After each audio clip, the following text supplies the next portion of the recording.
Good morning. Congratulations. You look fresher by the day. I'm not sure that's true for me as well. I hope some of you still remember the few historical facts I gave you yesterday. Ladies' Championship. I want to add some detail. The lady who won the first European Individual Ladies' Championship was a lady from the Netherlands. And she will be with us later today.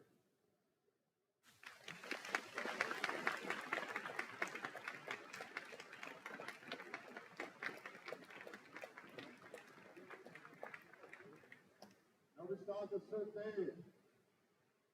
Keep your concentration, keep your feet. Don't go down. Wow. There's a further reminder of the essence of this whole operation. We will now see a demonstration of Kendo kata.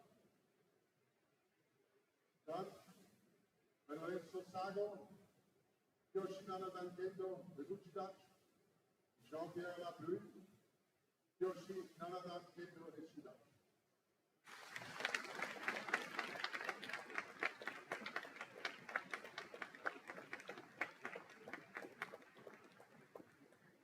For that, after the race, I ask you to move back behind the further line of the Shiai-jo. The third day is open. Come back.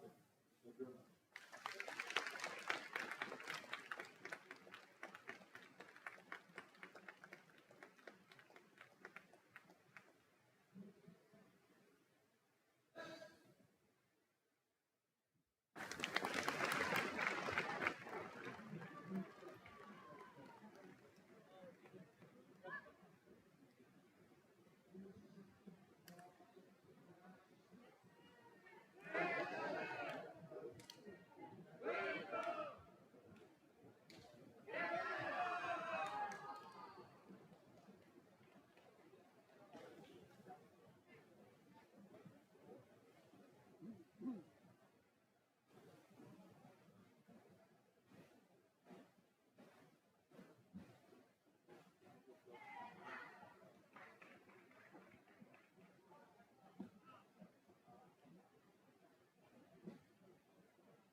Test. Oh, Oh, here there we we go. go. Okay. Thank you. All right. Hello. Sorry if you're just joining us. Sorry for the technical issues. The third day of the 33rd EKC has just begun, and we will start with a kata demonstration.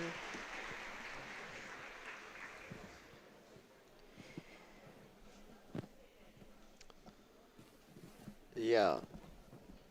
Unlike the duels that are a form of fighting free, these moves that you will see, they are set. They are agreed upon, let's say. Kendo has its roots in Bushi culture,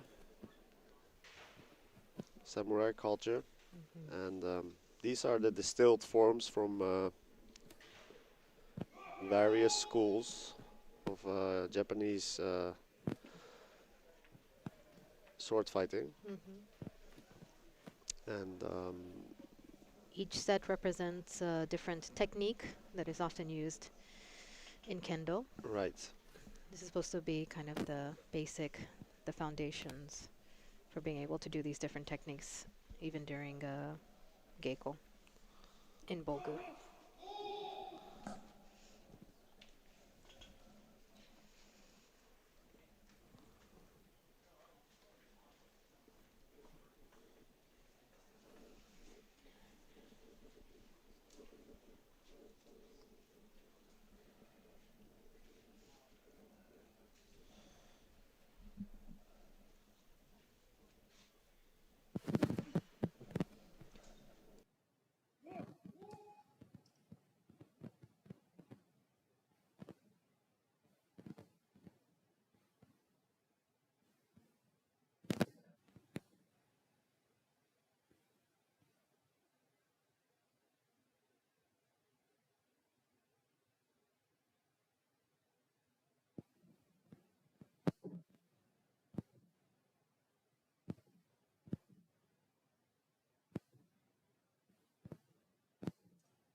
Hello everyone. Yeah, that's the end of the kata.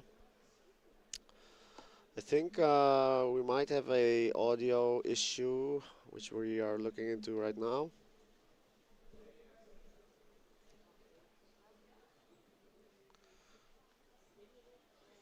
We hope to have the audio back and up and running before the tournament starts.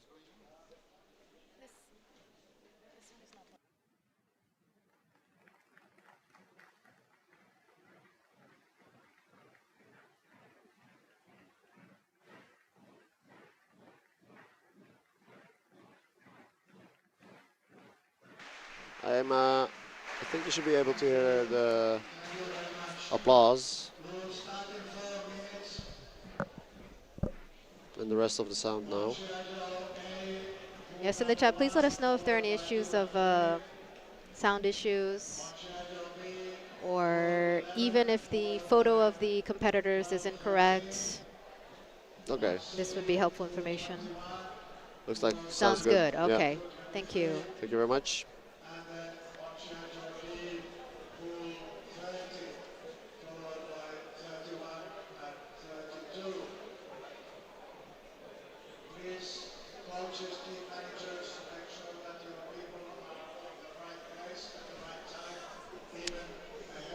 Yeah. So looks like competitors getting ready. Like we have mentioned in the chat, the first match will be Czech versus Ireland. Yeah, in this pool will be Ireland, Czech, and Estonia, followed by Hungary, Austria, Latvia. Guess. Yeah. First match, white, Alfonso in for Ireland, in red, representing Czech Republic, H. Lerova. I think. How would you pronounce that? I think Eklerova? Aiklerova. Akrovova. Yeah. Sorry for my pronunciation, everyone. It's okay. We're doing fine. Please show your support in the chat by posting the flags.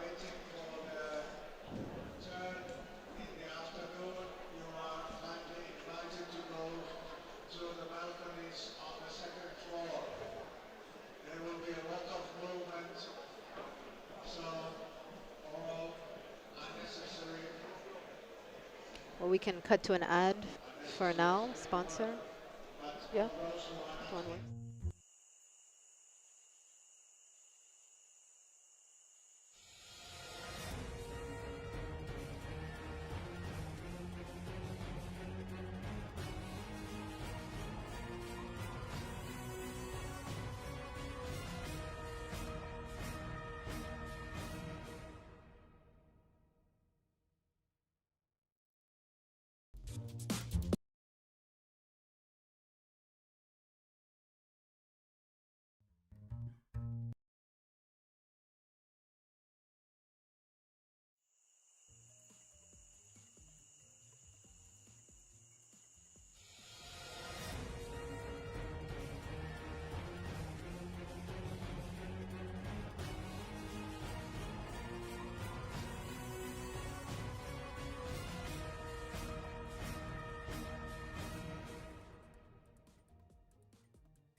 You want to?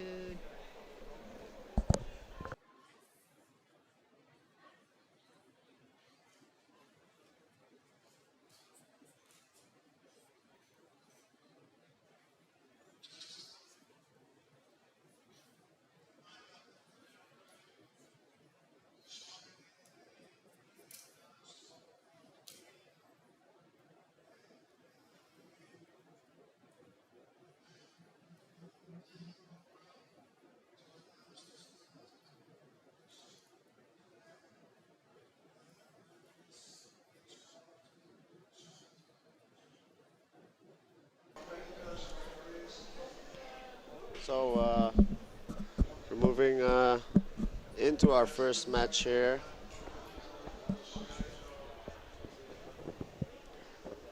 Okay, looks like both competitors almost ready.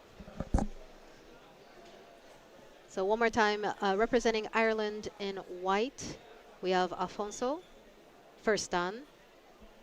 In red, representing Czech, is Eklerova. And she is fourth dan. Here we go.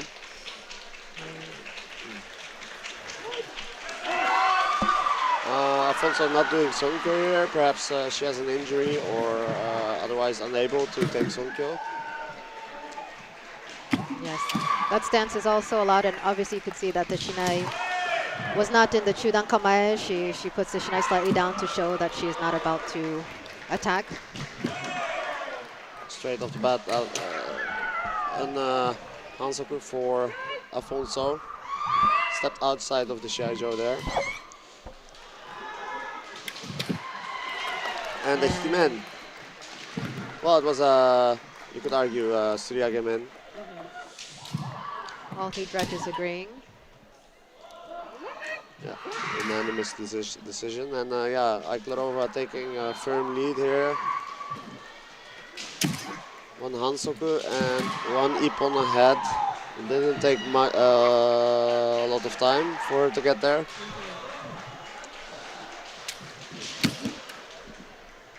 Afonso seems calm though. Not getting flustered or stressed out. She seems calm. A little bit more observing. Taking your time.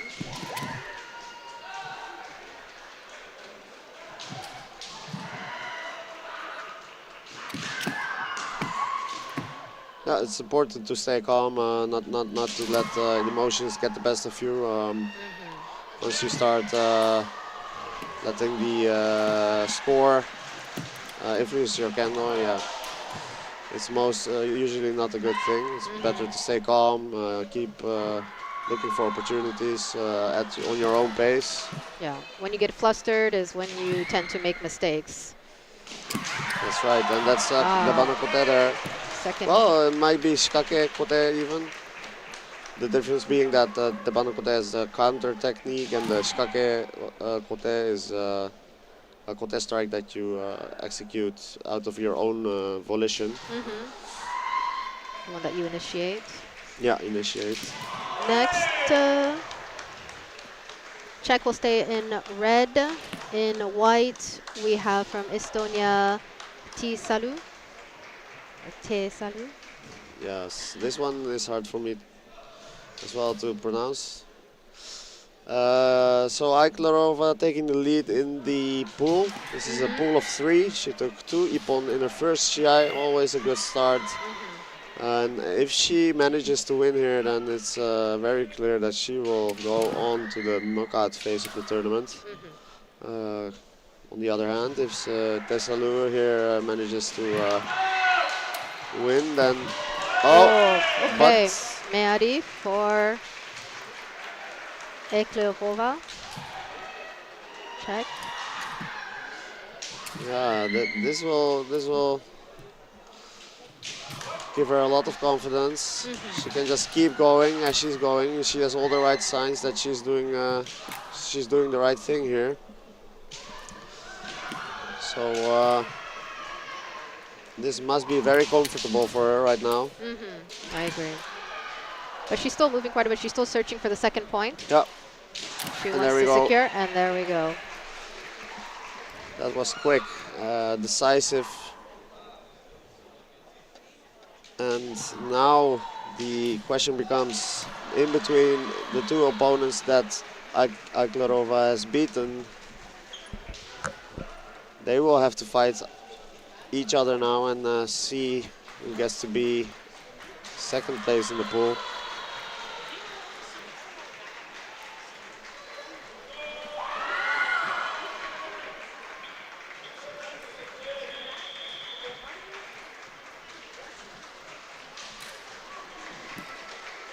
So Estonia is Tesalu staying in white. Sorry, Ireland's Alfonso is now red. Oh, issue with the Shiai. It looks like Tesalu might need to have to change her Shiai.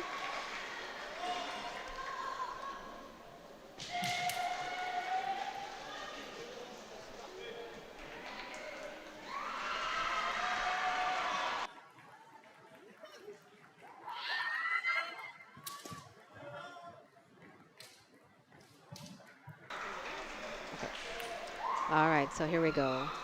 So it looks like in this round, it's in the pools, it's one person that will move up. So Czech's Eklerova has already guaranteed her advancement. That's correct. Oh, almost a point for Estonia.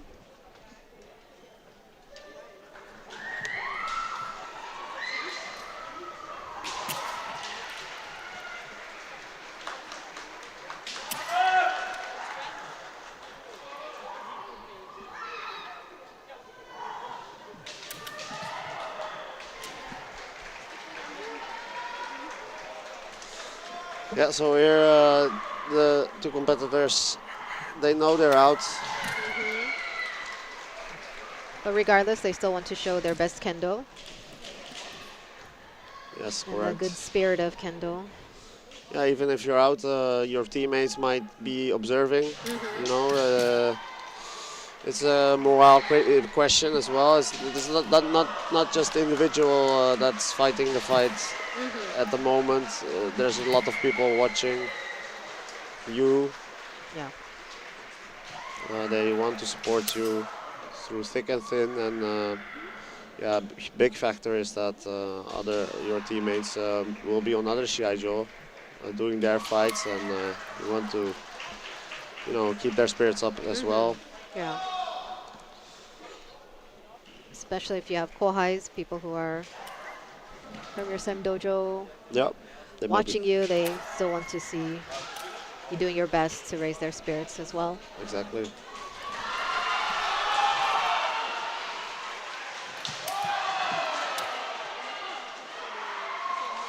Yeah, and then again, you can draw a lot of lessons. There's nothing quite like doing Shiai and testing your skill and ability against another opponent in front of an audience. It always gives a little bit of an extra tension, a little bit more tension, a little bit more competitiveness to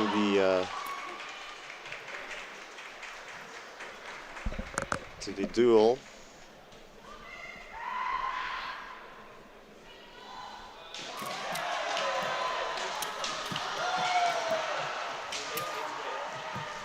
And there is a nice men's strike from Tesalu.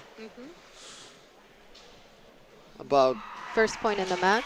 2/3 into the time, I think. That was a very nice debandement opportunity for Alfonso. She didn't get it though.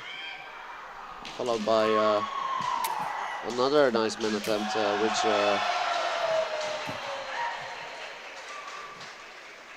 one referee raised the flag to.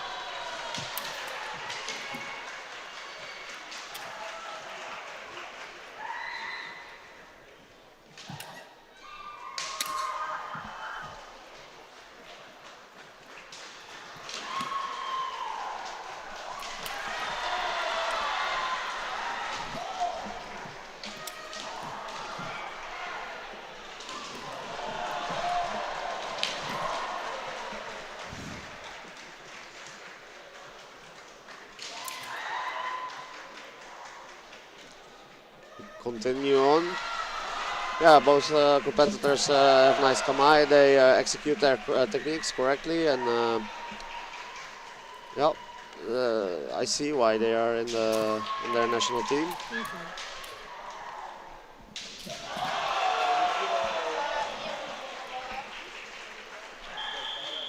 And that's time. The whistle. So, as we mentioned, Czech's Eklohova will be moving up from this pool. However, great job to Ireland's Alfonso and Estonia's Tesalu as well. Next, we have in white, Hungary's Biro, and in red from Austria, we have Murakami.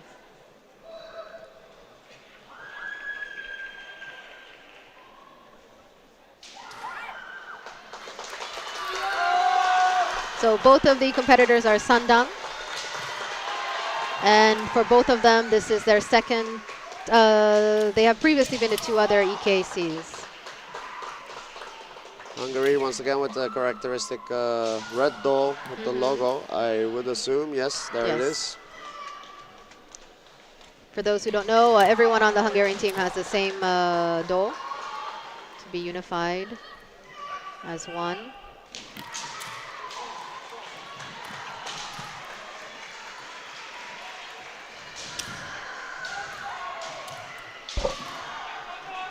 Yes, and very nice sharp movements, very nice men attempt there.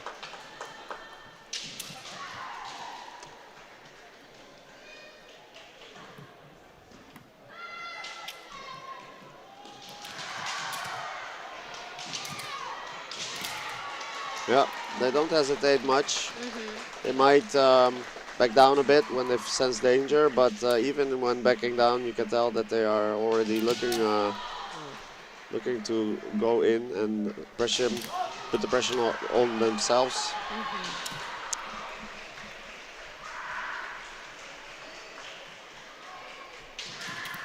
Yeah, this is quite interesting. I feel like both competitors are quite skilled, and this is evenly matched. Could go either way. Yes. Both have been doing kendo for about 10, 11 years, it looks like.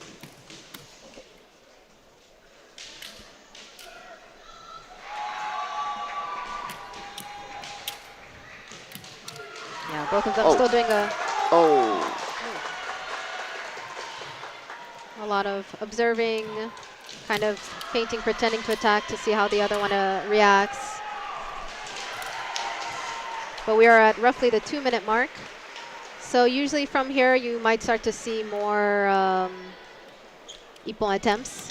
Yeah, that's a beautiful Suriagame in there. Didn't quite land in a manner that referees would give an ippon to, but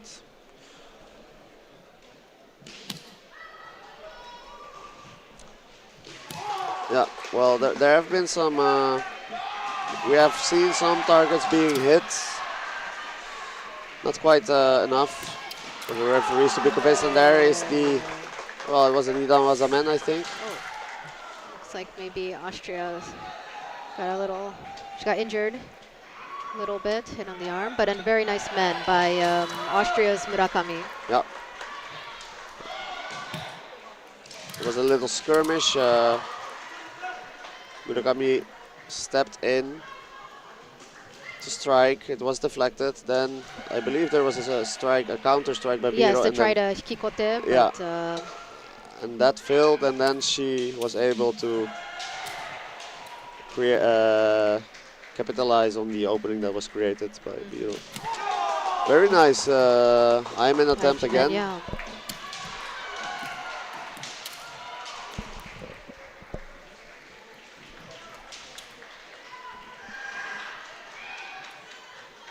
Yeah, Biro clearly looking for the equalizer here. At least it's very difficult, especially in such a harsh pool structure, because only the first person, the person that gets out on top is able to advance into the knockout rounds. And if you are behind in the first Shiai, this means that you have to You have to catch up in the next. catch up in the next ones. But it might be that it's already out of her hands if she doesn't equalize here. So yes, as we just saw, Hungary's Biro just stepped out. When you get out of bounds, you will receive a Hansoku. And that is time. With Austria's Murakami winning by 1 point, the first match of this pool. Yeah, she must be feeling happy about this result. And she will, looks like Murakami from Austria will remain in red. And coming in from Latvia in white will be Loputeva. She is 4th dan. And we don't have information about her previous EKC or WKC information. Yeah, so for Murakami, this is she can just seal the deal right here. If she wins, she advances. Loputeva, on the other hand, if she wins, she's able to, the advantage for Murakami is that she can kind of continue the momentum of the first match. But also, Latvia's Loputeva has watched her match, so she might be a bit careful about maybe not getting hit men. yeah, because the whole. Okay. It's a very nice man, Yeah. Topikomi man by Murakami. We have seen that Topikomi man quite a few times. It was I-man, Topikomi man type of man strikes she is seemingly excels at here. That was beautiful. Yeah. Loputeva, even though she was able to observe that in the previous match, she wasn't able to deflect in time. But that's a very good point. If you are the last to do Shiai in a pool of 3, you will be able to observe the first Shiai, so you do know how the opponents fight. Even if another man. Yeah. All 3 of the judges agree. Beautiful man by Murakami, so she is guaranteed. She will move up out of the pool. Yeah, it was quite convincing. I don't think anybody will doubt the result there. Across both matches, she came out on top. Yes. So last match of this pool, in red is Hungary's Biro, and in white is Latvia's Loputeva.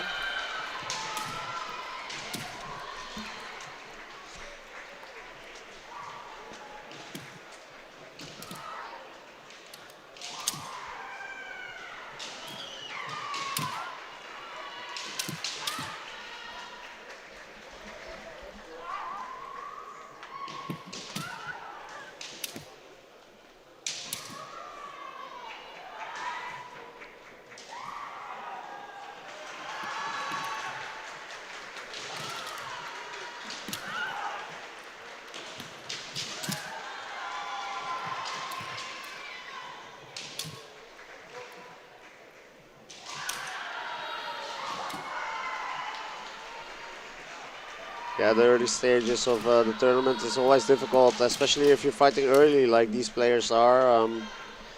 You've just woken up, maybe you had a breakfast. Yeah. Maybe you were able to eke in a little warm-up session, but as So with any sport, you have the form of the day, and well, Correct. it might not quite be clear for you what kind of day, what the form of the day is for you individually. You might have to get into it a little bit, and yeah, it's rough to be out already at this stage, even though your day hasn't even fully started yet. It's still morning, so Yeah. And for a lot of these ladies, they were on teams on Friday. And then Saturday they had a break, but a lot of them, of course, came to support their other teammates. So not exactly a break. And it also kind of cuts up the tournament mentality. So it's quite difficult to really stay concentrated and stay in it, having had competed Friday and then you need to again today yeah, on Sunday. yeah, yeah. It's quite nerve-wracking having to yeah, be alert at all times during such a tournament. You need to be able to help your teammates, check the time, check the schedule, eat on time, get those warm-up sessions in, because these players, they also warm up before their Shiai, and it is not always the case that you are guaranteed a spot in the warm-up hall. You need to be able to fight for it a little bit. It's true. Reserving those spots for you to warm up may take some energy. It's first come, first serve. Yeah, so there's a lot going on behind the scenes that we as observers of this CI do not get to see.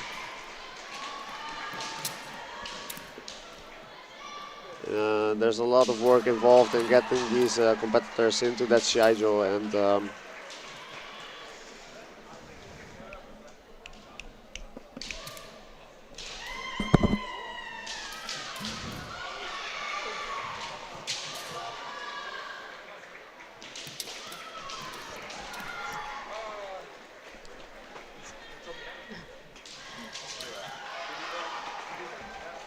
so it may not look like it, but yeah, these ladies are.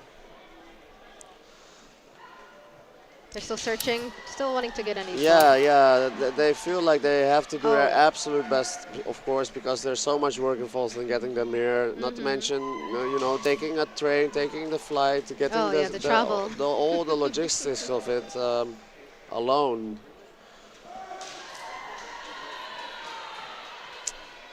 Unfortunately for Lopteva, she has received a Hansoku. And there is a very nice shikake meant for Biro. At least, yes. At least some consolation. And I believe time is about to run out, so yeah, it's nice she was able to get a men in. Yeah. Perhaps another point. Yeah. There we go. Yeah, Pablo would counsel his, as he calls it, his inner chronometer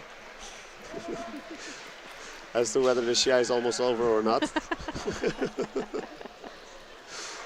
Yes, Pablo is a very interesting person. Yes, he'll be here this afternoon for those of you who are interested in his commentaries. Yes, and this is chronometer. Oh, yes.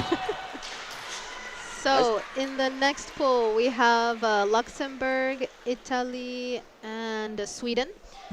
The first match in the pool, in red, we have from Italy, Lona Doni, second dan. In white from Luxembourg, we have Moho, third dan. So into the third pool already. And if you're in the chat, please feel free to show your support by posting the flags of the country you're supporting. Yeah, please post many comments. Let's get it lively. We know it's early, but we also know there's some of you out there watching. It's looking active, like an active Shiai.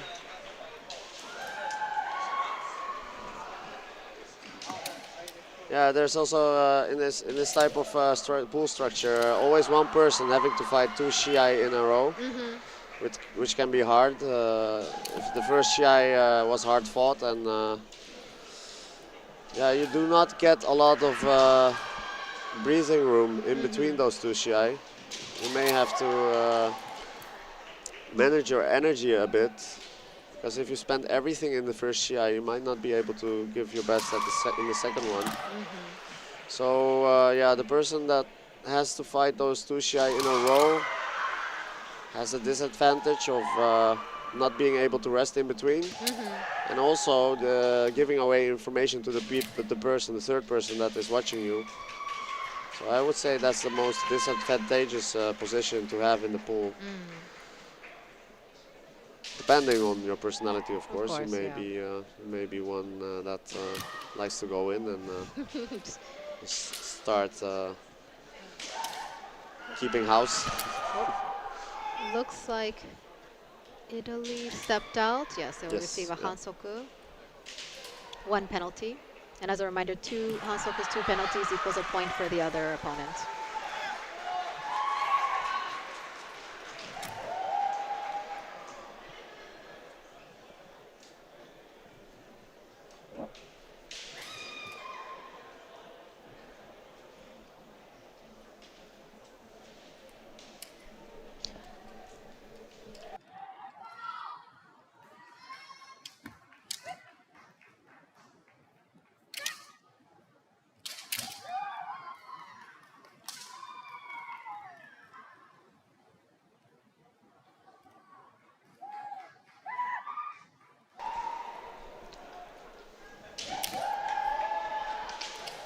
Okay, a kote attempt by Italy.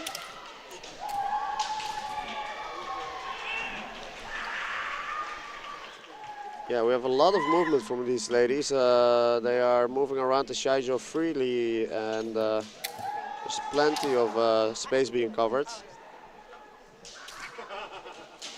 A lot of tsubazeria as well, but they do separate neatly. No issues there. So far, still only just one Hansoku against the Italian player Leonardoni.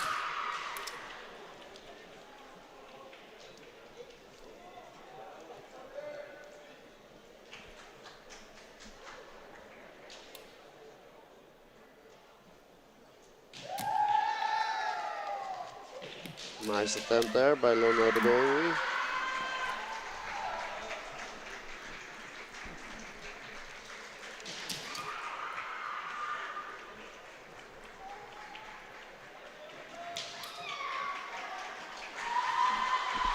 There must be a lot of people around Europe that have their senpai, their friend, maybe even their sensei participate in this tournament.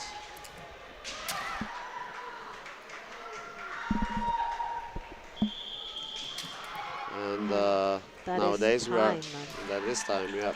With the Irinting and Hikiwake, no one scoring any points.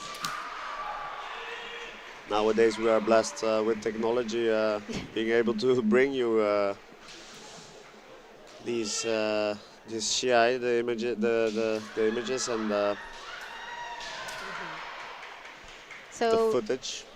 Remaining in red is Lornadoni, Italy. In white, now entering Sweden's Johnson. She is 5th dan, and she has a few EKCs and WKC participations under her belt. Yeah, whereas the previous pools, there was quite a convincing person to advance to the latter stages of the tournament. Here it is not so clear yet. First Shiai ended in a draw, and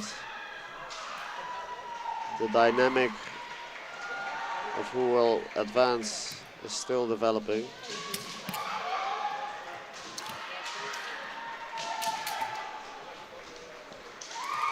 Plenty of action in this one as well. A lot of ground being covered. The start, yeah.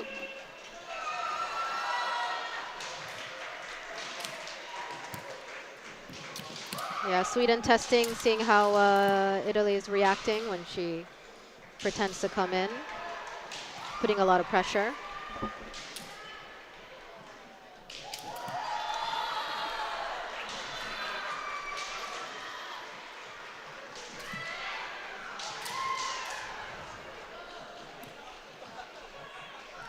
Yeah, in Kendo, putting on pressure is essential.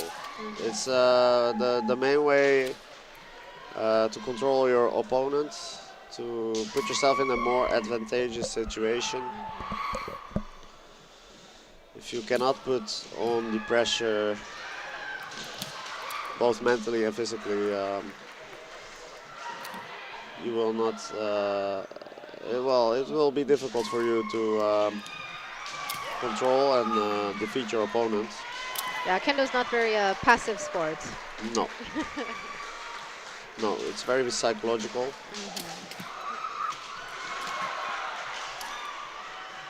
Ideally, you want your opponent to feel pressured all the time.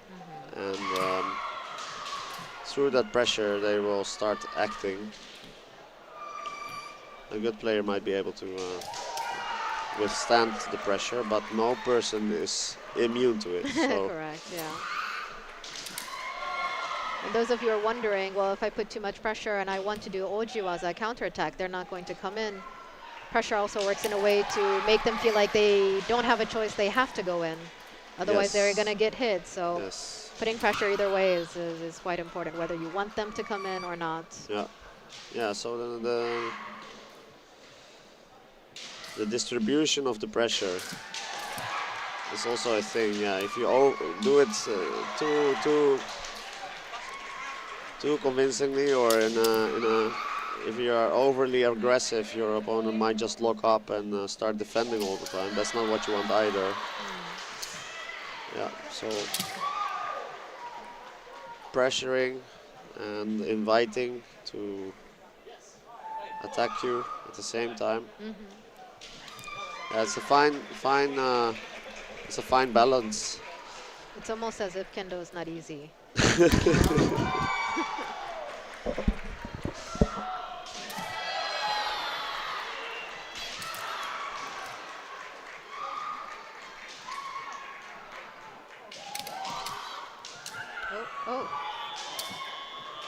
Yeah. So, as you just saw, Italy, even though her opponent fell, she still went for an attack because technically it is allowed. Usually Shimpans will call Yame for safety quite quickly, but I think one more attack is allowed. Beautiful. Oh, okay. And it is a point for Sweden. Oh. Sweden's Johnson was able to get a men. Looked like a Shiai-jo man. Yeah. I believe. Yeah, so Sweden taking the lead here. Yeah, she must be happy about this. Yes. She's the first one to take a nippon, and only one person gets to go to the knockout phase. So she's in a very nice position here to advance. And she still has one Shiai ahead of her, so she can still influence the situation. Exactly. So depending on this Shiai, the outcome will be determined. And you can see her slightly off screen, kind of giving herself a little break, pumping up, because as Yoko said earlier, when you have to go twice in a row, it can be a bit tough.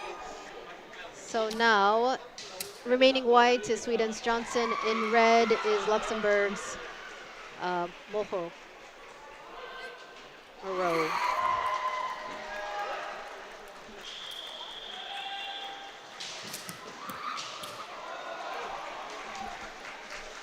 Yeah, let's see if Ellen Johnson is going to be able to seal the deal here versus Moreau.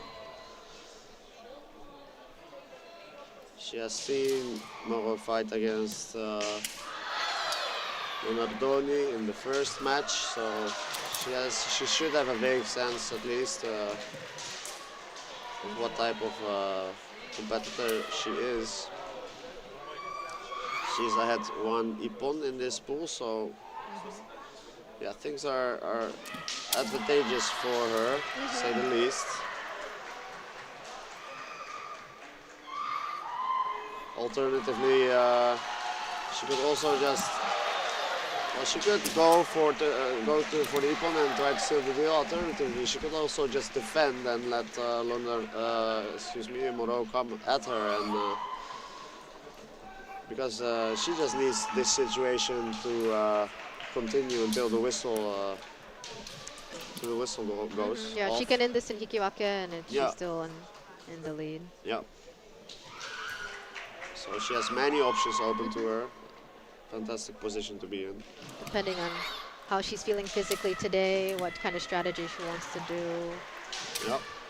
Perhaps on what type of coffee she had. It's very comfortable for her at the moment.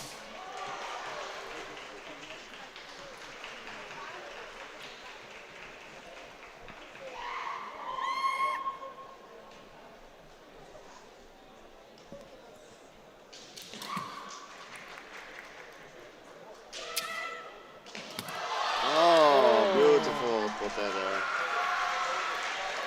Yeah, that ends it. Yes, Johnson is now guaranteed. I do not think it's possible anymore for Moreau to advance from this situation. Well, technically, I think if she has 2 points, then they will be equal in wins and in points. So Yeah, it's still that's right. possible. Yeah, okay, yeah, you're right. She needs to, Moreau needs to, score twice here. Still in it. Time is only about halfway Apologies done. for calling it too early. Oh.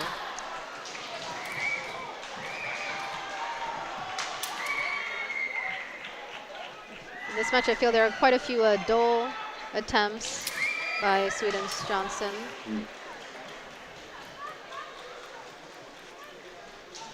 Yeah, it's important to keep your techniques varied as well. If you do the same thing over and over again, your opponent will be able to anticipate to it and come up with a strategy that deals with it. Staying unpredictable is a huge deal.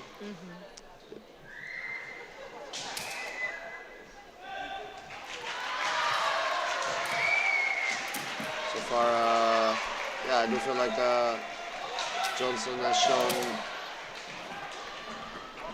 a variety of techniques. So.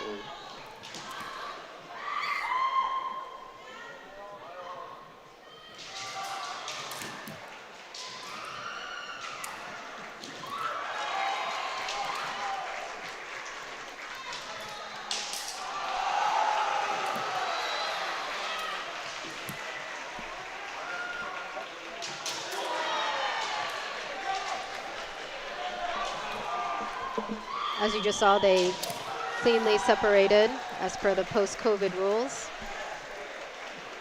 And that is it.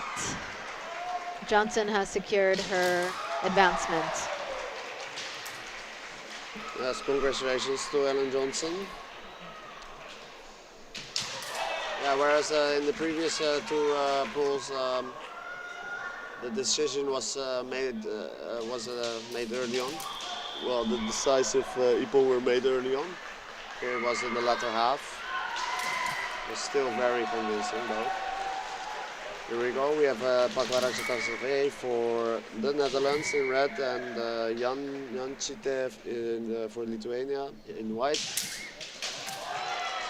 Both competitors are 4th dan and have also participated in a few EKCs and a couple WKCs.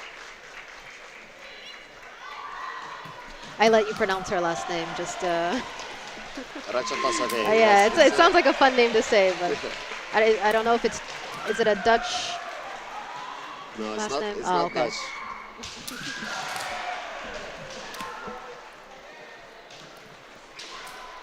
Yeah. Okay, a lot of movement from the start, a lot of Yeah, attempts. Pakwan Ratchatasave. Pakwan, and getting yes. the ippon in already.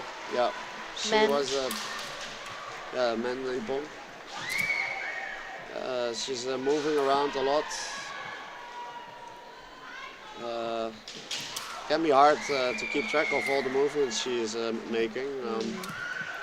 A very mobile and agile opponent is always Yeah, difficult quite to deal agile. with. Yeah. Very good footwork to be able to move around so much smoothly like that.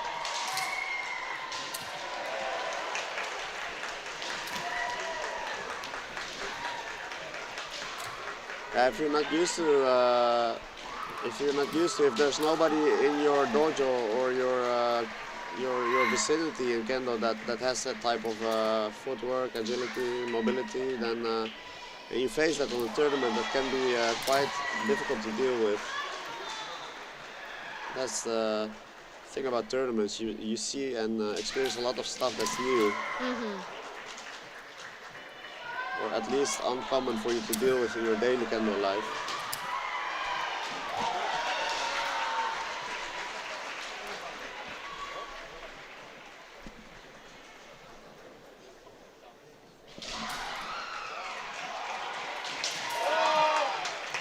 Yeah, Jan White. Oh, and there is another man Nippon for Pakwan. Securing the victory with 2-0. Yeah, she must be very happy about this result.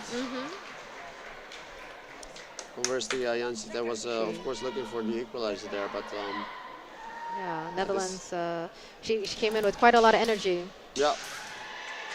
So if any of her teammates are able to watch her, I'm sure it also has motivated them as well. Quite well. I'm quite sure.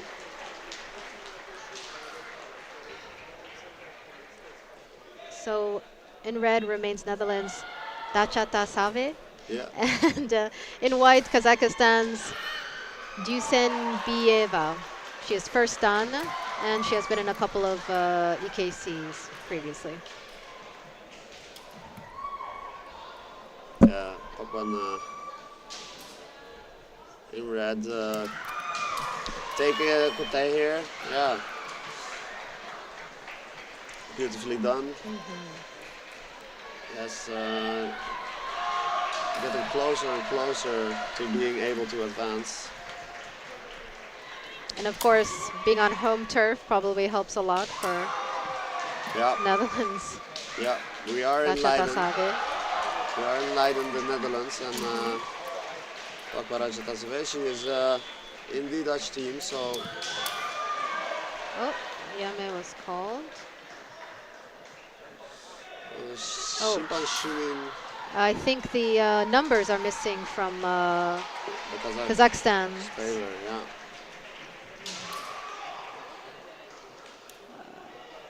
Seems like they don't know where they are. They're looking for them. Yeah. Well, as you can see, it's hard to see on the screen maybe, but you can tell that the competitor, the right competitor, so the one in red, she has a number on the side of her armor. This has helped to make sure the table know that the correct competitor is in the correct fight. Yeah. And Shimpan Shunin, who is at the small little table, the white one, he noticed that this number is missing for the Kazakh player, so he ordered for the fight to be interrupted. And there we go. The number is brought to her. And as you can see, it's being attached to her armor. And now we can tell that she is indeed the person that is supposed to be in this Shiai-jo.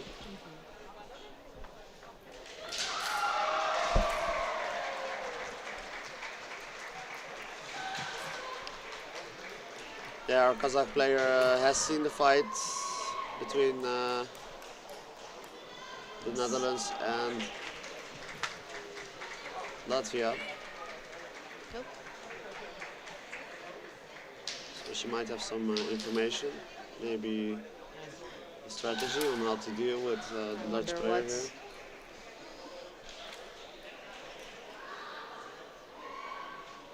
Maybe making sure they come in together at the same time. I don't know if that was the issue previously. Not quite sure. Oh, a little discussion amongst the referees.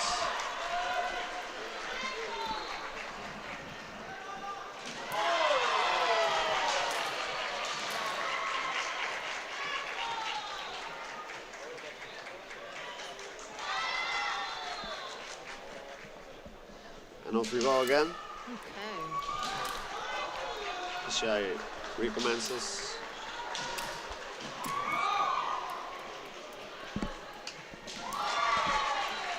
Our Dutch player looking to score another ippon in order for her to get the maximum amount of ippon that she can get in this pool. And on the other hand, the Kazakh player, of course, trying to equalize to begin with, and then she would have to score another ippon in order to win and still have a chance to advance in this situation, from this situation.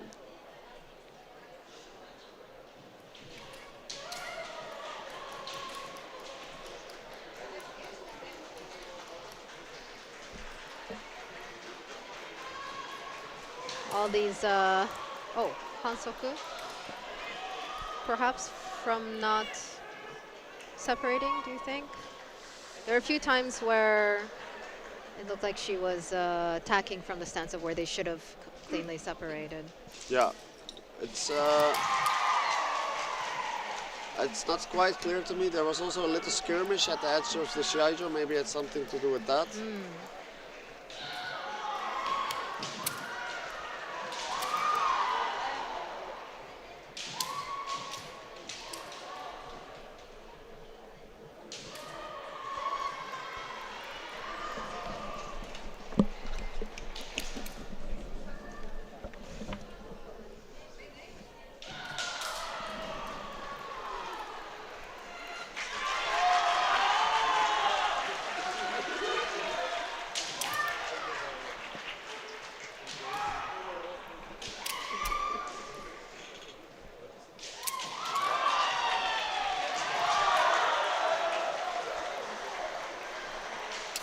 Yeah, Pakwan happy to just keep going like this. She will have a. But Kazakhstan still trying to give her a hard time. Yeah, of course. Not giving up. Yeah, you could argue that they've covered the most distance in order to participate in this tournament. It's not a European country, but they are able to participate in this tournament. I've spoken to them, a couple of them, their team, yesterday and the day before, and they're very happy that they can join. Very grateful to be able to join as well. They're a very nice bunch. And there it is. Pakwan seals the deal, our Dutch player. She's moving up. In red, yes. She must be happy. Not to show your bias, but you must be quite happy too. I'm not going to deny this. I'm Dutch myself, so. Next up in red, we have Lithuania's Jansite, and Kazakhstan's Dusinbieva will remain white.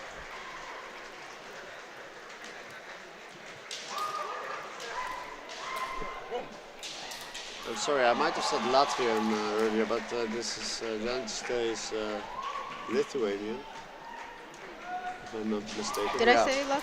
No, I did. Oh, okay. My apologies.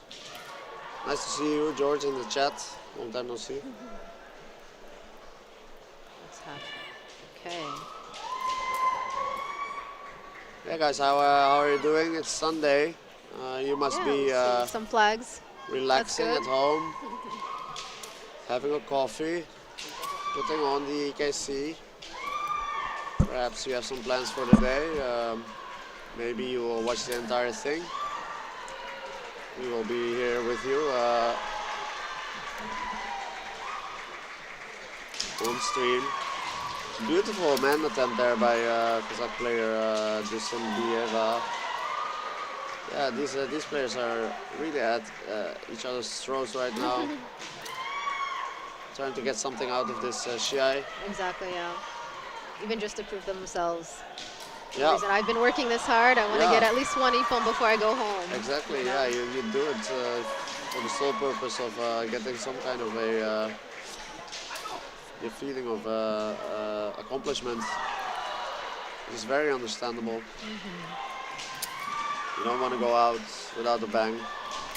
Preferably, well, let's say you prefer to go out with a bang. Yeah.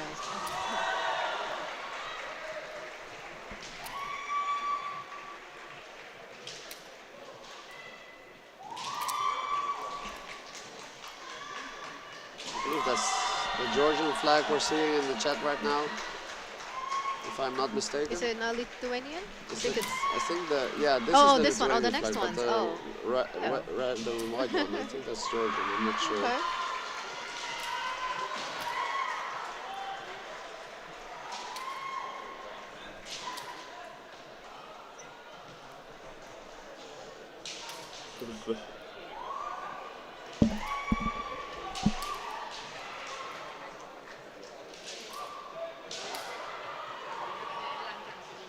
So they're at roughly the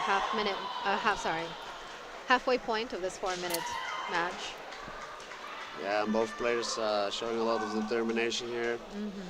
It's not uncommon to see the first Shiai being a little bit more passive, and then the second one that they fight becoming a little bit more aggressive. Yeah, just because, all right, we're out.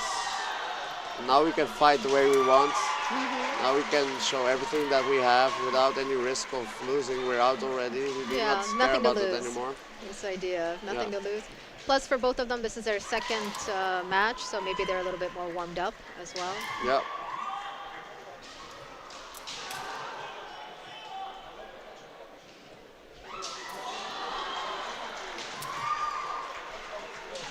Nice kote attempt by the Kazakh competitor. And a nice man attempt for a Lithuanian player in red.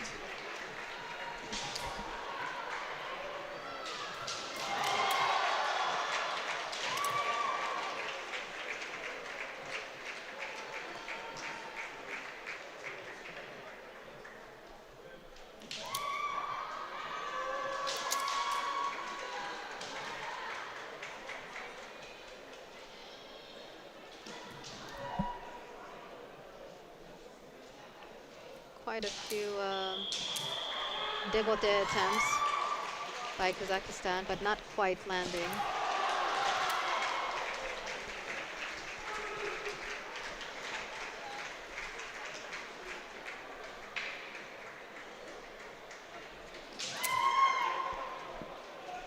One flag raised for Lithuania, but not quite enough to convince the others. And that's it. This match has ended in a tie with neither being able to score any points. And with Lachata Save moving up. Yes.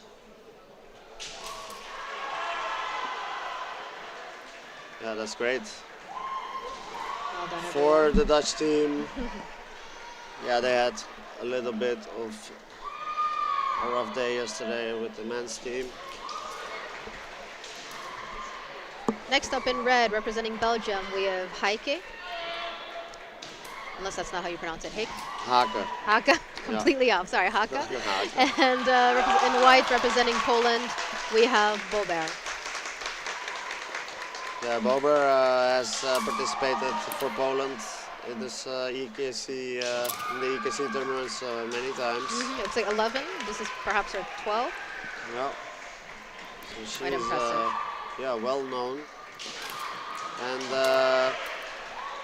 Sakura Haka. She's participated 2 times previously and 1 WKC. Yeah, very young, 19 years old. Quite new to this whole thing, but she is Wesley Haka's daughter. And the Haka family, also, yeah, a well-known family Kendo in family. the European Kendo community. Also, Wesley has participated, so her father has participated many times in the European Kendo Championships, eventually becoming the captain for the Belgian team. He is here, he must be proud.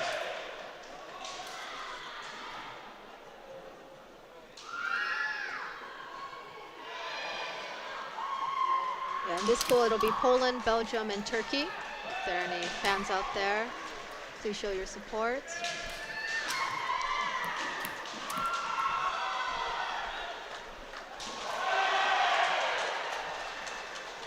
Yeah, I remember Wesley always having a very nice posture, very correct kendo, very respectable, and yeah, Sakura is showing that she's well on her way to achieve the same type of kendo as her father. On the other hand, her mother is also present. She is a referee and also a very known, or a well-known figure.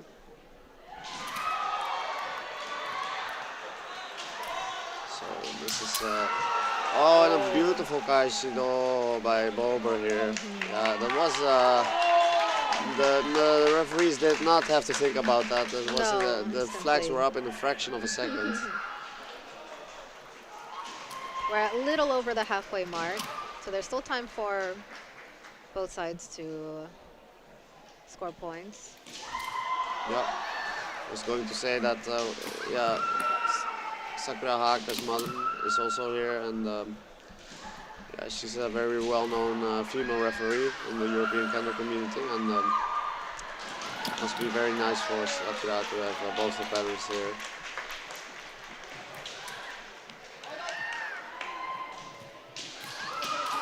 Oh, and another nice attempt by Bober for Kote. Kote. She did move, she did retreat a bit, and then she was able to eke in a very nice opportunity for Kote, which is quite difficult to do from that kind of situation where you're retreating. You basically need to retreat with the mindset of still attacking, and that's well, that's I would say characteristic for experienced and skilled players.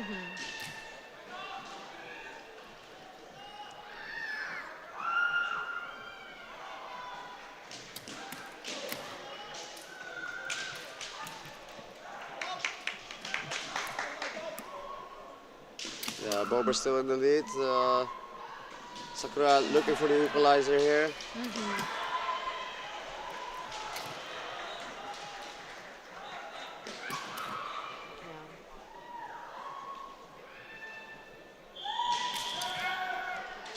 And that is time. Yeah.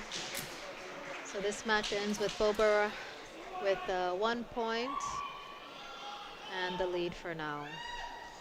So it'll be difficult for Belgium's Haka. Yeah, she will have to fight straight away again, I think. So it's 2 in a row for her, if I'm not mistaken. Yeah, and she did lose just by 1 ippon, so that leaves some opportunity open, some She's able doors to get 2 open. points. In white, we have Turkey's Serbarut, and in red remaining is Belgium's Haka.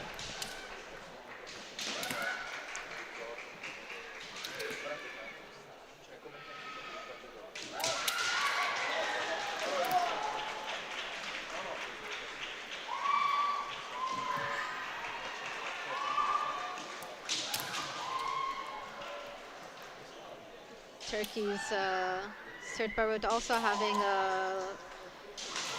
quite a few EKCs and a couple WKCs under her belt. Yeah, so, well, that's the thing, if you're, oh yeah. Yep, stepped out of bounds.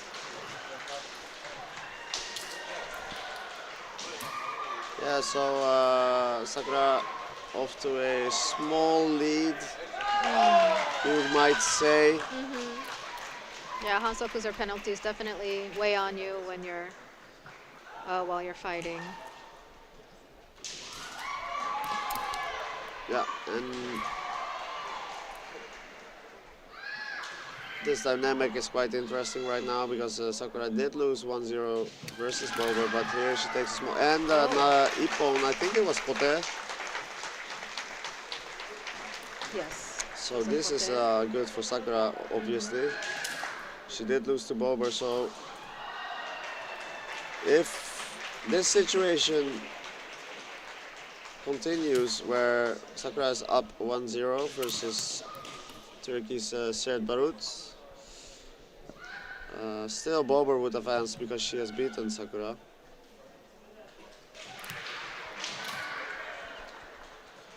I do believe that is the way it works.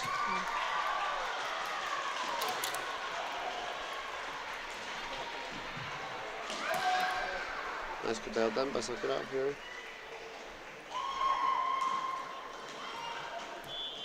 Many Turkish flags in chat. Oh, yes. There's only one person going through the pool. Right. Gemmo. Yeah, only one can advance, Yep. unfortunately. That is correct. A lot of support for Sakura.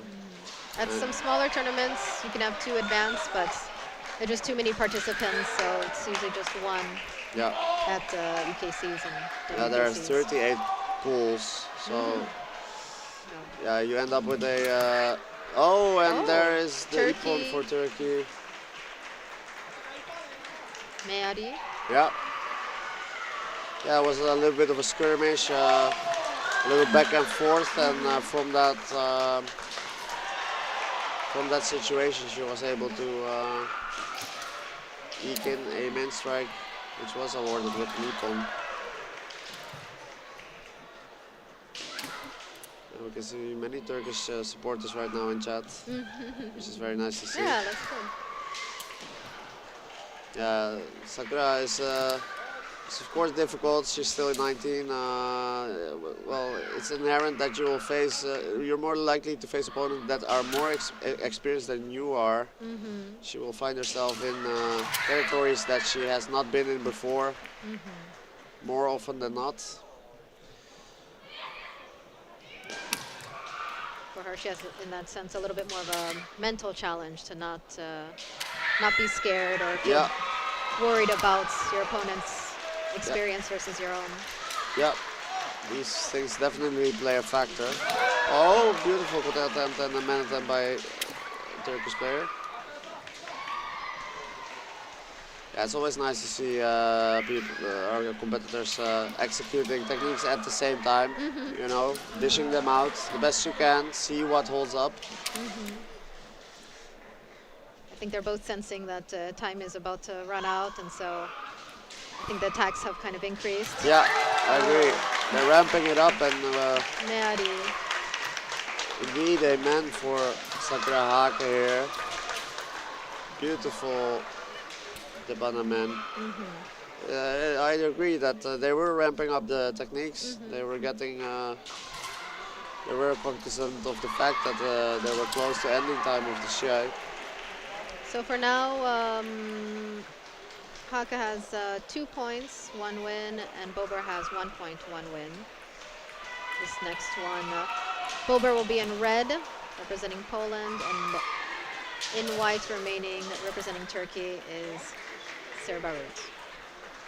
So this will kind of decide who will move up. Yeah, Bober can Bober just or end it Hake? here by winning. If Yes. she wins, then it's over. Yes. This is so far the more complicated dynamic in the pool because let's see. Bober has 1 Ippon. Yeah. Sakura Hake has 2 Ippon and Serbarut has 1 Ippon also. If Serbarut is able to win here, well, that would make it. That will make it interesting. I think then in that case Sakura might advance. because they've all taken a victory, but Sakura would have Yes. taken it with 2-0, points. 2 points. Then again, Serbarut did take one ippon in a match that she lost, so let's see what happens here.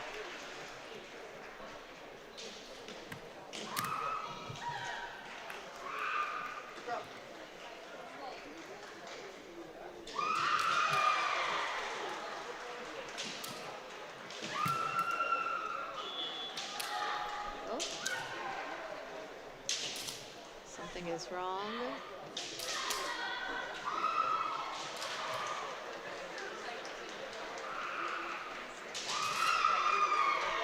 Oh, is she? I am sorry, I don't understand what happened to you. No, She there had was- something on her. No, there was toe. something on the floor. Not sure what it was, but they removed Okay. it from the Shiai-jo. You have eagle-eyed judges at the table, seeing every little detail on the floor Yeah. and the players. Yeah. So almost a ippon for Turkey, one flag raised, but not enough to be able to secure the point.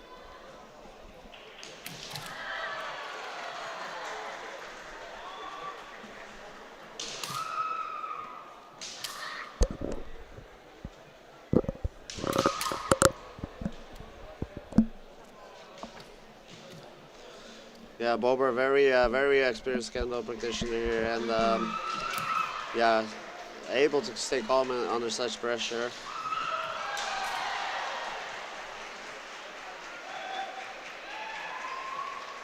Serbarut also experienced practitioner, been running with the Turkish team for a while.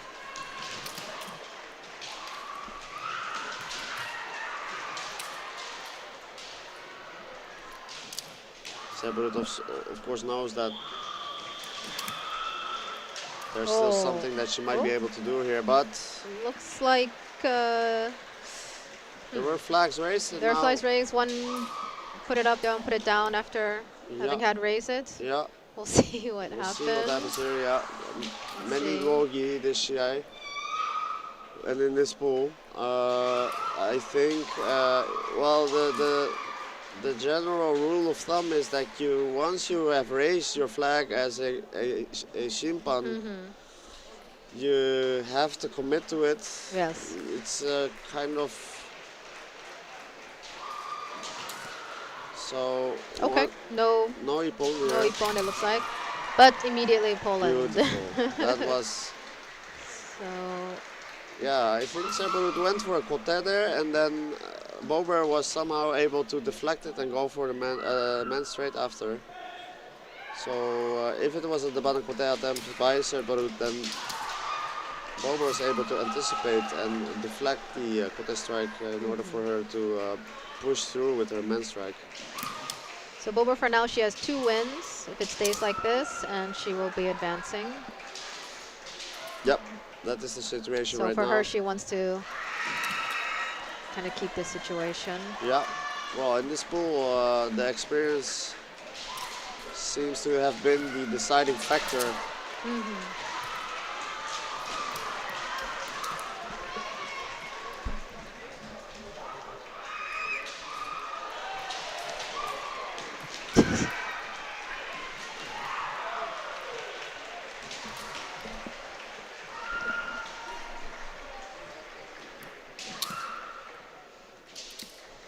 Yeah, Bober must feel comfortable here.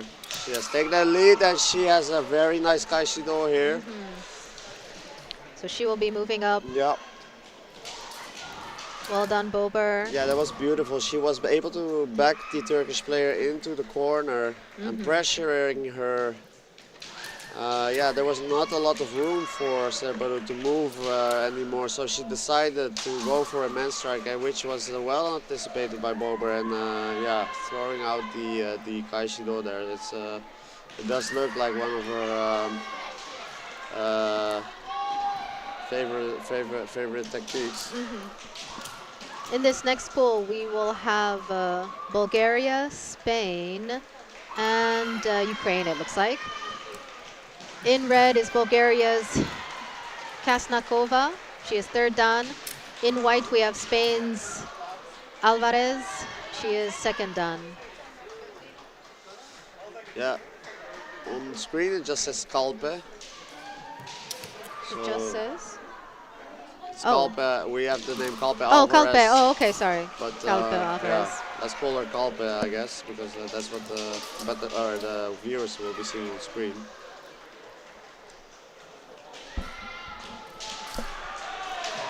Yeah, about So show your flag support for Bulgaria, Spain, or Ukraine in the chat. yeah, well, we're seeing some Bulgarian flags already here. Okay. Always nice to see people supporting their friends and in the chat. Yeah, these players are about the same age. This is a 3-year difference. They're both in their 20s.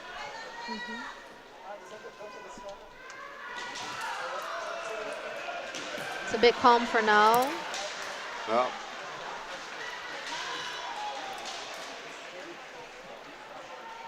As it is the first match of the pool. Makes sense, they kind of want to observe each other. Exactly. Yeah, well, you will see that all sorts of ways that these kind of pools kick off. Some people will prefer to just go at it, go get mentality. Try to reel in some nippons from the get-go. Other people will be more inclined to observe, try to feel out what they are dealing with. I feel like it's also a personality thing. You know, some people are definitely more open to experience new experiences, and maybe that's the type of person that would just try to mess with the opponent a bit by performing some techniques, some strikes, try to see how they react. If you're more conservative type of person, you know, you might be a little bit more conservative in the way you approach the Shiai as well. Bulgaria's Kasnalkova has been pushed out, and the her receives a Hansaku, a penalty. First one.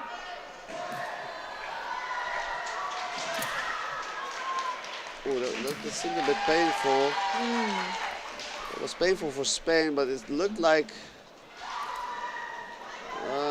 Bulgarian competitor was aware of the fact that she was hurt, so for a moment they seemed connected in acknowledgement of that fact. Yes, because again, Kendo is not just about winning and destroying your opponent, it's also about respect, mutual respect.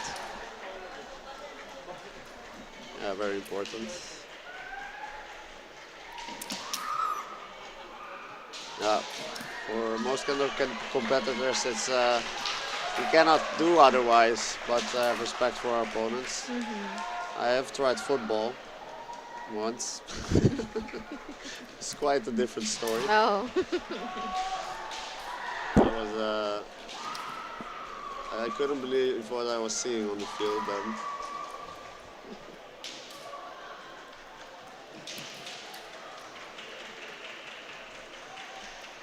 Sometimes Kendo can feel quite contradictory, where it's obviously a martial arts that comes from Bushido and the samurai, and obviously these people are trying to kill each other, but you still want to show respect. Yeah. And here we have a nice ski man. Bulgaria's, yep. Oh, something just happened. Oh, and it was time. I guess it was time. It was time. So that was in the very last second of the Shiai, she was able to score the He-Man. Well, that's the best moment to be able to score something. Yeah. And she will be remaining in, so perhaps she can continue this momentum. Yeah. She will go against Ukraine's, who will be in white, Kalinichenko. Sorry if I'm pronouncing that wrong. That's what it looks like to me. Yeah. She's fourth dan, has several EKCs under her belt, and even won World Kendo Championship. Yeah. Yeah, she's been with the European team for quite a while. To be honest, ever since I can remember, she's been in it.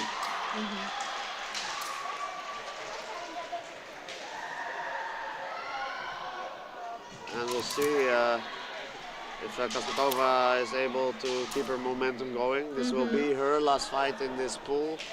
So everything she does here will be final.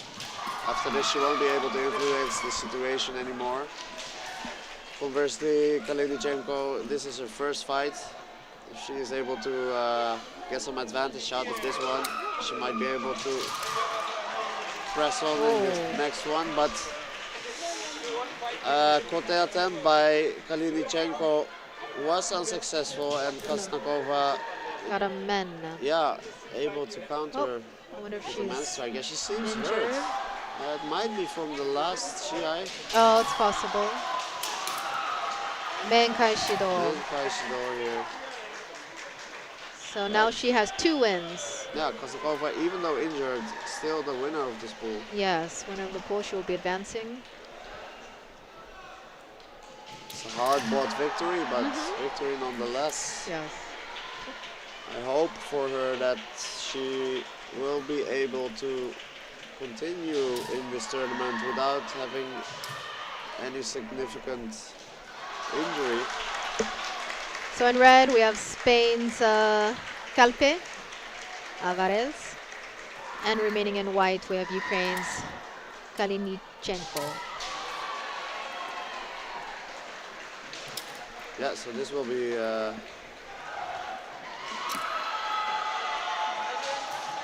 This will be a match where they have to prove to themselves what they can do. yeah, it's about that too.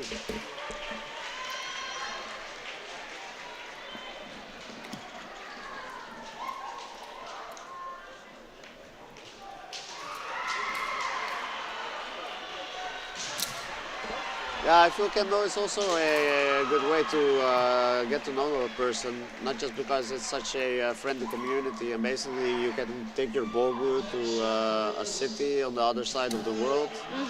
You just say hello, Yes. my name is such and such, and could I train at your dojo? True, most major cities have some kind of kendo community, if not several. Yeah, and, In my experience, when I moved from the US to France, I didn't really know anybody, and thanks to the kendo community, I was able to make a lot of friends. yeah, So this was really great.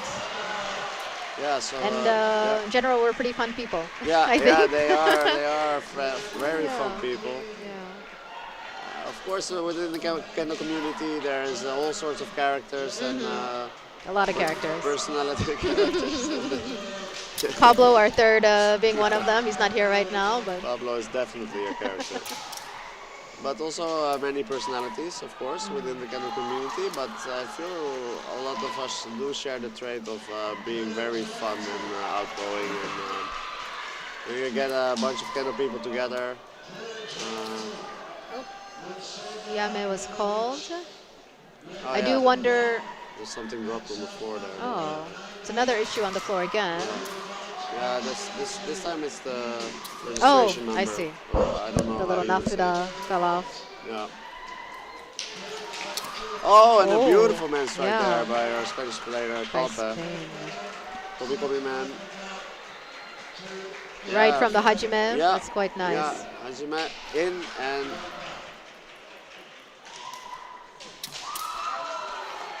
that was another man strike, I believe. Kalinichenko attempting a Gaishio, but not able to get it through. Unfortunately, these players are both out. Both Kalinichenko and Kalpe are out because our Bulgarian player from earlier, excuse me, was able to win versus both of them. Here we go, our next fight. T. Moreno versus M. Chimbalmos. This is Portugal versus Finland. The Shiai has commenced.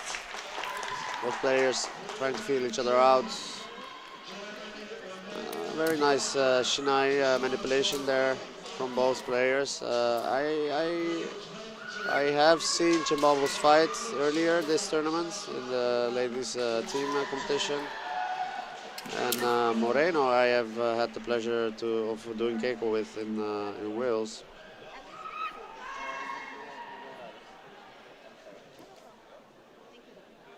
Yeah, this is yeah, they're both very sharp and quick in their movements, especially in the shinai handling. You can tell that they have the right amount of relaxation and strength. That balance seems good. It's always exciting to see that happen when the shinai handling is on point. You start anticipating for a nice shiai.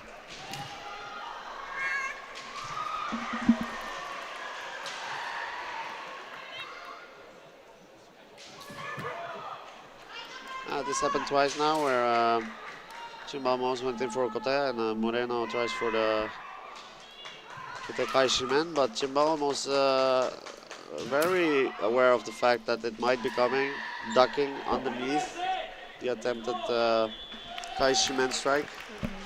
Moreno not quite able to land it, and there is a kai shido. Beautiful kai shido. And by Portugal's Moreno. Yep. Yeah. Moreno's fourth dan, and Finland's Zimbalmos is sixth dan. Let's give a little bit of player information. Yeah, Moreno really looking for those ojiwaza type situations. She's not quite putting the pressure on as much as Chimbalmos is doing to her. Just the right amount of pressure for Chimbalmos to feel that she does need to do something.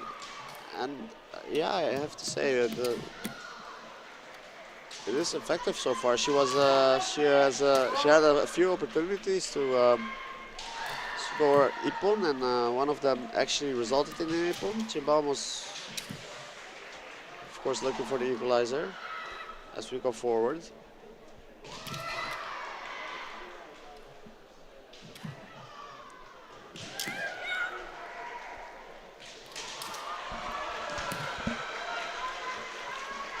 Yes, this is the first match of the pool with Portugal, Finland, and the next one will have Greece.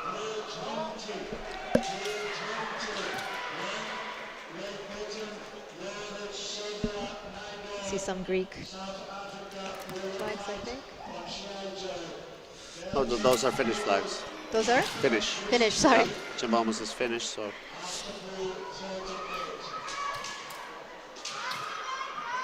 Yeah, very nice of all of you to support your friends, your dojo mates.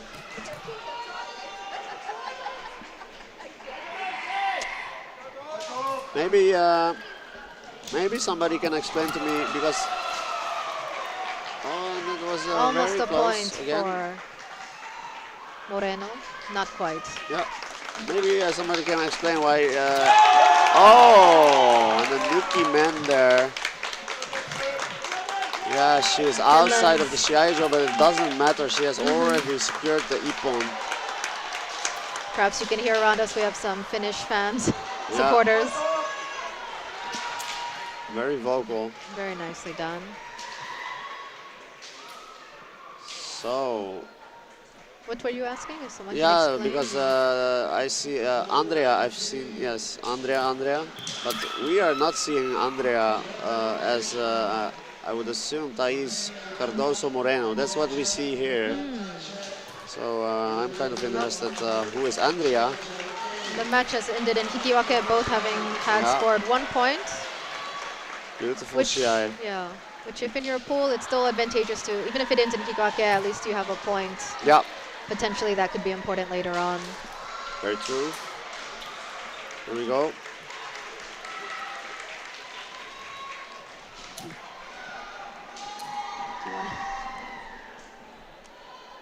Dimitra Mavromustaku.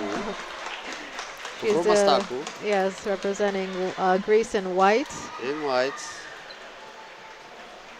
Yeah, the Greek flag looks a lot like the Finnish one. I have to say, A little I bit did further away miss from that the. Ippon. I'm not sure what happened there. Let's see.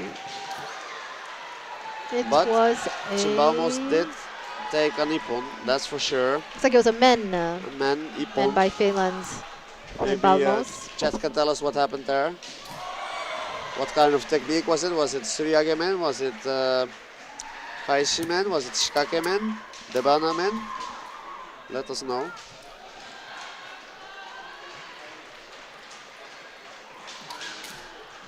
In any case, this is getting to be interesting because Chimbalmos scoring one Ippon now. And Mavro Mustaku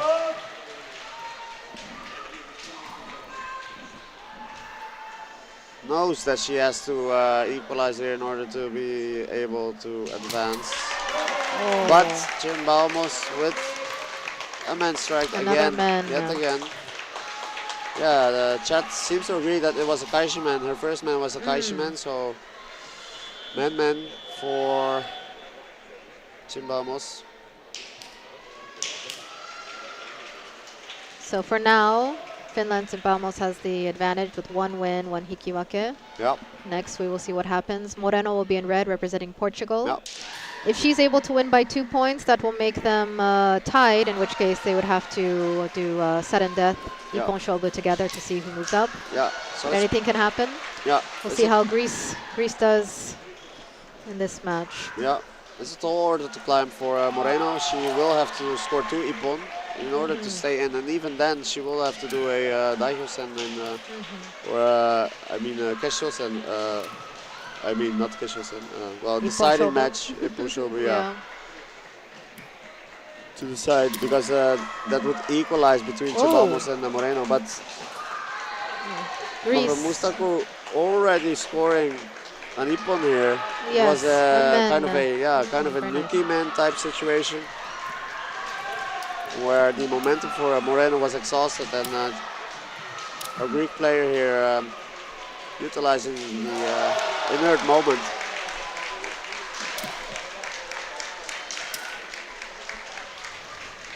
It was very disappointing for Moreno, of course. I don't think she can advance anymore. If she still wins by 2, By 2. they will still have 1 win each and 2 points each.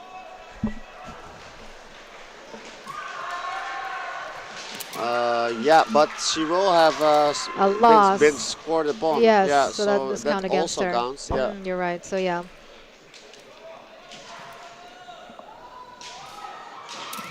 Oh, and there is a very nice kakemen technique by Moreno. Yeah, that was textbook, right? That was nice. Yes. It looked like a kihon men. You know, just straight through the middle.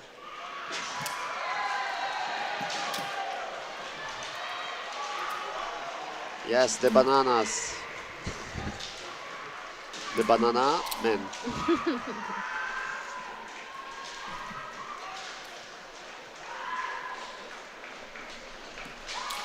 Oh. Men Kaishido attempt by Greece. Yeah, and the man strike itself Man was quite good. was nice too, yeah. Oh, and a Kaishido again by Moreno.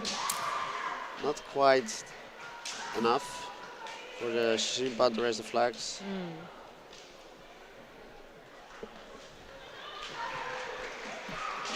Oh, beautiful. So Nice man. yeah, Moreno scoring another Ippon. Unfortunately, Yeah. I think she will not advance because she has been scored upon as well. Right. Right. Quite frustrating. She says 1 win, 1 tie, but like you mentioned, she lost a point. So Yeah. So I think Chimbalmos is advancing here. correct. If I'm not mistaken. That's why every point counts, as we Yeah. can see. Oh, however, look, can we have another look? Because looks like Chimbalmos was also being scored upon by Moreno. So this is, yeah, No, Moreno has had 2 against her. Ah, okay, Yeah. yeah. So that's decisive. Thing. So next we have in red Frances Vandenberg. Well, you can pronounce the name better than me. Van den Bergen, but I know she is French, but she's French, yeah. But I doubt that she will pronounce it the way I do. It does sound like a Dutch. It's definitely a Dutch name, but she is she is representing France, French, fourth dan. I'm curious to hear how they pronounce it in France. I would say Van den Bergen. And in white, Norway's Norvag Fredheim. Fittan. Yeah, Van den Bergen also very experienced player. Has been playing for the French team. And if you're curious, the third person will be Czech's Jacquemot. So show your support for Norway, France, or Czech Republic. Yep. Yeah, Marina van den Berg has been in the team for a long time. I think Yes, on quite a and few off. years now. On and off though, not always. Here and there, she might have missed a tournament. I'm not sure. I believe she's been in it continuously. Oh yeah, for a few continuously in years there? now. Okay. Of course, French players coming out to support Meng Marina. Caicedo And by beautiful, France. yes, very nice. To support It's always Marina funny to in me the when tall players are able to score a nice goal. Yeah.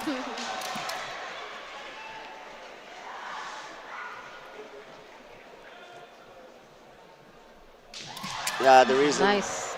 Oh, another nice Oh. Caicedo, and this time for the Norway. Only one flag, not quite enough to get the point. Yeah, Norway. But Norway not backing down. Yeah. Yeah, the reason Yoshimi says tall players being able to make nice door strikes is usually that technique, the Caicedo, you would prefer it if you're a little bit of shorter stature, let's say. And Marina sealing the deal here with a beautiful men strike. By Vandenberg, France. Yep. So far now she is in the lead with 1 win and 2 points. Frances Vandenberg will remain in red, and next we have oh sorry, I said Czech, but it's Switzerland. So sorry everyone. Switzerland's Jacquemot in white. I always forget that the CHE is Switzerland. nice for Switzerland. Yeah. Sorry. Yeah, many people get confused by that. So yeah, Switzerland is the letters on their tare is CHE. Many people mistake it for Czech. Oh, a lot of movement. Yeah. A lot of moving around. But still staying within the boundaries. Almost as if they have eyes behind their heads. Marina being in the team since 2016. Marina van den Bergen, thank you for correcting me, Anais.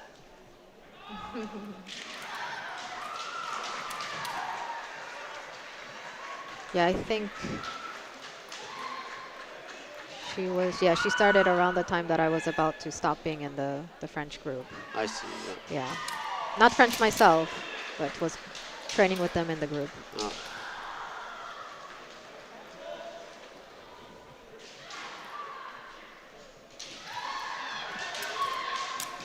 Jacquemot also participated in the team championships, of course. She was also in the Shiai-jo then.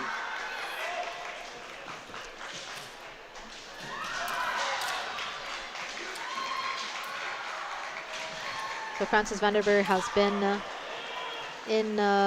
participated in 2 WKCs.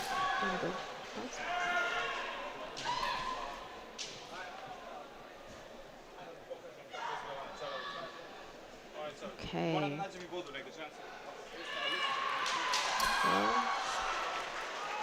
Yeah, the last Shiai ended up in Marina van den Berger's favor, 2-1. Oh, and this is a situation in which, well, this is interesting because she didn't lose it, she didn't drop it, she didn't touch the shinai in a manner that would, yeah. So there was no issue there. That was quite interesting. Wow. She did lose it for a moment.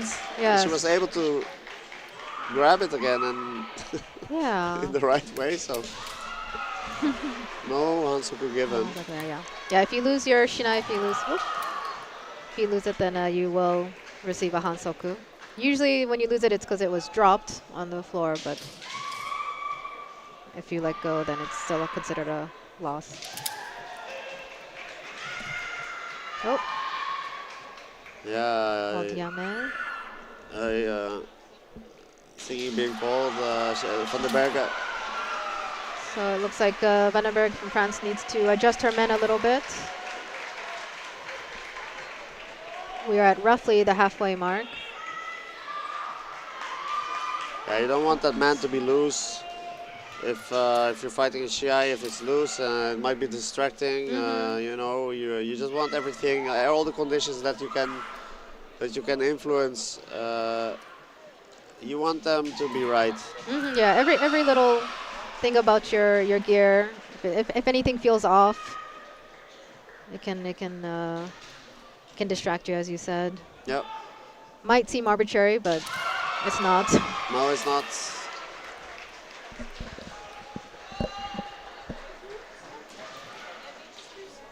Yeah, I did notice with the Tayatari before Marina went in for Tobikomi man, and she had quite some momentum. Then Giacomo gave her a little Tayatari to break the momentum that she had and maybe break any Zanshin that she would have if the strike had landed. But that did result in the Van der Berger's men shifting a little bit. So she's addressing the discomfort, resulting discomfort. There we go. And we've restarted with roughly the halfway point of the 4-minute match. Oh, do attempt. Oh, yeah, that was being forced. Okay, yeah. So in that case, the judges stopped because they saw that Giacomo was pushing just a push. Yeah, it was clear that. And Mary for Frances van der Berg. Yeah. Scoring her a second point, so she is guaranteed to move out of the pool. Yeah, beautifully done. Oh, was that not? Oh, sorry, I'm so sorry. That was her first point. Yeah, well. But still, yeah, so far she's well winning. On her way, well on her way, yeah.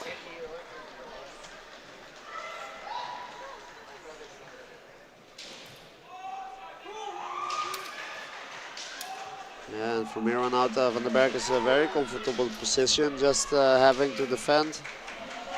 She could just defend what she has, and then that's good enough. She could make an ippon, that's good enough.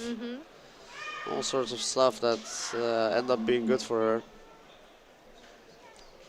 On the other hand, Giacomo has a tall order to climb. Yeah, needs 2 ippon at the very least, and then she would have to fight. I'm not even sure if it's possible anymore. Well, if she were to get 2 points here and 2 points in the next one, yeah. she would have 2 Yeah, wins. she would win then, because no, but yeah. She could win. So these ippon are so valuable to have and to not receive against you.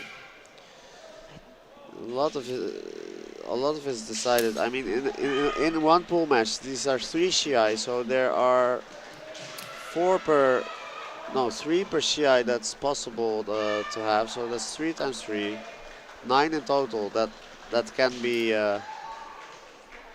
be awarded within one pool. That's not a lot of ippon. 9. Oh, yeah. Her out. But I believe we are quite close on the end of time. Hansoku Ikai for Switzerland's Giacomo. Oh, that was she time? has 2. I didn't realize she had 2 Hansokus. So now she, yeah, the point was awarded to France. I see. So. Yeah, the Shinai. The Shinai. I thought that wasn't the Hansoku then. I believe they gave her. For dropping, dropping, quote unquote. She yeah. was not. She lost her Shinai, I believe, so they gave her Hansoku, and then maybe simply releasing the Shinai is a Hansoku. Yeah. In any case, Marina advancing in this pool. Correct. So staying in white, Switzerland's Giacomo. Representing Norway in red is Norvaj Freidheim.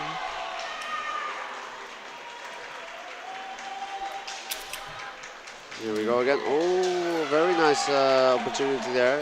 Yeah, recognizing the fact that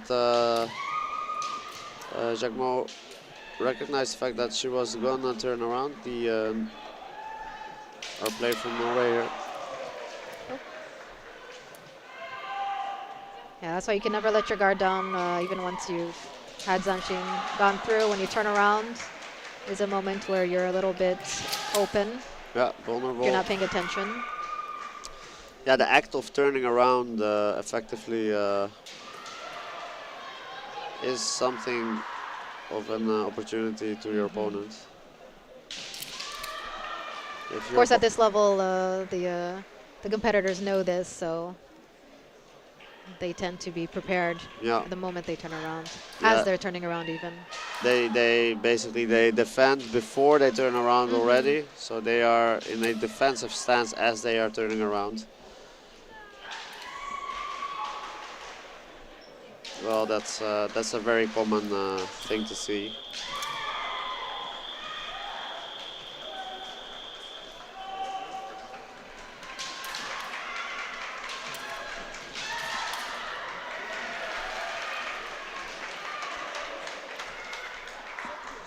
Yeah, very interesting Shiai nonetheless. It's not for advancements in the tournament anymore, but still interesting. Plenty of things to observe.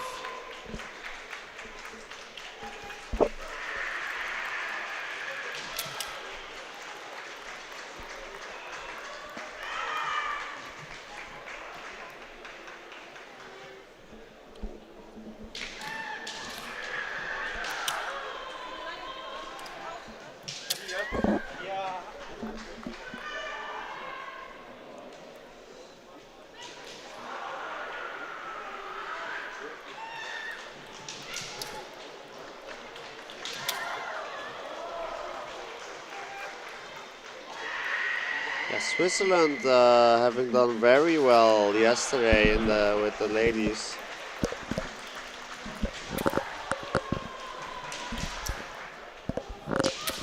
I mean the gentlemen. The men's team. The men's team, yeah. So men's team, they went up to the final against France. So exactly. Bit of an upset for, was it Spain that they knocked out? Yeah, they won versus Spain. I think. So well done to the Swiss men's team. Yeah. Oh, nice man attempt by Norway.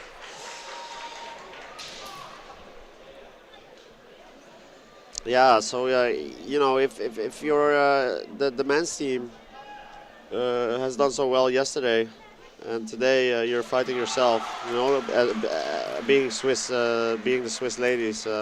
You get hyped up by such a success. Yeah. So very motivational. You're gonna go like, oh, our guys did so well. Let's try our best too, you know.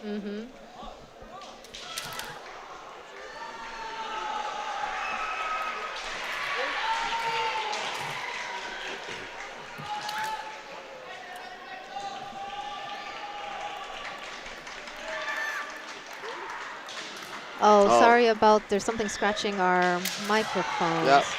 We will ask our tech guys to look into it. No, I think it's just because I'm touching the perhaps thing. I try to be more careful.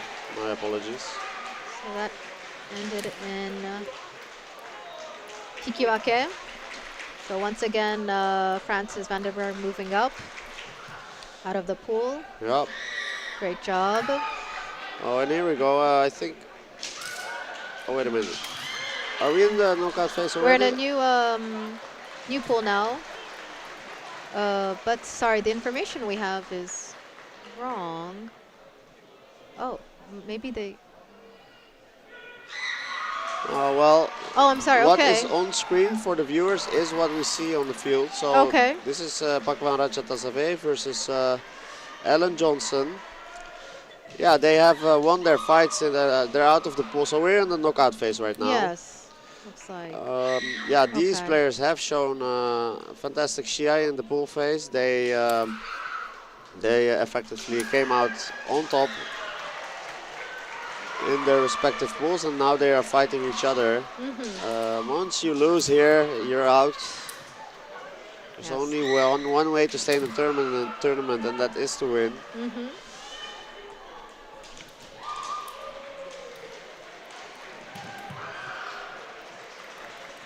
And as we mentioned before, in white's Racha Tasave, so sorry I'm butchering that. That's good. She is on her home turf, representing Netherlands where we are. So she will definitely be trying her best to represent Netherlands Kendo. Yeah, and it's comfortable, of course, because well, within Europe, there's not a lot of countries that will have a time lag or whatever. Maybe if you're from Kazakhstan and you flew here, you might have a little bit of a jet lag, but such things as logistics, travel, the language, everything is familiar to you here. So you feel very comfortable going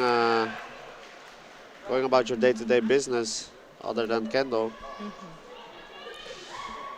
So we'll see here. I saw a little bit of a Shiaijo slash Kaishimen attempt by our Swedish player here before, just now. Both players have been practicing for 14 years.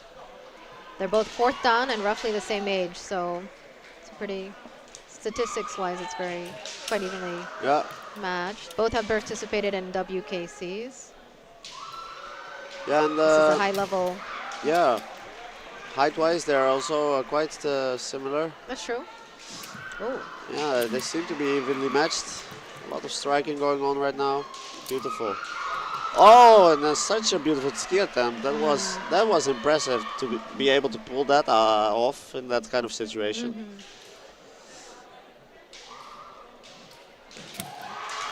Oh, and the men's strike, not quite enough. You do notice that the Shimpan are getting strict with awarding these Ippon because they feel like these two players are such a good matchup. They want to see more. They really want to be blown away by one of their techniques in order for them to raise their flags, it feels like.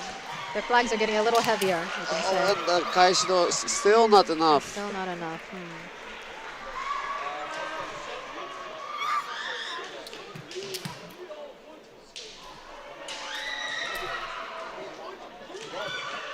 Both competitors showing us beautiful footwork, nice posture, nice kamae. Oh, and that man, Meari. Nuki man, kote Nuki man, it felt like to me. For Sweden's Johnson. And that was what the referees were looking for. Uh-oh. Another thing on the Shiaijo. I wonder what's going on.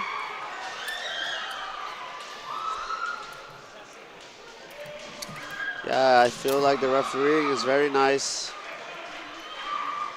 They do let the competitors show what they're worth. And the equalizer. Very nice. Very Yes, nice men this by is Netherlands. so exciting right now. Yes. So interesting. With the Shinai. Yeah, it was a Kaishimen.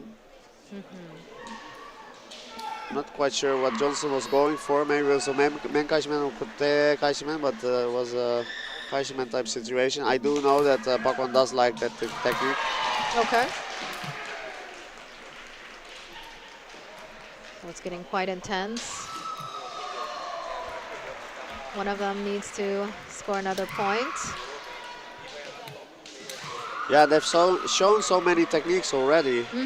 Up to ski even. Yes, yes.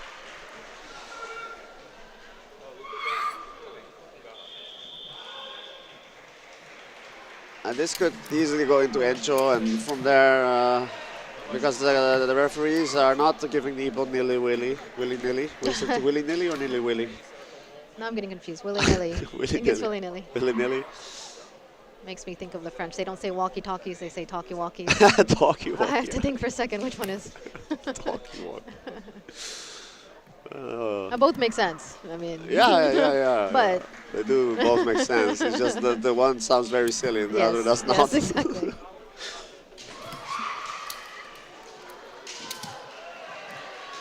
Yeah, they're so evenly matched. This is Yes, such an this interesting is- Shiai. Yeah, very beautiful to see. This is a kind of kendo we're looking for. Yeah, High level. yeah. Oh, And this is the kind of kendo that can go can go far in this tournament. definitely. And that's time. So the 5 minutes are up. It's Yeah. going to go into Encho. Do you know the rules for? Is it just unlimited? It's I not- think, in the yeah, youth there's a time unlimited. limit, but No, okay. No, So I now wouldn't. it will be. They will just keep going until any opponent has been scored. Okay. What? And then. No, No, this is of course a knockout Yes. Shiai. So Encho is Yeah. what should Required. happen We have here. to. You can notice the competitors are also confused by the Hiwake gesture that the Shushi made, but on we go. The Kaishido attempt by Pakwan.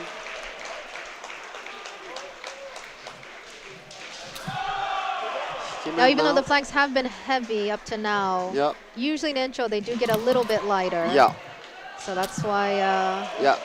your keys, Anshi, everything has to be quite good. Yeah, correct.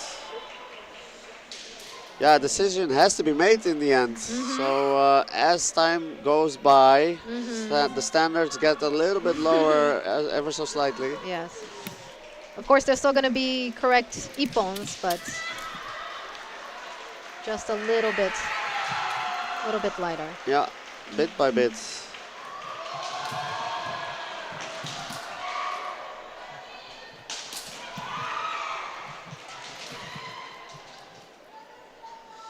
Yeah, these Shibban have to get their lunch at some point as well, of course. Yes. A lot of pressure.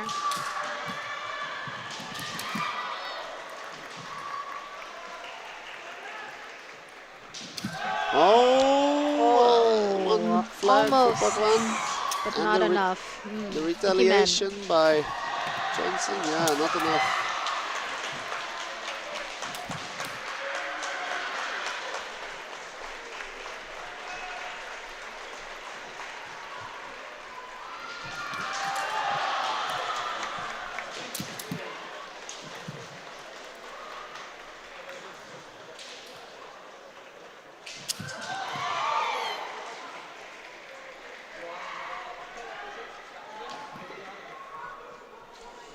Yeah. The longer time goes on, the longer it becomes a battle of both psychological and physical endurance as well. Right. Becomes a battle of the minds after yeah. a little bit. I mean, these factors getting more and more decisive.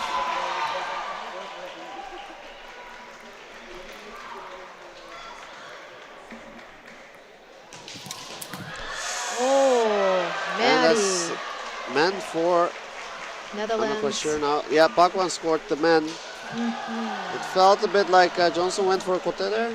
I'm not quite sure. I would have to rewatch it. Really the men. But yeah, very beautiful Shiai. Well done. And she will be moving on to the next round. yeah, hats off to both competitors. Next, in white, we have France's Vandenberg. Fortan. In red, Finland's, Zimbalmos. Chimbalmos? I'm saying Chimbalmos all the time, so... And Sixtan. I might have been saying it wrong all the time, I don't know. Yeah, let's just get that out of the way. We are not here to butcher name pronunciations, but... just to cast Kendo Shiai. If we pronounce it wrong, yeah, apologies. If you're in the chat, please show your support. France or Finland. Yeah. Already see a few Finnish and French flags. Yep, a lot of flags coming in now in chat. Chimbalmos and Van den Berg, yeah, being the first out of their pools. Yes. And now trying both to... experienced, both have been to World Kendo Championships twice. Yeah, and they will decide here and now who is going to stay in the tournament and who is who can go and have a shower.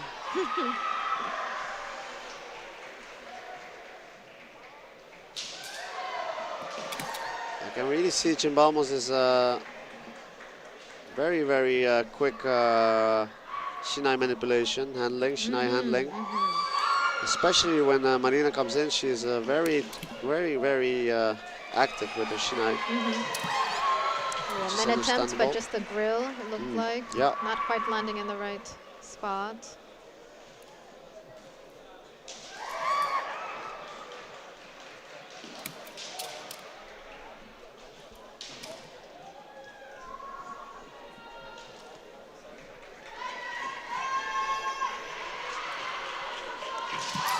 Oof.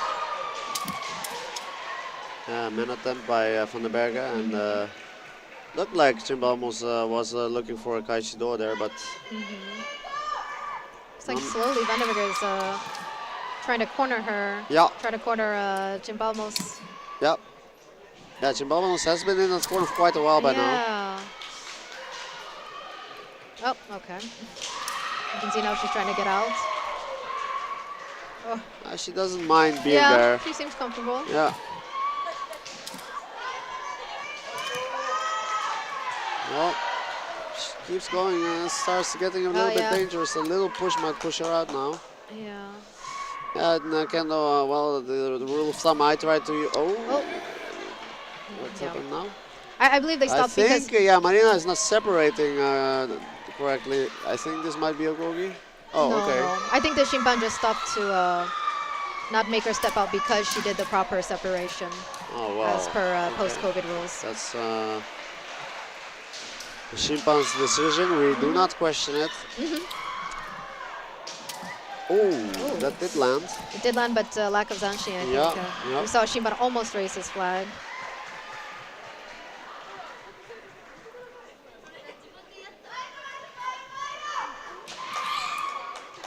Yeah, if you're observing, it really feels like Francis Van den Berg is able to put a little bit more pressure on Chimbalmos' Finland. But doesn't necessarily mean that Chimbalmos isn't, you know, in control as well. Yeah. Yeah, it depends on the style of that the player has. It can be deceiving. Exactly. To feel like you are pressuring someone, and then you decide to strike, and all of a sudden your opponent has a nice Oji was prepared for you.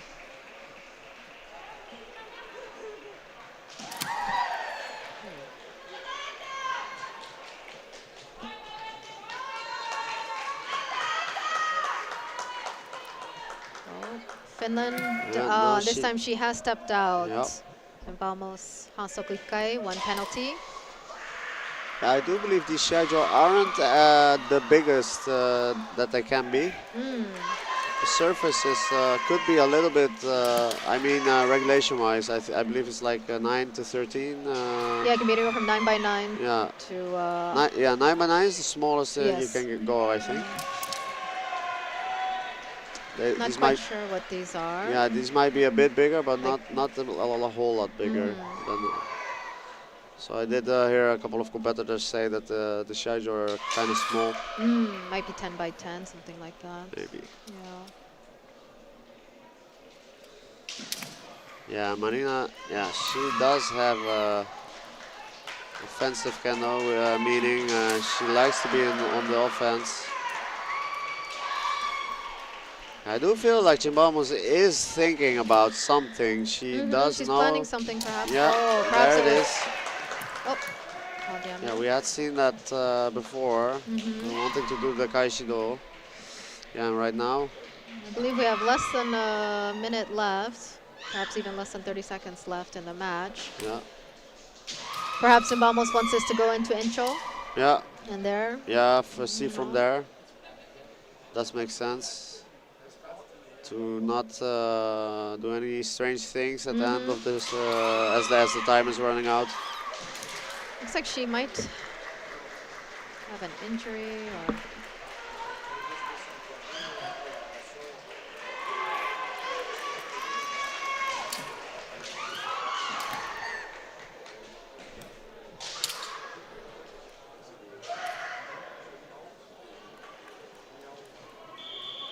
And that is time. Yeah, We'll so go into Encho. Yes. Sudden death, Ippon Shobu.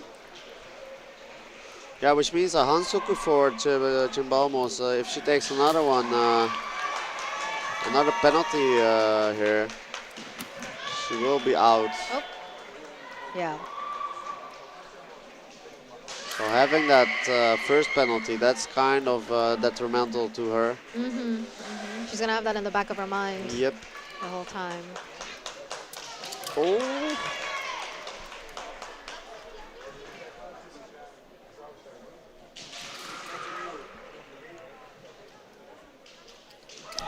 Oh. and Yeah, a kote yeah. There you by go. Finland's So Zimbalmos. She will be moving on to the next round. yeah, Finnish crowd cheering here. Yeah, we right can hear them next quite to the well. caster's table. Yeah. Yeah, that was interesting because That was, Marina was yeah. on the offense. She did seem like she was pressuring Chimbalmos into literally into a corner, even pushing her out of the Shiai-jo by doing so. But Yes, in the end. Chimbalmos, in the end, being able to perform a very nice Debanakote, utilizing that innate type of pressure that Marina likes to use. In red, we have the Czech Republic's Eklerova, fourth dan. In white, we have Austria's Murakami, third dan. Yeah, these were the first two pools that we casted, I do believe. Aiklarova, maybe the first or second pool that we have covered, and then Yes, Murakami also in between the first and the first, second, or third pool, I think. I do remember these. I These believe were you're quite correct, yeah. yeah, quite convincing also the way they came out of it, I think. I remember Murakami having a very nice Tobikomi man, and Aiklarova just being very solid in the way she approached her Shiai. Oh, there's a issue with the Shinai.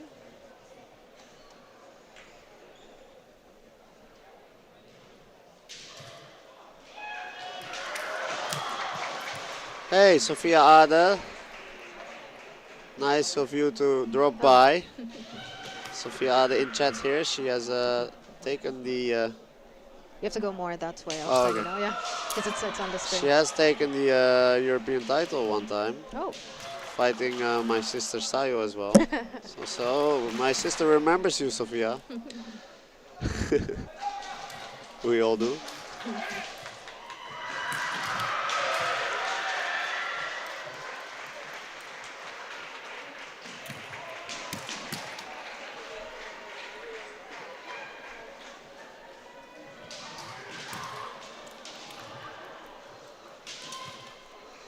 Yeah, it's been a while. Anyway, on with the fight.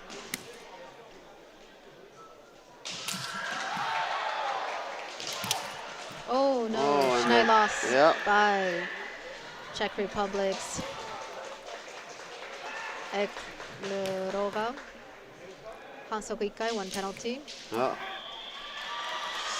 Apparently, Nikki is her nickname. Nikki, having Nikki as a nickname. Yeah, sounds logical. Yes, in the chat, please put the flag of the country or the competitor you're supporting.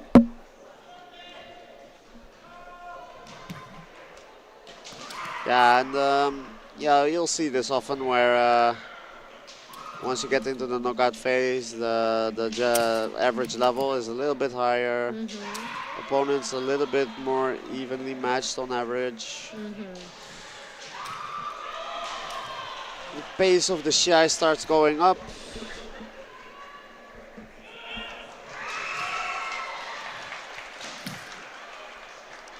Yeah, even though Kendo is a best of 3 system, yeah, just that one ippon is still very important just to be able to pull out that technique. And that was a nice yeah. Kaishido attempt by Aiklarova, but the men actually coming through from Murakami. Or is it the other way around? Am I? Oh yeah, there you go. And then, yeah.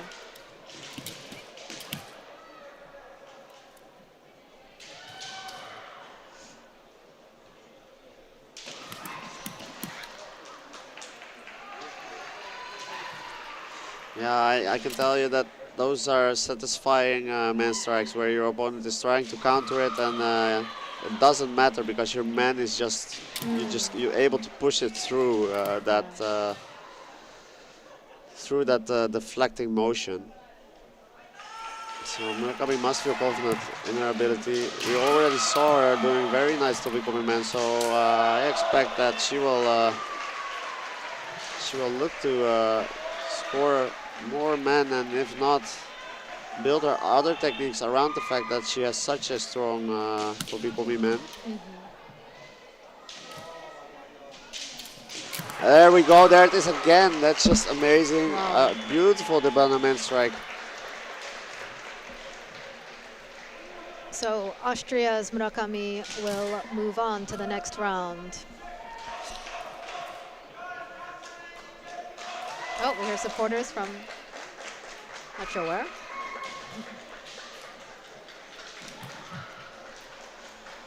Next, in white, we will have Poland's Bober versus in red, representing the Netherlands, Dachata Sabe.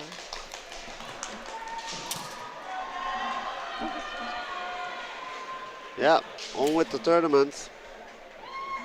We are one tier up, so we're getting closer to the quarterfinals here.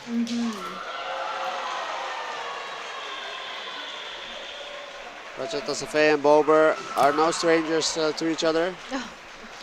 They know each other by name, by appearance, by face. I'm not sure if they fought each other, but I wouldn't be surprised in the least. They know each other's kendo also. If not through experience, then by observation. Yeah, both have been prominent in European Championships.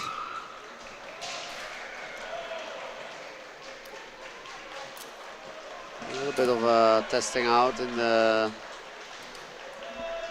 the waters in the Tsubaziriai type situation.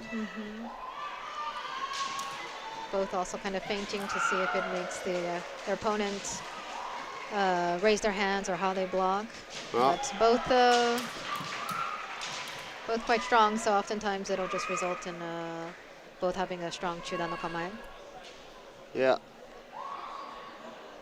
Both determined not to give too much information, of course.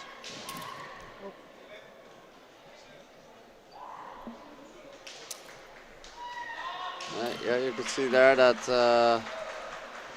Dachata Sabe was feeling out the reaction to a Katsuki type motion, for example, in Tsubaziriai.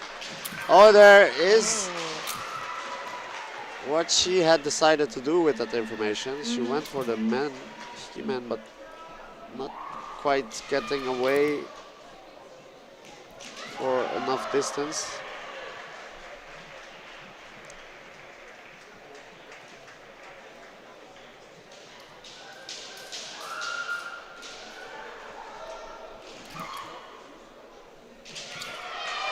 Yeah, Bober moving in to shorten, to close the gap and shorten the distance to defend. You will see experienced players move forward to defend rather than moving back to defend. Because moving forward still allows you to perform a offensive move, whereas if you move backwards, that is increasingly unlikely that you will be able to do so. So yes, it's purely defensive if you go back. Yeah. And also, if you move forward, it also makes it oftentimes that the opponent's Shinai now is you're too close in for the hit, so it's not in the correct range between the Saki and the Nakami. Yeah, that is entirely correct. If you're too close to the opponent, you're unable to perform a lot of techniques. So from Tsubaziriai is Hiwaza only that you could perform, and just before going into Tsubaziriai is a moment where you cannot perform any techniques at all. So moving towards your opponent is always a safe option, provided that you have the right way, the right avenue I wonder. Oh, it looks like maybe they're giving them a warning. Yeah, For the looks Tsubasiri, like it, maybe it's yeah. the separation Looks like as it. post-COVID rules. Oh, Hansoku for Poland's Bober.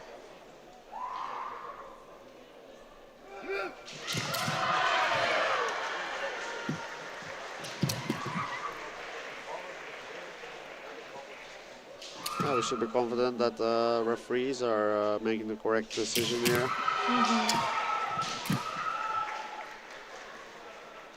And try to encourage execution of the Shiai in a way that is fair and promotes a lot of testing of abilities. Oh, and yeah, Pakwan's getting close multiple times over the course of the Shiai.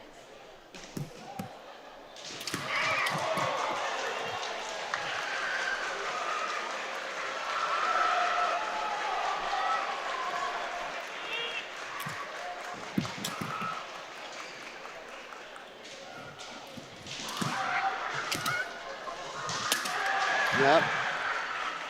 Good refereeing, very important. Oh, and this is an Ippon for Aijimen, but Bober. 2 judges giving it to Bober and Yeah. 1 for Netherlands. And here again, the opinion of the referees is divided, and being a good referee is difficult, but I have no doubt that they are making the right decisions, at least based on the observations that they make. They are. Oh, and looks like she was. Oh, and a second Hansoku, meaning For that Bober, yeah. Netherlands Ratachasave will have a Hansoku 1 point. So now they are tied again. Yeah, I do think she had one Hansoku already. Yeah, there it Yeah. is. So it's Ippon tied Adu. now. And this is Yes. getting very, Yes. very nerve-wracking here. Because I believe it's perhaps about 30 seconds left or less than. Quite intensive. It might go into Encho. Yeah.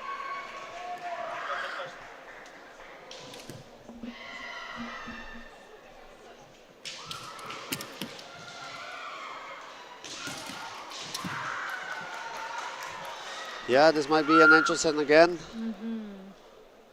Yeah, so evenly matched. Such a nice Shiai to see. There's not really a dull moment ever. There we go. Yep. 5 minutes are up. Going to Encho. Sudden death, Ippon Shobu. Yep. Here we go. We see Bober immediately really going in. Teme.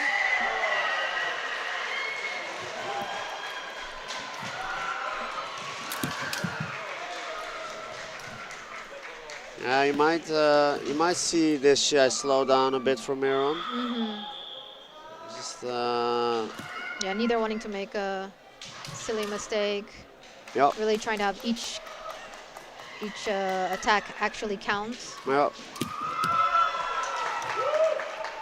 Yeah, and they've seen quite a bit. They have a feel for the flow of the Shiai. I have a feeling that they do feel like they need to do something new here in order to surprise their opponent. So they're both setting up their plans for that, I would assume. Oh. If you're in the chat, please show the flags of the team, the person you're supporting.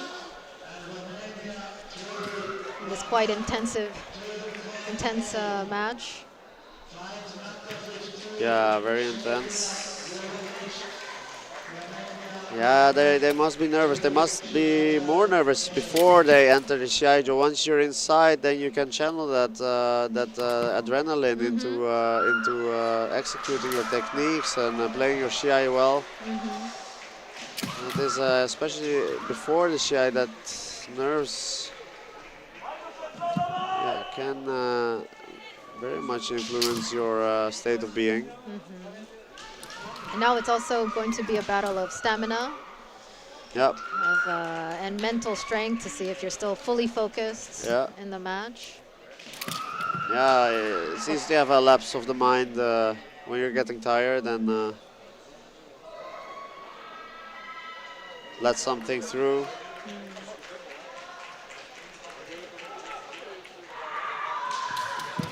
Perhaps even making the mistake of stepping out of the Shiai-jo or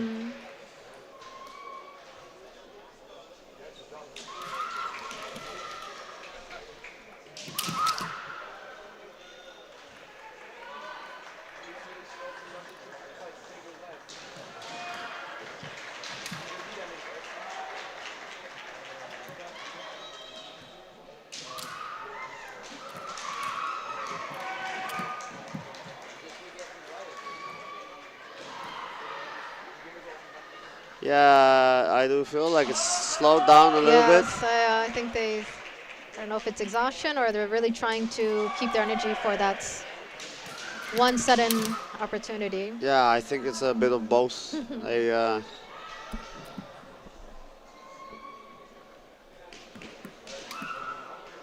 lot of factors playing into the development of the Shiai here.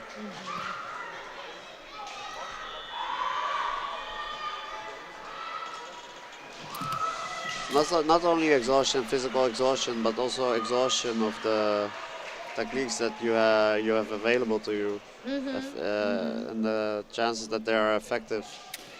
By now, you've probably used up all your Yeah, preferred techniques. yeah. All You the have to go cards to the have been ones in, played. in your back pocket now. Yeah, maybe pull out the Joker, you know, Yeah, you never know.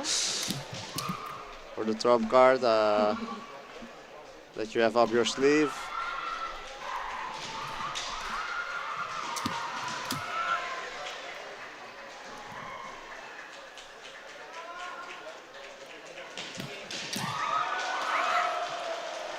Yeah, it is the competitors that do well in this kind of situation. I feel like that have the edge, where you know, otherwise in technique and other factors you are equal in ability. Being able to pull through in such a situation as this, that's an ability on its own, I think. Uh-oh.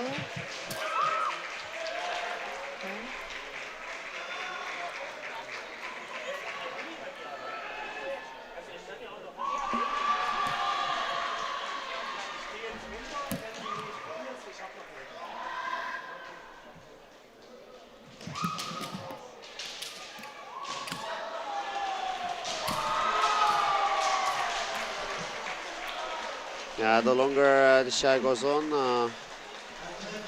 the less they are inclined to spend any energy on things that they have already done.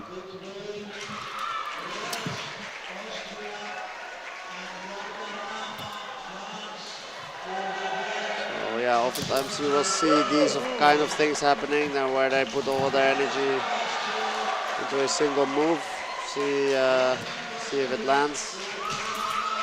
But wasting energy on Subaziriai or putting a lot of pressure, knee, sandan water or stuff like that, you won't see that anymore. You really see that it's just throwing on one big technique and then going back into Isoku Ito no Mai, resetting and oh.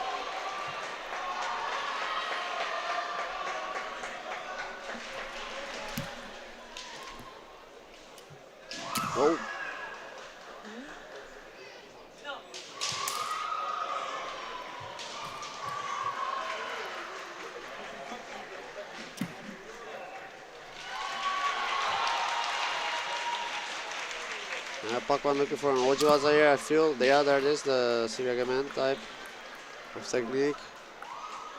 Yeah, Bober, yeah, seemingly being slightly more aggressive into initiating techniques here.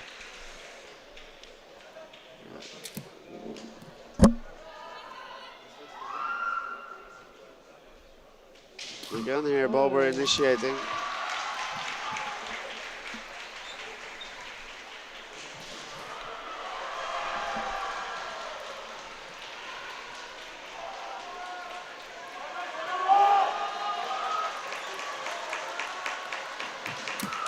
This is for sure the longest entry we had so far. So far, yes, yeah. Perhaps the longest entry we had in the tournament. I'm not quite sure because we do not see every Shiai, but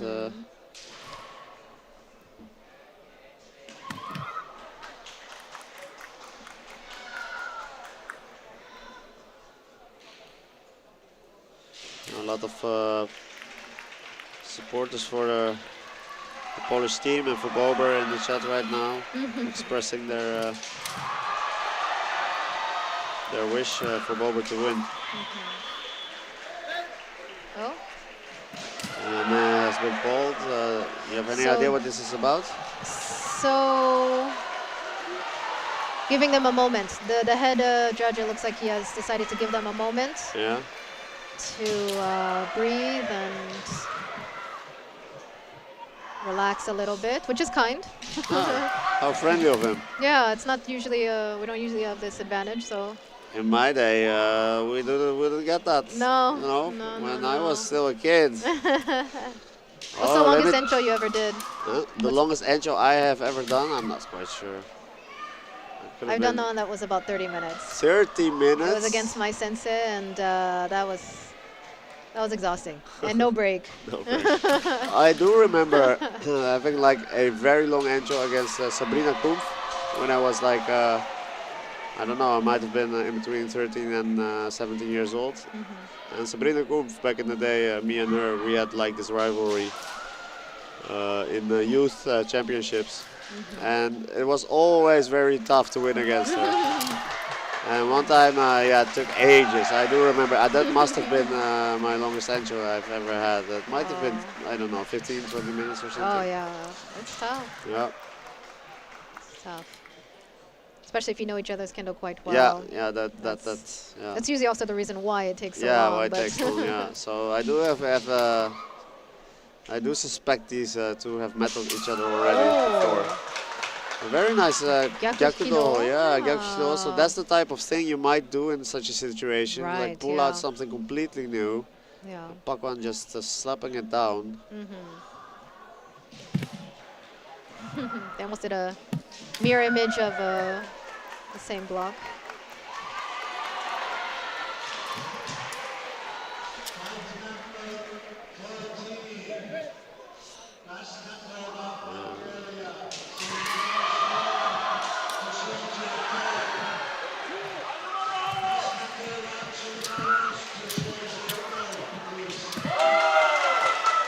I'm surprised to see them cover so much distance all of a sudden out of nothing. Bober putting pressure on Pakwan. Pakwan pulling out some heat techniques, and all of a sudden it's quite a lot of action. You got their second wind. Yeah, maybe that break did them. Yeah, maybe the break did help.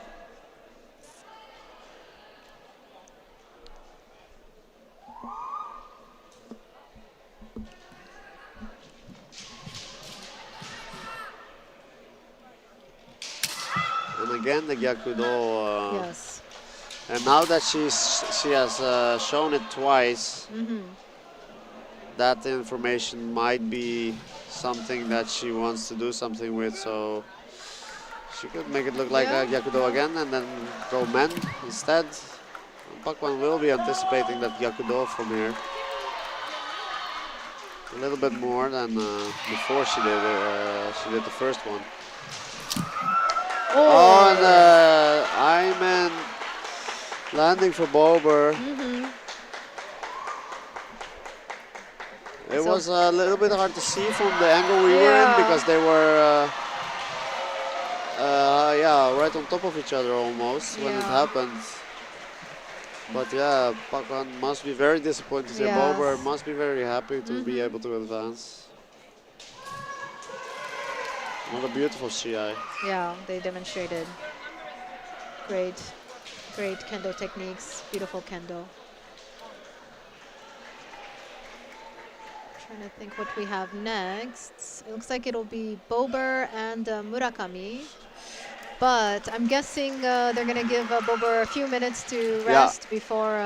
yeah, that makes a lot of sense. She spent a lot of energy on that Shiai. A very long encho. If anything, if I were Bober, I would just take that time, demand it, secure it, and not having none of just going right into the next Shiai.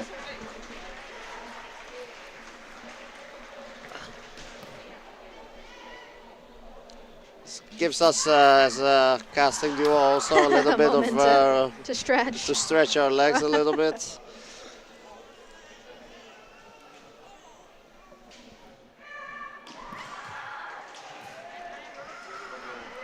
Hi.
So Bober is now putting her men on, so we should be starting in a couple of minutes. This will be Poland being represented by Bober in white, Austria being represented by Murakami in red. And if you're just tuning in, previously Bober had a very long Encho match. She was able to pull through. So the judges have decided to give her a few minutes to relax, take a breath, before getting back into the fight.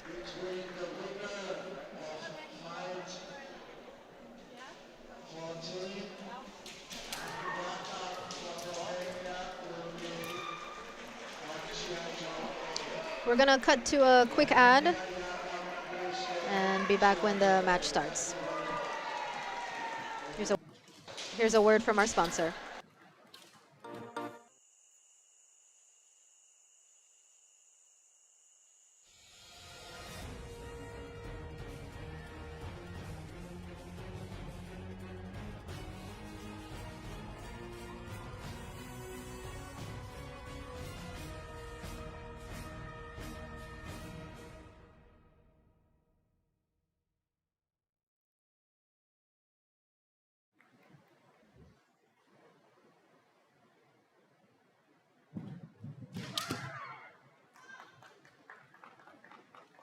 Okay, you can.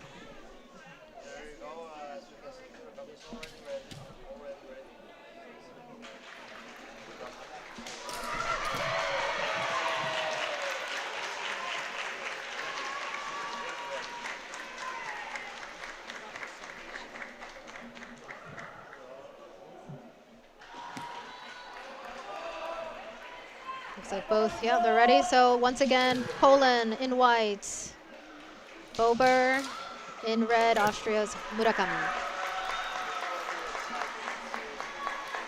Oh no, your mic was off. My mic was off. Sorry.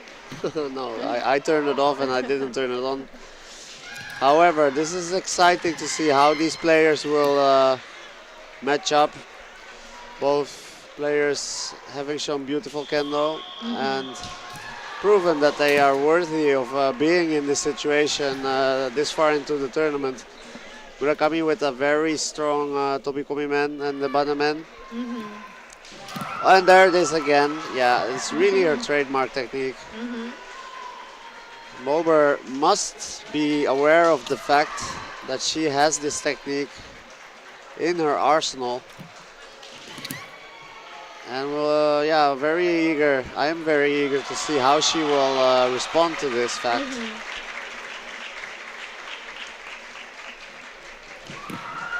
Yeah, just doubling down on that man.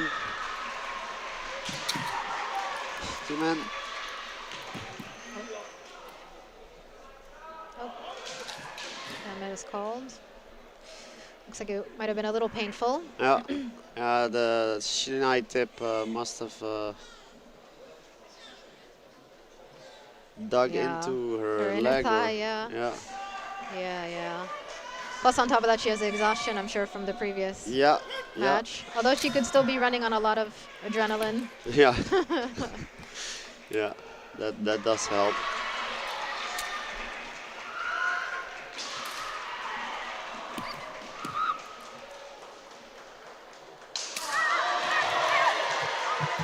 Yeah.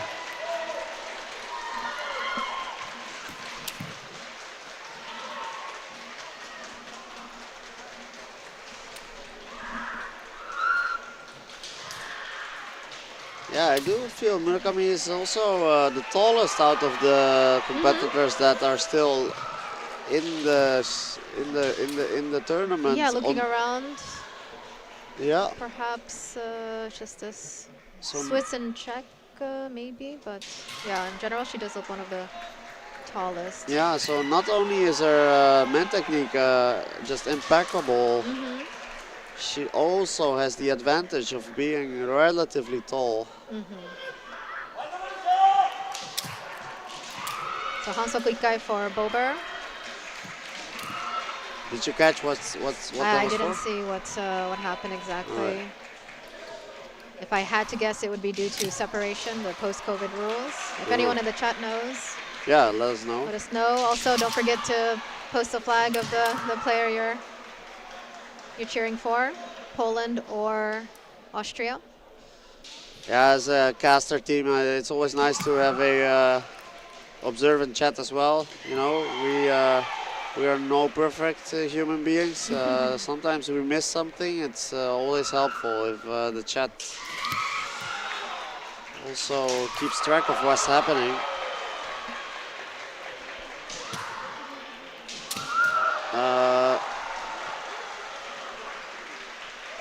Yeah, Spacey mentioning the site is glitchy. Could you be a little bit more specific? Perhaps we could do something about it. We have a technical... Oh, and the men! Again, this is the second time that I've seen this happen where... Yeah, you would go for Kaishido, right, against Murakami, but she just pushes through that man right through the deflective motion. She does not seem to get there. Oh, that was beautiful. Beautiful, Seems Bober's in a bit of disbelief, but from our point of view, it looked quite nice. Yeah, beautiful, and beautiful. That's it for Poland's Bober, unfortunately, but she's done very well. And moving on will be Austria's Murakami. Yeah, and yeah, it's just really interesting to see that the Murakami's opponents, they are clearly aware of the fact that her man is very strong, but but the man it just keeps on going through. Quite fast and good Zanshi afterwards, like you said, pushing through. So the eyes of the judges are, I'm guessing, going really for that men as opposed to the Kaishido. Yeah. Yeah, Spacey mentioning the site with the tournament details doesn't work well on mobile. It doesn't let me scroll. So it is not about the stream, which I am glad about. So we can just continue streaming and casting the way we are. And but we will mention this to our technical team. Perhaps they can do something about it. We will try to let you know if there's any updates on that.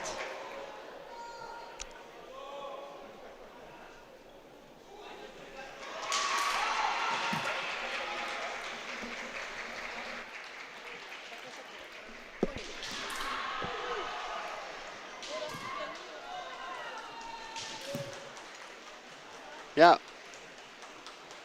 Katarzyna mentioning Murakami is in made it to best of 8. I will check to confirm. This could very well be the case because we are waiting right now for her opponent to be announced.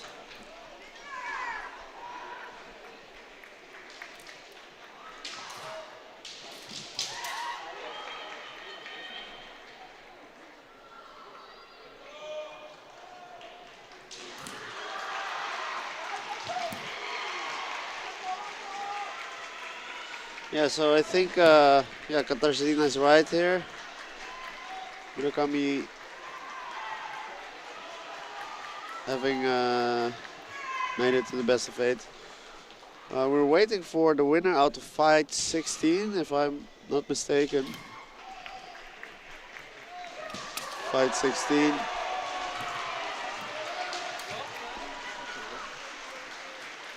Oh.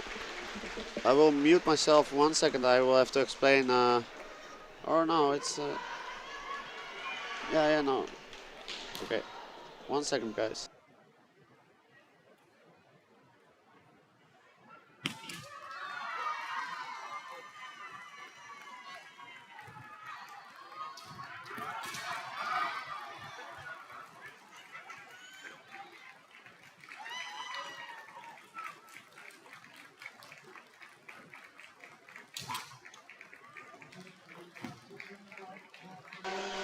Hi, I have an update on the side with the tournament details. Apparently, this is not managed by our team, but it is managed by the EKF. So that's not something we can influence with our team. And well, Katarzyna says this side works fine for her. So yeah, perhaps it's incompatibility with the device that you use and the program that the server is running, something of that sort. In any case, the Shimpan are getting ready for the next fight, and it looks like Jim Balmos is Murakami's opponent here.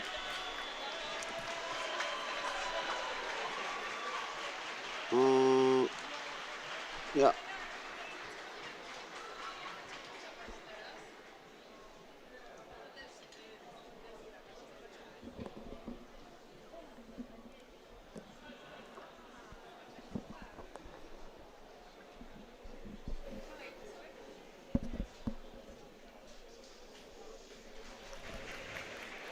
Oh, yeah.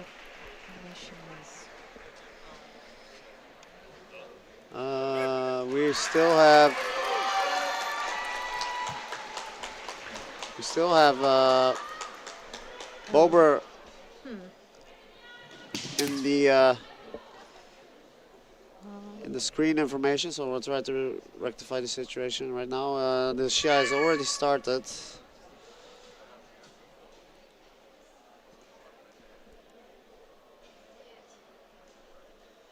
Yeah, and very tense right off the bat. Sharp movements from both competitors. I believe we have to. Murakami straight away moving into pressuring Chimbalmos with her main technique. Chimbalmos undoubtedly being very aware of the danger that might pose to her. And there it is, the man from Murakami and the Kaishido attempt from Chimbalmos. We were luckily, fortunately able to put the right information on the screen.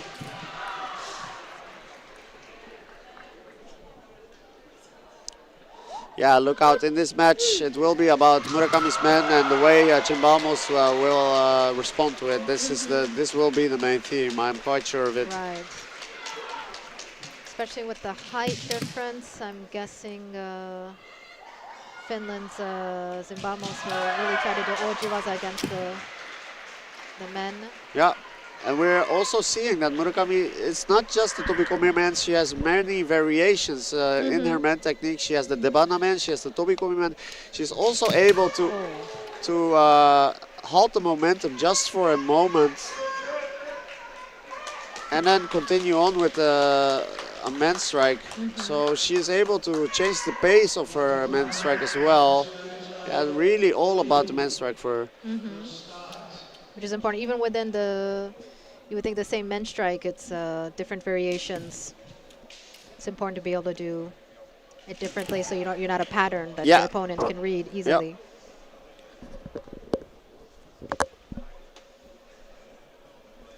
Yeah, earlier on I was expecting her to perhaps use the pressure, the pressure that she naturally has on men.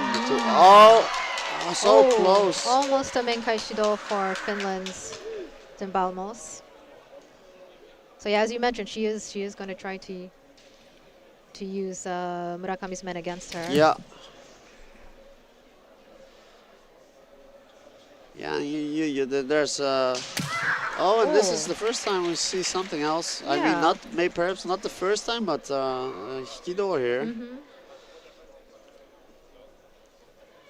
Yeah, perhaps she feels like her man technique is a little bit getting a little bit dangerous now. It's helped her until now, but if you're an experienced fighter, you know that at some point you might have to change how you've been fighting based on who your opponent is. Yeah.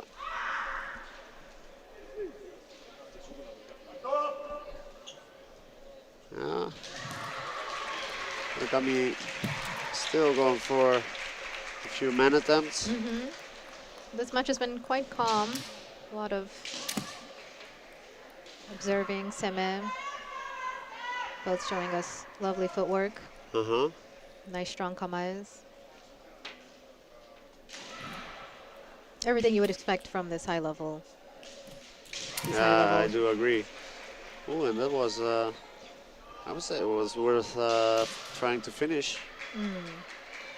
Add some zanshin to it, but I guess the Shinai was in between. Oh, see, that's what I going in, looking like you're going for men, and suddenly changing it to kote. That's what I meant earlier. I was gonna say that I would expect her to have her techniques revolve around the men's strike. So pressure men. Well, by now everybody is afraid of that men's strike she has, and then that opens up all sorts of other stuff that she can do. And as it became clear that Bober was anticipating the men's strike, Murakami straight moving into going for kote instead, and yeah, that type of stuff is just so effective if you're aware of what your opponent is aware of, and yeah, it becomes this psychological game. So far, Murakami showing very strong psychological game too, in my opinion. Yes. Even though Zimbalmos is 6th dan and has had a lot of EKCs and a few WKCs under her belt, you can see that Murakami is showing, I'm not afraid. Mentally, I can still be strong too. Definitely. And Zimbalmos is here for a reason as well. Will not let herself be defeated so easily, but... Oh, and that is time. Time is up. So with Murakami having scored a kote, she will be moving up to the next round. Yeah, Zimbalmos seemingly accepting the fact that she was defeated. Yeah, she just gestured to her coach. She was like, "Yeah, it was a kote." So, but even when you lose, if you lose to a hit that was clear and clean, in a weird way, it still feels good. Yeah, you know, you know what I mean? Like it's.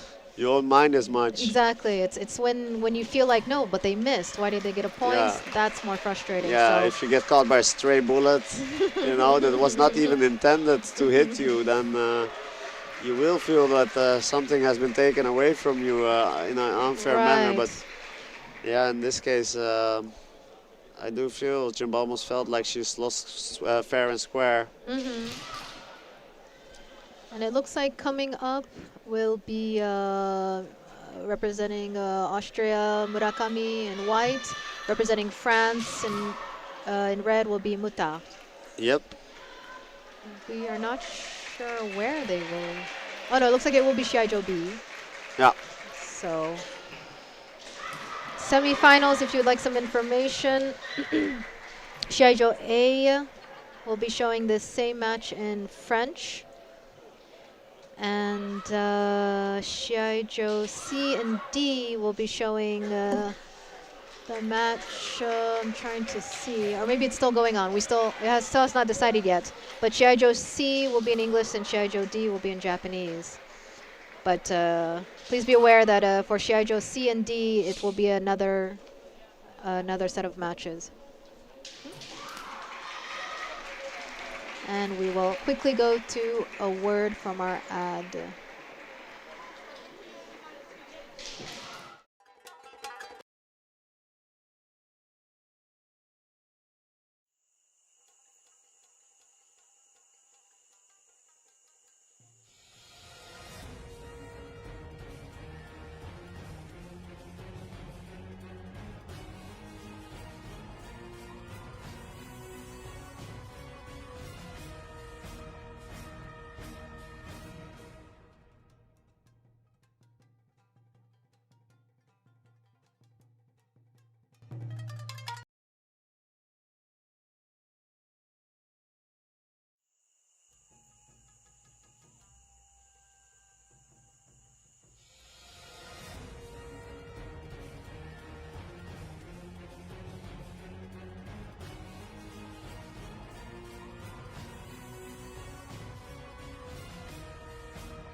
Okay, so here we are with the semi-final on Shiaijo B between Murakami from Austria against Medal from France.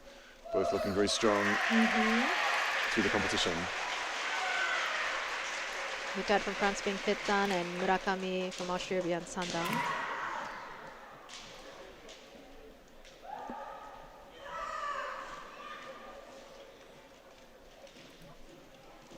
Murakami, 18 years old, but someone was telling me earlier.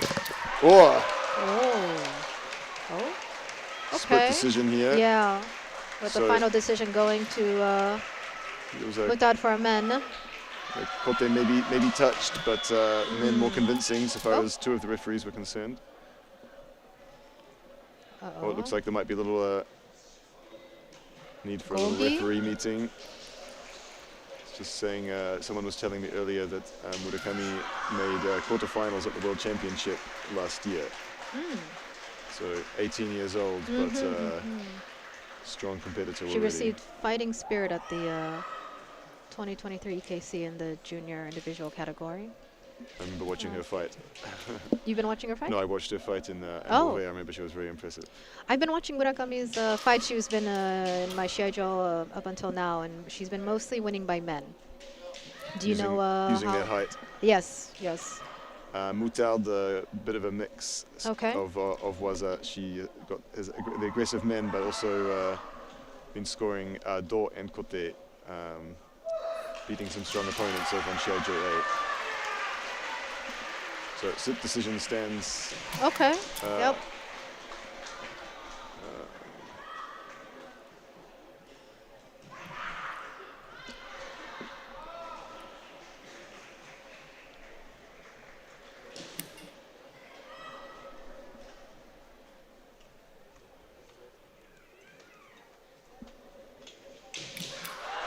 Immense Suriage-men there. Mutard patient, and in the end winning fairly quickly. Two Ojiwaza against men. Sorry, two Ojiwaza,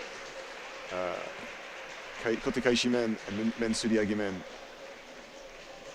So we will continue to broadcast in English here. The for other the final. I think the other semi-final is also concluded. Yeah. So we'll have an all-French final. In white, representing France, will be Guadarrama, and in red, representing France, will be Mutard. So again, another beautiful rendition of the Marseillaise coming our way a little later. So let's see if we have the information about what Shiai-jo will be, what language. I believe Shiai-jo D will be in Japanese.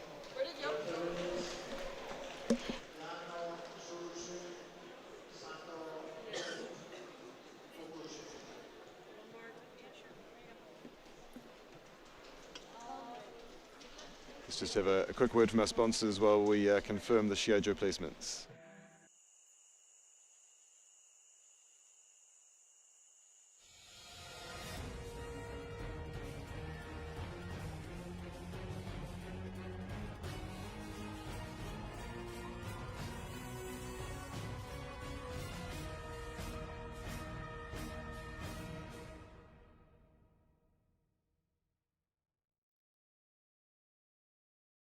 Netherlands. She was doing quite well. We had someone from the Netherlands. Yes,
Okay, referees coming out, getting ready. So Guadarrama.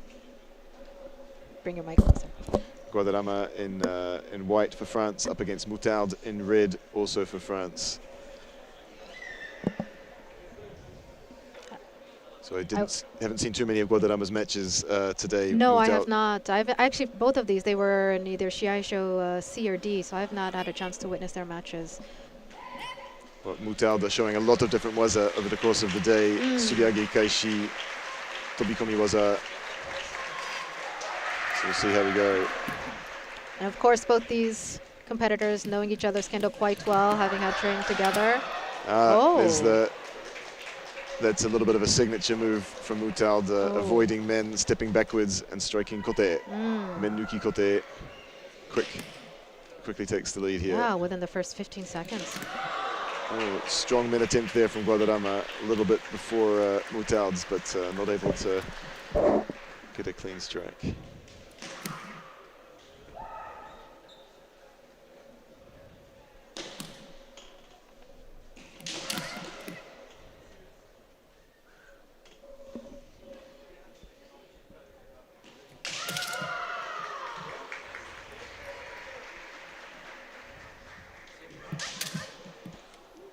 And Guadarrama trying for her signature Kaishido with a little step back to give herself some room. But Mutald brings her hands down.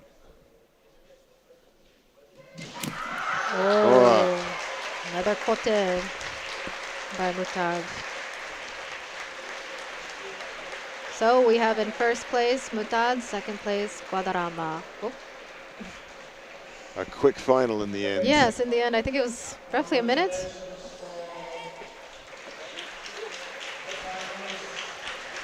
All right, so Mutald takes it. Guadarrama, second position. Strong day for France. I think this is their 4th gold medal of this tournament. Okay, so it sounds like the men's competition will be starting at 12:30. I think that's what they've announced. Quickly go eat lunch. Come back. We'll go cut to some ads. All right. Let's have a word from our sponsors, and we'll be back at 12:30 with the men's individual tournament.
From now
you think we should do? Let's not begin. We're just flying high, we're not coming down. Come right up next to me, step aside to side, I wanna sway. Yeah, we can dance the night away. Right. Want to dance it.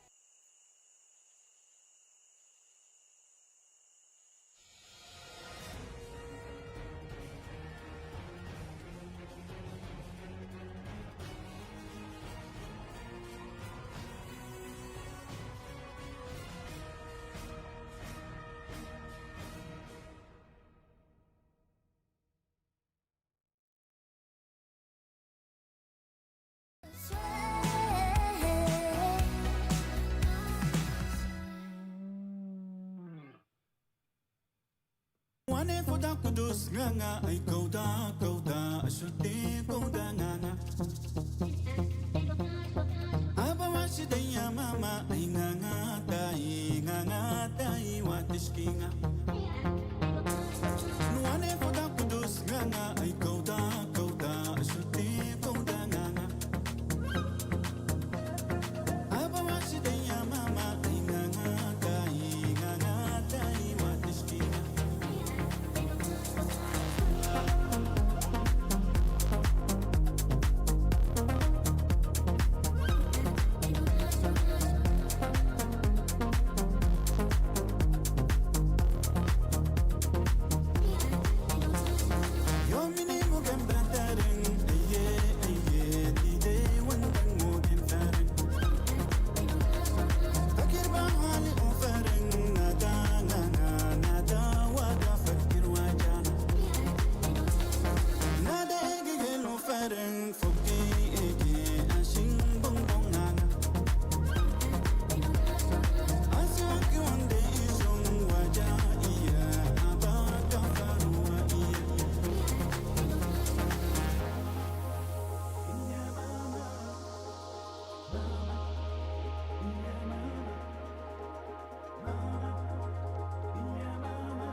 There might be champions.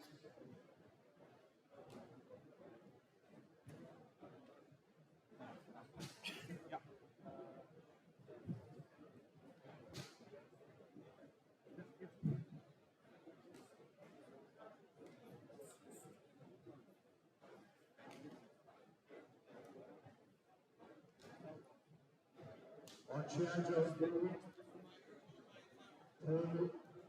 37 has only one fight. Only one fight, so 238. Please prepare your manhunt already. So Hungary, Portugal, Sweden, please prepare to start to number 38 immediately after the one and only fight on of 37.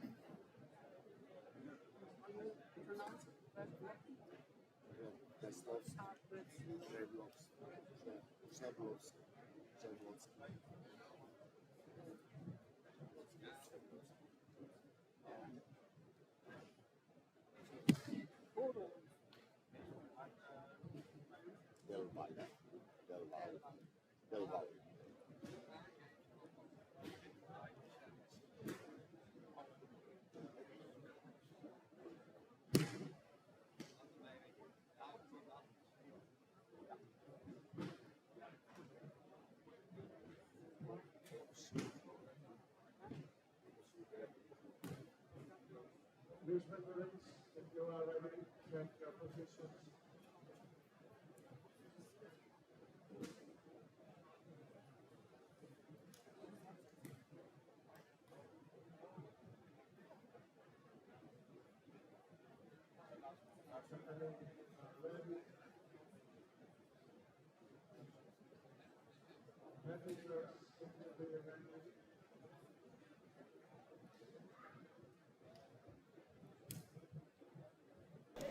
Welcome back, everyone.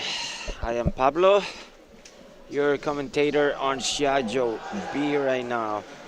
We're about to start the men individuals competition. This would be the last competition of the day. Starting up on this Shiaijo in white, Lucas from Great Britain in white, and Enrico Mancella from Italy in red. We're still in the beginning of the competition, which means we are still in pools. I believe only one participant per pool will advance to the next round.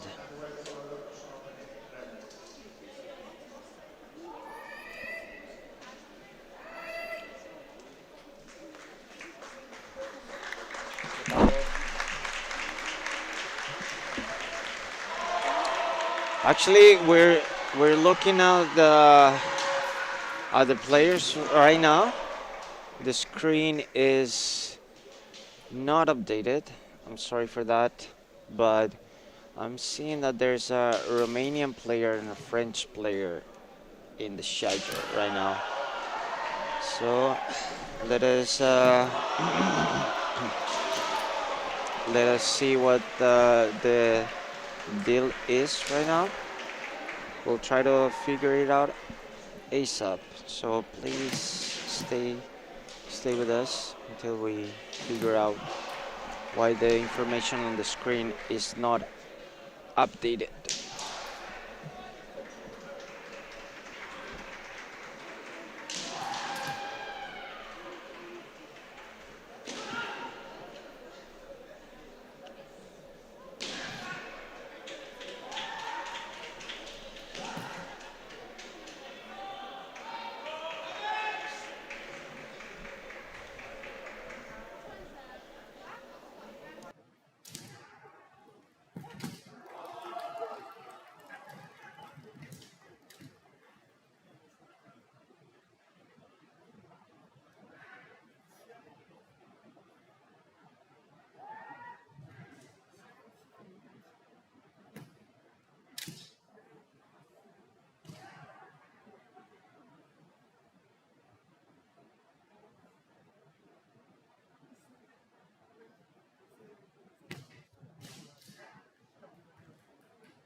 All right, it seems like we have talked to the tech team, updated the issue that we had on screen right now. Please let us know if everything is accurate right now. We should have Bodo for Romania in white and Lucas, France number 2 in red at the moment.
So this is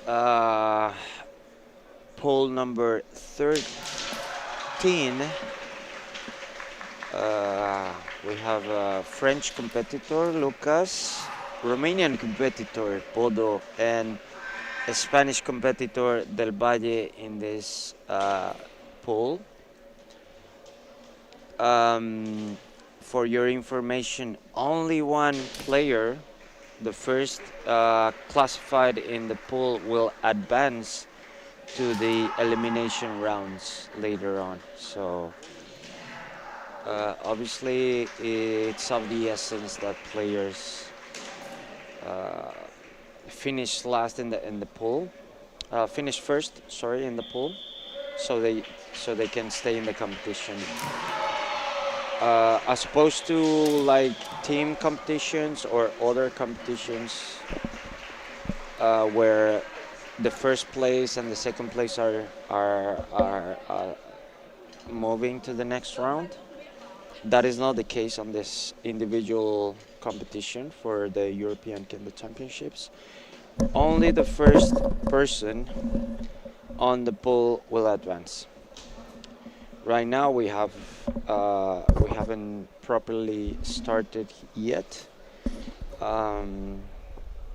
but on the floor is Bodo in white from Romania and Lucas in red for France. Welcome, Yoka. Thank you for having me. Yeah, it's good.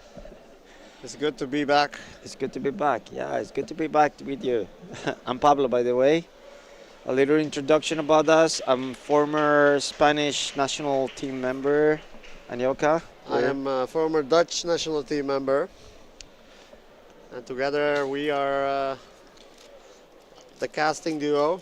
Yeah, we are the casting duo for the rest of the afternoon in this Shiaijo B. If you have any questions, let us know in the chat. I'm there. For now, I was telling them, Yoka, Yeah. I was telling them that this is the pool, the first pool of Shiaijo B. Yeah. Is pool number 13. Yeah. We got France, Romania, and Spain Yeah. competing with players, and only one will advance to the next Yeah. round, as opposed to teams. As was the case with the ladies earlier today. Yeah, it's a brutal system. You lose in the pool. Yeah. One ippon even may mean that you do not advance in the tournament, that you are out. Yeah. So yeah, it's a very harsh system. It's a harsh system, and also we've been there, right? We've been there. We have and, been there. and the strategy in a way is that you need to win. You don't.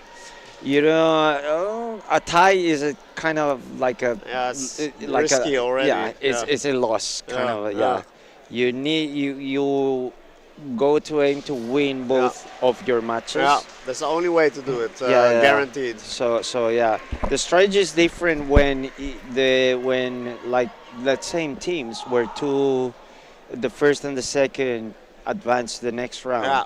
You can strategize in a different way, but individual, if only the first one advances to the next round, it is brutal, as you say. You just have to go for it. Yeah. For sure. You don't want to be in a position having drawn one Shiai and then maybe the next one you win 1-0. Still means that it's not entirely up to you whether you will advance or not. Yeah, you don't want to depend on the other two players, right? Yeah. You wanna secure it. Secure the pass for yourself. Exactly.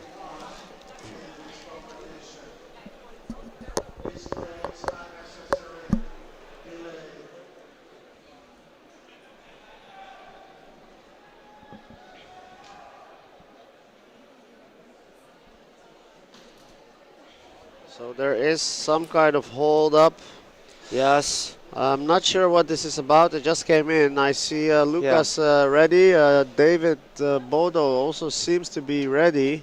Yeah. Again, There's something, maybe tech problem in the table or something, because we can see the other Shiai-jos, at least Shiai-jo D and A, they already started. It seems to be only Shiai-jo C and B on hold for the time being. It seems like they're switching referees, maybe because, if you're a referee from the same country of the competitor, you have to switch. These are the rules, right? So fair and square. If there's in Shiai-jo B, there's a Spanish referee. Yeah. He won't be on this pool because there's a Spanish competitor on this pool. Okay. So I think maybe they're talking about that. They're saying who is going to referee who. Okay. Just to make sure that there's no, clashes between countries and competitors. Yeah.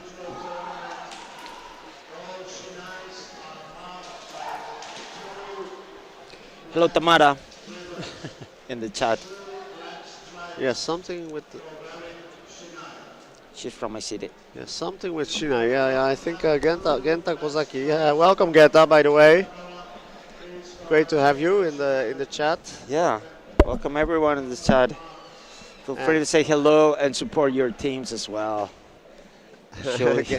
Genta used to be in the German team. Yeah, I remember him. I remember him. Yeah. I didn't get to fight him, but yeah, I think he was, when I was in the team, he was in the team as well. It's quite possible. Yeah.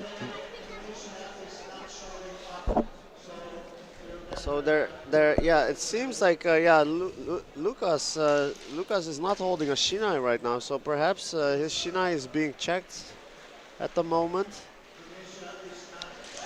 Yeah, most of the Shiai-jo have started. It's just ours that has the unfortunate situation of being upheld. Yes. Yeah, perhaps some players forgot to do the Shinai check this morning, because the Shinais need to be checked every single day in order to prevent any splintering to carry over into the next day. I believe even if you competed, which is the case for Lucas, he competed on teams yesterday. Yeah. He still has to do the Shinai check again this morning, right? Correct, for individuals. Yeah. Even if it's the same Shinai, even if it's the same, size and everything, I think they have to go through it. And they mark it every day. Yeah. There's a different mark, right, for every single day. Correct. Whether you're doing individuals and you're doing teams. Yeah. And it's very important, because if you don't have that mark, that potentially could be a disqualifying thing for you. So they take it very seriously. Yeah, you take the Shinai with the wrong mark into the Shiai-jo, that could be grounds for disqualification, as Pablo says. And and the reason why they check the Shinais every day is that if you use a Shinai all day and you use it the next day, there's no guarantee that there's no splinters in it. Maybe Another dangerous situation, such as the tsuru, which is the little rope on the top of the shinai, along the shinai. Yeah. Maybe it's too thin and it's about to break. You know, all these sorts of things Yeah. need to be checked just before the shiai, not the day. Yeah, as we Shiai. always say, safety first. Safety first, as we always say. Safety first. Stay safe at home, guys. Stay safe at home. Stay safe at home. From the comfort of your couch. Yeah. Watching safe. the stream.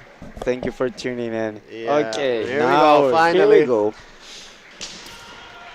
This is Lucas versus David. Bodo from Romania. Yeah, and Lucas being a very experienced competitor, he has individual titles, team titles, you name it. This guy has achieved it all within Europe. And opposing him is David Bodo, a veteran from Romania. We got a first point there. Toby Komiman with a Sanchin ending up on the floor, but still the flags were already up. Yeah, as long as that Johnson is impressive enough before it exactly. hits the floor. It's good, yeah.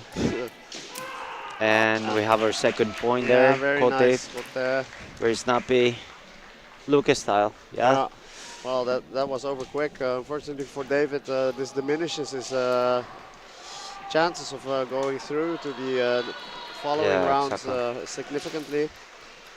Next up is Carlos Daniel del Valle Prada. Del Valle. Del Valle. Valle. Say again? Del Valle. This is Valle. Spanish, so I can pronounce Del his Valle name. Prada. Correct.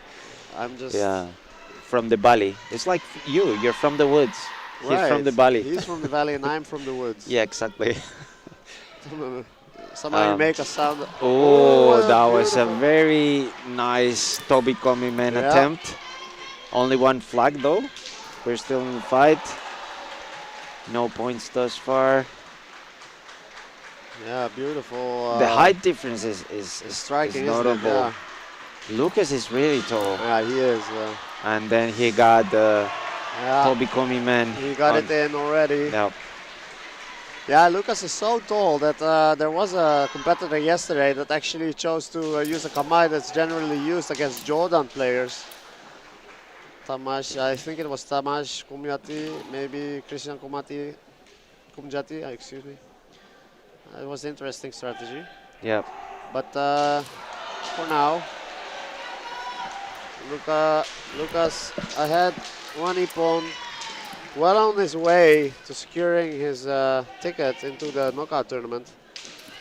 Yeah. Just defending here. Yeah, at this point, Lucas definitely securing that pass to the next round, because if you win 2 matches, that's doing the math. That's it. You're on the next round. If he wins here, Yeah, there's if he still wins here, there's still some time on the clock for Del Valle to try to even the score here. yeah, there is a way. There is a way to turn this around. Yeah, exactly. We still However- got time. Anything can happen. This is the European Kendo Championships. And there it is. Unfortunately, Lucas that's enough. Yeah, the Banaman, and just doing the math, Lucas 2 wins will advance to the next round. However, this is Kendo. We will still see this match between Del Valle in white from Spain and Bodo in red for Romania for the second place in the poll. Yeah, the tournament, of course, also has a team Shiai. Chances are these players, they have competed in the team matches as well. None of these. Oh wait, It was a nice, Spain made a nice run, right? yeah, nice Kaishi man attempt, but only got 1 flag. Right. Still in the game. If the team Shiai didn't go so well, individual players tend to really be hyped up for the individuals just because their team lost maybe the other day, and they were in that team and they felt defeat a few days before or maybe yesterday, then you will be hyped up to do well, even in a situation like this where you can no longer advance in the tournament. Yeah, So it still makes for a good unfortunately shake. for these two players, there's it's kind of the end of the road. They won't be advanced into the next round, but it's still yeah, like you said, you still want to leave your country's name in a banner in a good place Yeah. with points and with nice ippon, nice clean kendo as well. Well, yeah, it's a really cliche thing to say, but you know, they say it's not about winning; it's about how you play the game. And this cliche saying is holds so much truth in kendo. Yes. And we've seen a lot of fights in this Shiai-jo, well, throughout the whole weekend, right? Yep. Where the outcome, let's say, especially in teams, is already known. Like, you know which team is advancing to the next round. Yeah. But still, you can see especially Fukusho, Taisho matches. Yeah. They have been really nice, very Yeah. clean, very, just displaying a good sense of kendo. And yeah, Yeah. like you say, it sounds cliche, but it's cool. Yeah. Once you're in that Shiaijo, there's plenty of reason to keep doing your best. And Yeah, exactly. You come all the way here, rather make the best of it. yeah, exactly. There's Whatever that happens, investment yeah. factor. You know, you've invested time for training, money for the tickets. Other people have invested in you, telling you to do your best, etc. We have the first point for Del Valle. Hikiwaza. A nice Kotekaishi-man attempt. Del Valle. It means from the valley. From the valley. Like you're from the woods, from the woods. Yeah, He's from the Jouke valley. van der Woud. It Yeah. does mean Jouke from the woods. Oh, Oh, nice beautiful. the kote there. Well, kote. And Del sealing the Valle. deal. Unfortunately for Del Valle, even if he wins this match, he lost against the French competitor. Lucas, however, will advance to the next round. And moving on to the next pool, pool number 14, we have players from Austria, Luxembourg, North Macedonia. Right now, on screen, it hasn't been updated yet, but we can tell you that it is Austria number 1 in red, Hartl, and Luxembourg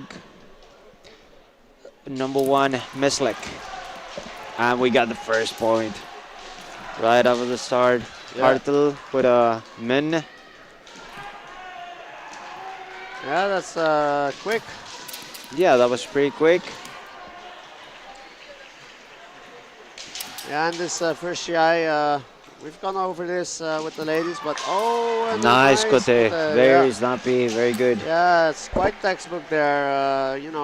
Making his opponent raise his hands and Yeah, good seme, and then boom, Yep. just go for it. yeah, just taking Find the that, opportunity. find that opening, Yeah. quick opening, and going for it. It's a good start for Austrian player Hartl. Like we said before, in this pool competitions, you have to go all out. You have to win, because only the first place in the pool will advance to the next round. So it's very brutal, as you said before. Jouke. Yeah, it is brutal. And yeah, the thing with this pool Shiai is when you are up first, there's always a person that has to fight twice in a row. So that is quite tough in itself. And then there's also the fact that the person that is waiting for his Shiai can observe you. So not only do you have to fight twice in a row, you also are being observed by the player you will have to fight next, which is, I would say, the most disadvantageous position that you could have in the pool. Yeah. And there's no the upside to it. It's just the way it is.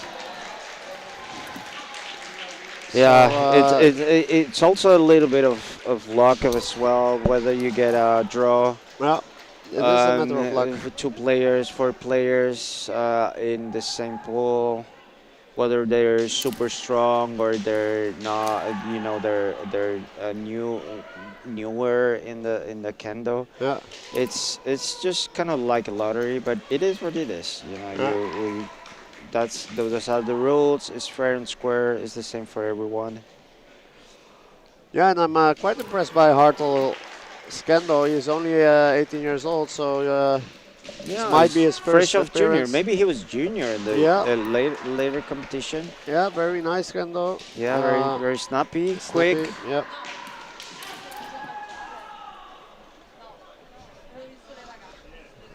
Yeah, and here we go. Oh!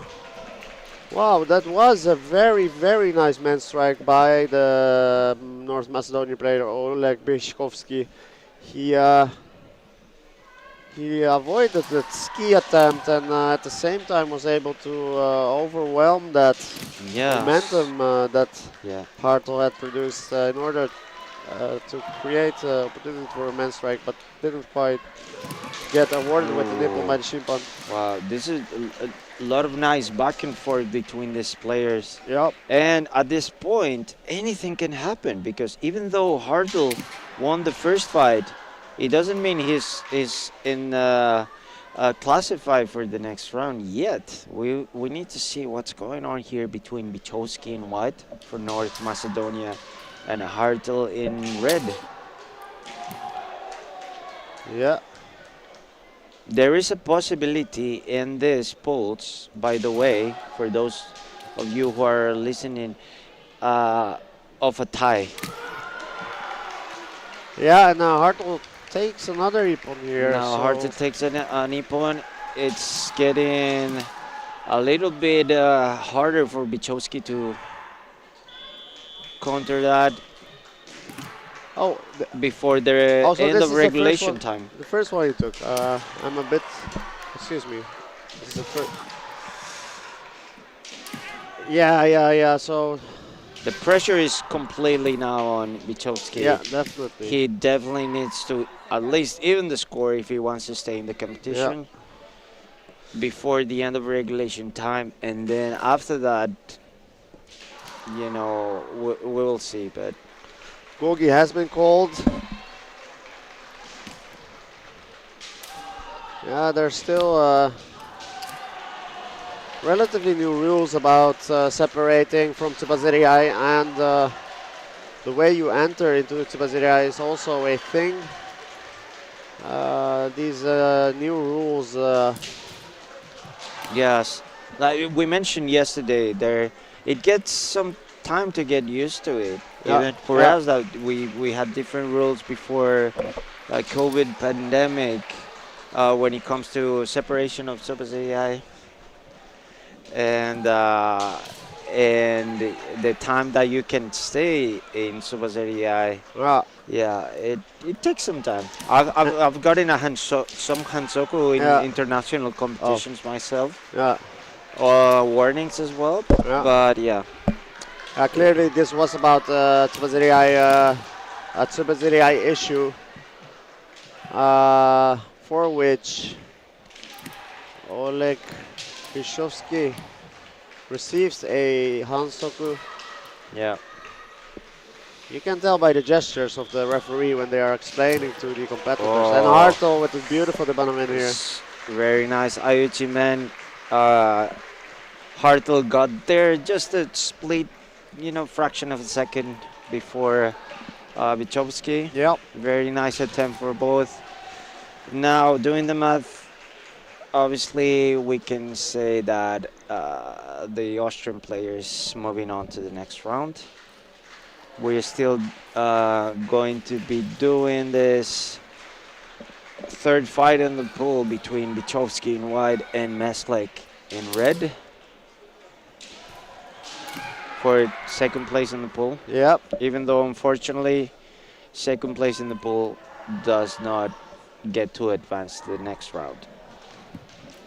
Yeah, Hartel with a perfect score. Yeah, We've 2-0 to 0, right? Yeah, 2-0, 2-0. So this is what we talked about. This is how you want to do it. If you want to be sure that you advance into the next round, you just go 2-0, 2-0. At the yeah, that seals it. This is the 100% guaranteed way that you move on. Yeah, completely. As we said, this is brutal. This is individual competitions, European Kendo Championships. You need to basically try to win both matches if you want to secure your pass to the next round, because there's no first and second places moving along. It's just the first place. No prisoners. Yep.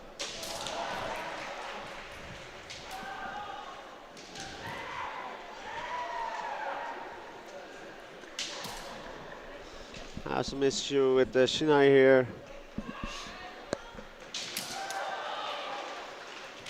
Westlake has fixed his Shinai and moves back into the center towards his opponent in order to restart the Shiai. And off we go again.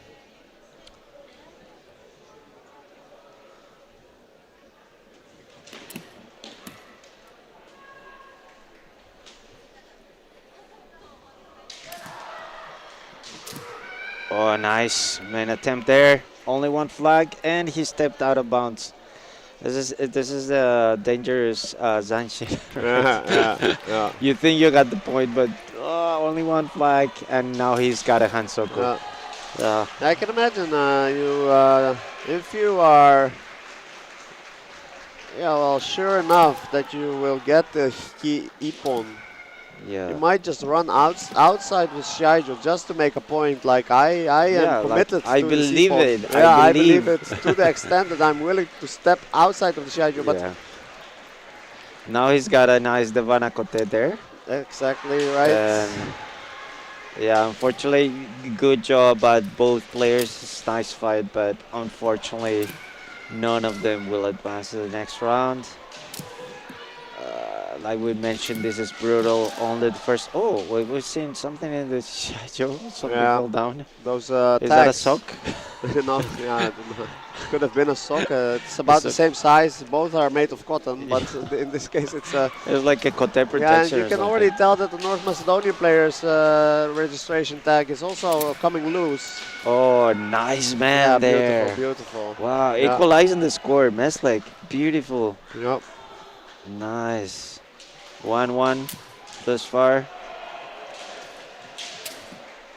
Yeah, those will probably always be the most beautiful Ippons, where the opponent is trying to initiate an attack of his own, and you catch him in his build-up, in the initiation. Wow, the Ayuchi man situation here. Yeah, that's what I'm talking about. Yeah, definitely. I would say Bichovsky came in a little bit earlier and a little bit harder, so it seems like the Shimpan gave the Ippon to him, the man to him. All right, moving on to pool number 15. We got players from Deutschland, Germany, Serbia, and Kazakhstan. Right now on the floor, we have in white Karic from Serbia and Ernst in Jordan Nokamae for Germany. He's a tall individual. Tall individuals in Jordan. That is not easy to fight against. So he's using his innate trait of being tall, and on top of that, he has decided to have a kendo style that incorporates the Jordan no kamae. And yeah, well, this will mean that it's very hard to hit his man. And he is able to just swing his shinai down Yeah. and strike the target of his choosing. And Yeah. yeah, generally considered a more aggressive style of kendo. Yeah. We're seeing the strategy for the Serbian player. He's almost on Gedan no Kama. He's okay. I wouldn't personally go for that strategy, No, but I see but what he's doing though. it shows that he actually has fought against some Jordan Okamai players, so he has some experience for sure. And he does have a plan here. It's clear that Yes. he is trying for Just moving the to the right, moving to the right, moving to the right. Suriage, Sakaishi type thing. Yeah. That's what he's aiming for here. So he merely needs to move up his shinai, deflect Maximilian Ernst, strikes to the side or even downward, and then he will be in an advantageous position to perform a technique of his own. Oh, we got a first Hansoku action here for Karish. Stepped out of bounds, I believe. Jogai Hansoku. We carry on. Oh, beautiful, man. Yeah, it looks like... Opening the score with a man there from Jordan Ernst. This is the first match of pool 15, by the way, so anything can happen still. Only one player will advance to the next round. Kind reminder. Oh, that man actually hit his main gunner. Yeah. I'm pretty surprised that he was able to reach the man of Ernst here, considering that he had it covered with his Yeah, the shinai, height so advantage is notable, but yeah. Oh, another katatemen from Jordan attempt there for Ernst. Didn't quite connect, but... Oh, and the ski attempt. Very nice the effort. key attempt. Wow. It's always exciting to see this Jordan versus Seigan or Jordan fights, yeah. Yeah, it's not letting go of this. Our Serbian competitor here. Yes. Definitely doesn't want to... still in the game, yeah. Yeah, he is in the game. He doesn't want to step out of that Shiai-jo with the score being as it is. Yeah, he already has a Hansoku, so he needs to be super careful not to do another Hansoku, because otherwise that would be an instant loss at this point. Oh, nice kote attempt, dude. Yeah. When I fight against Jordan, that's one of my strategies. Go for that kote that's in front, you know, left kote. Yeah. Well, you Nice. you will have to. You will have to incorporate at least the possibility of hitting the left, both kotes. Yeah, exactly. Yeah. I mean, they're right there, they're open. You need to put the pressure on those wrists. Okay. And the ski, of course. Mm-hmm. You know, pressuring the ski as the Serbian player did will cause the Jordan player to lower his hands in order to avoid that ski from reaching its target. And as he does so, the kote the lowered position of the kote in turn presents an opportunity for you to strike these kote. And it seems like it's the end of regulation time, which means it is a victory for German number 4, Ernst, without a single point. Anything can still happen in the pool. This is the first fight of pool 15. Anything can still happen. We'll see what happens between Ishmov from Kazakhstan, now in white, and Ernst remaining in red for Germany. Yeah, and Ernst having the disadvantageous position of the pool, having to play twice in a row. Yes. Ruslan Ismov has seen Ernst play, does know now he is up against a Jordan player. Ruslan Ismov, though, has a Jordan player, I believe, in the Kazakh team. So he has some experience. You can tell by the way he's doing Kamai, like the Seigan. He knows. He has some experience for sure against Jordan. And Maximilian here. Yeah, keeping the distance. Yeah, and he is calm. He knows he has two Ippon up in this pool. There's no need to rush for him right now. He does want to win this. He Yeah, would like exactly. to win this, but Obviously, if he wins, he secures the pass to the next round. there we go. The Ruslan Ismov. That was like Aiuchi, man. But Yeah. it seems like they gave the Ippon for a Kazakh's player. Yeah. Oh, and now he's kind of doing Jordan as well. Yeah, in yeah, a way. Yeah, well, yeah, maybe he feels like he Yeah, wants to defend this Ippon. He and, wants to secure that point. yeah. So maybe he's just decided like Jordan against Jordan now. I kind of like it. Yeah, I like it. An That's unorthodox, but It's a interesting strategy for sure. yeah. It's there's- like, okay, I got a point. Now I'm going to Jordan. You Yeah. want Jordan? I can do Jordan. Yeah. And there's Oh, actually and- a and- Kote attempt, which is actually quite, yeah, quite and- close. And look at the grip. He's doing a Gyaku grip. He's Gyaku doing the grip. right. He's switching grips between right and left front. Oh, This is very wow. interesting here. This. Wow. Now he was gently invited to leave step the out of the Shiai-jo. Shiai-jo. Yeah. But the Shimpan stopped the fight before that. So no Hansoku, Jogai Hansoku, even though he actually... Look at the grip. Dude, look at the grip. Yeah, He's I've switching seen it. Yeah. Yes. Very interesting. And now he Very doesn't interesting. switch it, so he's doing Yeah. all sorts of things. It's very hard to keep track of what he is doing. Yeah, exactly. But clearly, Ruslan Ismov, a thinking competitor, willing to adjust strategies on the fly in order to Yeah. to keep maintain. Maybe maintain confuse the opponent because you already have the lead. You have that point. Yeah.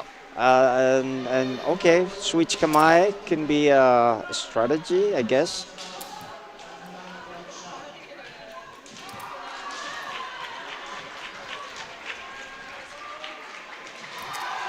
Oh, nice attempt there and equalizing the score. Ernst from Germany, Germany number It looked 4. like a Nice Menkashimen point. type of thing. Nice point there. Now it's getting interesting because the Kazakh player still stays in Jordan. Yeah. he's not. Yeah, he's not going back to Jordan. No. Yeah, that is interesting. Yes.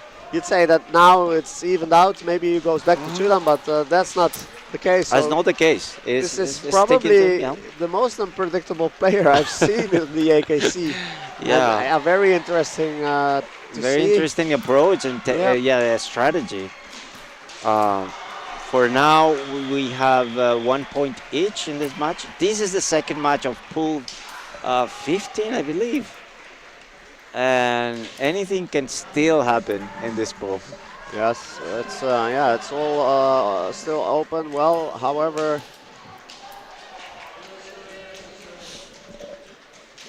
Clock is ticking though, so we Yeah. barely, I would say we have like less than a minute on the clock at this point. Yeah, it would be interesting to see if this match ends up as a tie. What the Kazakh player would do against the other player in terms of securing points. We may have a draw. yeah, this could well end It's in a draw. possible that you have a draw in the pools. And there it is. It's, There it is. End of regulation time. End of regulation time. End of this Shiai. It's 1-1. 1-1. Yes. Hikiwake 1-1. And we will see Kazakh players should stay in white, Yeah. Ismov. And we should see the Serbian player now in red coming in. And this bout actually would be decisive. It would be critical as to who will advance to the next round. Yes. Yes. So well, this is interesting. Ernst was looking to just take it right then and there. He was ahead in the fight against the Kazakh player Yeah. Ruslan Ismov. However, Ruslan Ismov, with his unpredictable tactics, he did think about it and decided for a certain tactic, which was which did allow him to draw against Ernst. And now Ismov against Karic. This will decide a lot of what will happen here.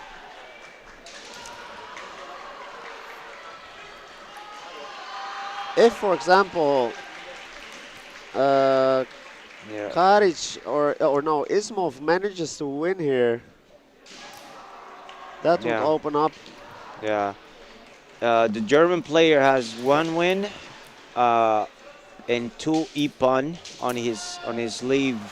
Ismov at the moment has only 1 tie on Hikiwake and 1 ippon on his sleeve. So anything can happen right now here.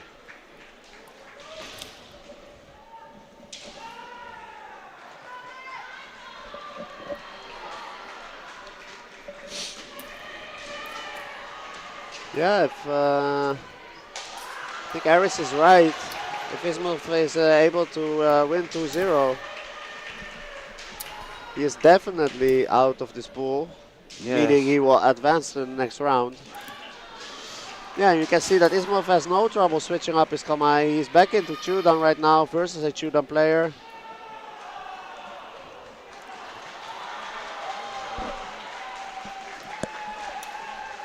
Right now, the German player has the slight advantage, having won 1 fight and tied 1 fight.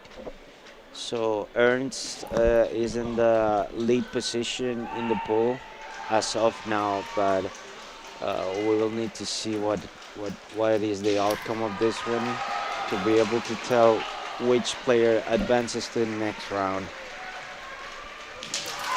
Oh, and a beautiful Nice, only 1 flag though. But Nice yeah, event. nice attempt. attempt by Ruslan Ismov. However, it did not result in a nippon. I feel like he was a little bit too close, and the strike was performed with not with the Datotsubui, but rather a little bit closer to the Tsuba. So perhaps that was why the other 2 Shimpan wouldn't raise their flag. You can really tell that, by the way, that the Serbian player here, Veljko Karic, is really looking for a nippon. Ismov seems a bit calmer. Yeah, in a way, Ismov should have the pressure on him because if he needs to win. Oh, and Karic scoring the Himen here. Okay, interesting. Karish, man, Hikiman there, and okay, another And another ippon. So men for Karic. Okay, we will need to see the rules because Karish has 2 ippon, Ernst has 2 ippon, 1 tie. 1 win, 1 tie, and Karic has 1 loss and 1 win, and they both have 2 ippon. So it's between Ernst and Karic. Yes, But Ernst won against Karic, so is that significant? Well, I'm going to look at the rules right now, just to be sure. But yeah, let's see what the rules say. Right now we have North Macedonia, no, Montenegro in white, Andrija Sevic, and in red we have Wright from Great Britain. That is correct, and James Cantor Wright.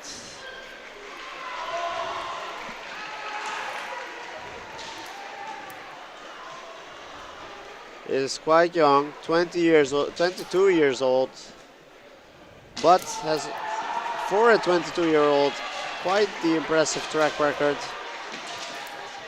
Andrijasevic, on the other hand, is 40 years of age, so the age gap is quite significant. Yeah, James does have a beautiful kamae. Andrijasevic a little bit taller than James.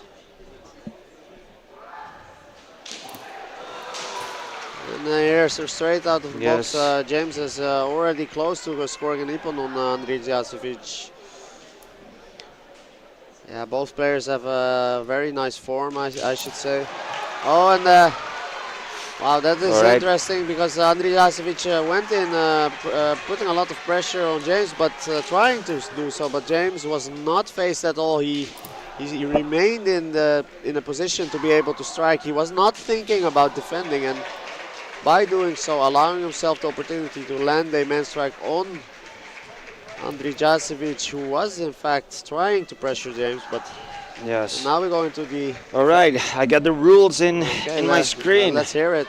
Let's hear it. For starters, all of this. Oh, and James scores again. Another. This nice, time this was nice just man a simple there. Tobikumi man, like Tobikumi man, yeah. Shikake was here, so he initiated himself, he finished it. Yes, it's a Yeah. good off to a good start to 0. You that's what you wanna do in pools. You wanna win. As we mentioned, to secure the pass to the next round. Yeah, James being in that spot where he needs to fight twice in a row. He finished, wrapped up the first one quickly, and is going on to the second one. Against De Bono from in white from Malta, I believe. Yes. Yes. Let's see what happens here. Yeah, and James going at it straight away. Already performing 2 strikes within the first 2 seconds. Bono so far defending. Yep. Oh, and another Shikake man. Just opening, creating the opening himself here. Not even relying on any type of overcommitment from his opponent. He's just creating these himself, and the Bono pressure to do something, deciding to go for a Hido, but in the process receiving a men strike Okay. as Clear- he's trying to get clear from Clearly, James Wright. he has 2 ippon now. He's advancing to the next round. And as first place of this pool 16. Now I have the rules in my hand. For starters, the length of these matches in the preliminary round or in the polls is 4 minutes, just so you all know. And what we were discussing before, the criteria to advance into the next round is the higher number of fights won, and the second, the lower number of fights lost. So with that criteria, in the previous pool, Ernst would have been the first place and would be advancing to the next round because he has 1 win and 1 tie. No losses. Yeah, I believe that is correct.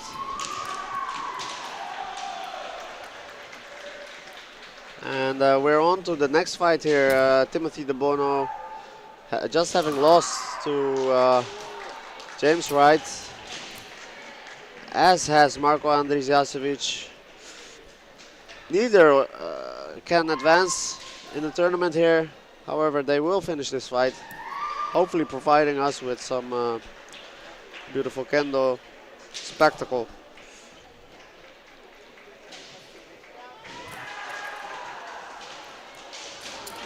Yeah, having been defeated by James Wright. All men, by the way.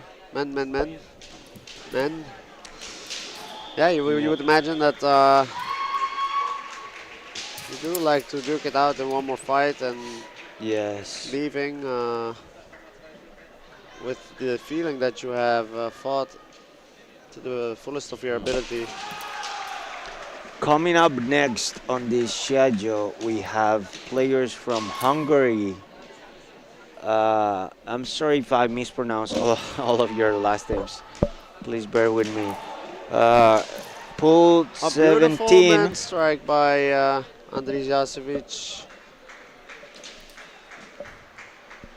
first ippon on this match.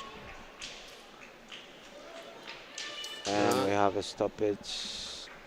It seems like someone has a himo loose, do himo. Yeah, it not seems. least player Timothy De Bono has a loose Yeah. do. As we always himo. say, safety first. Well, you say that a lot. I have to agree. Hey, we also have to think as a shimpan. Okay, safety first. Safety first. As I was mentioning, coming up next, pool 17, we have players from Hungary, Estonia, and Slovakia. And match continues here. Yeah, Genta has said, yeah, it's sad to see somebody win 2-0 and still not making out of the pool. Yeah, that is the case in the previous pool where Ismail was able to win 2-0, but still was not out of the pool. It's quite brutal. Like we said, only the first player advances, but these kind of situations actually make it even more brutal. In a sense, it makes it very interesting as well, because there's no room for mistakes. If you even let up a little bit, it might be taken away from you in just a blink of an eye.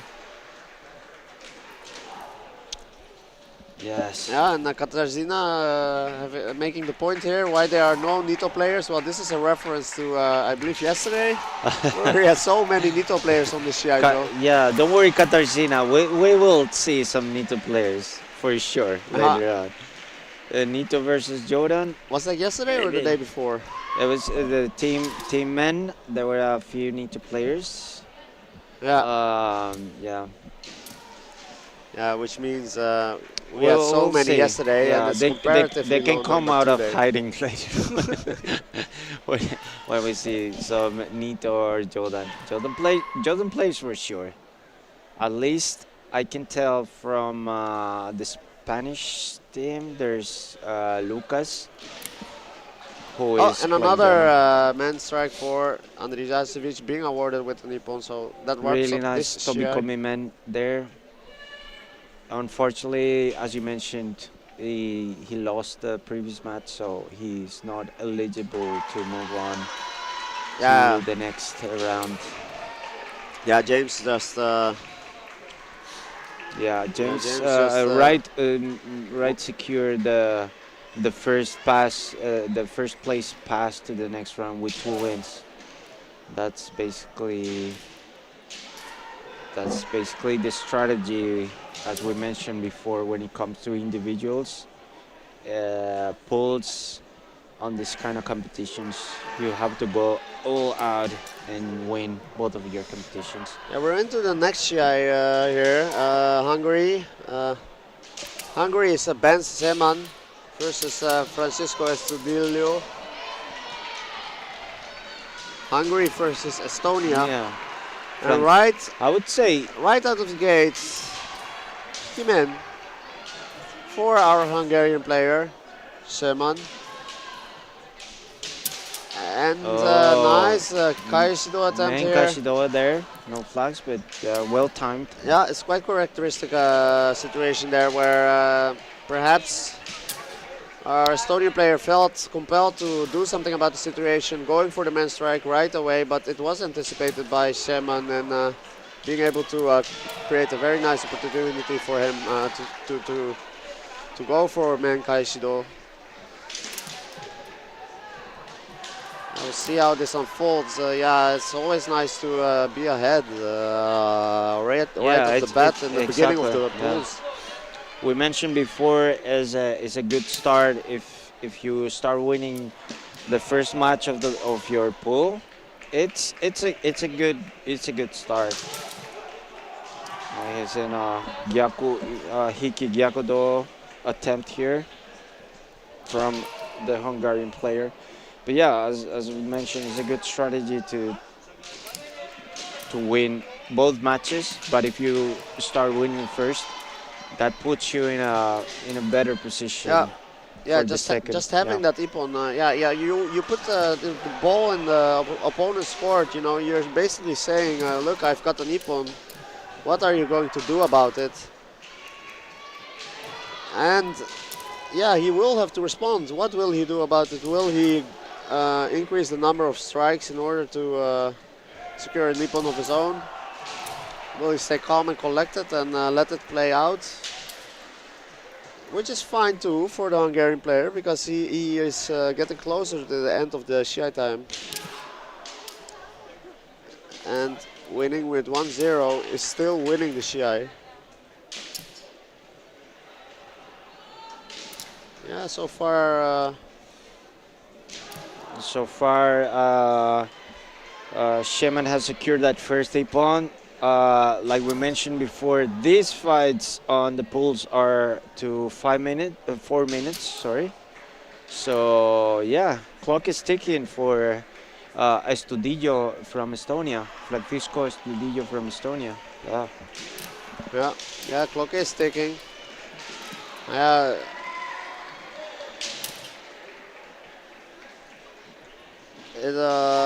It looks like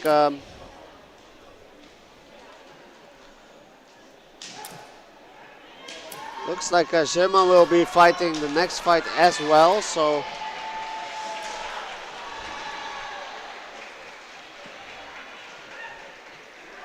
he will be looking to get into the second match with a good vibe, good momentum. You know, he has to fight twice in a row.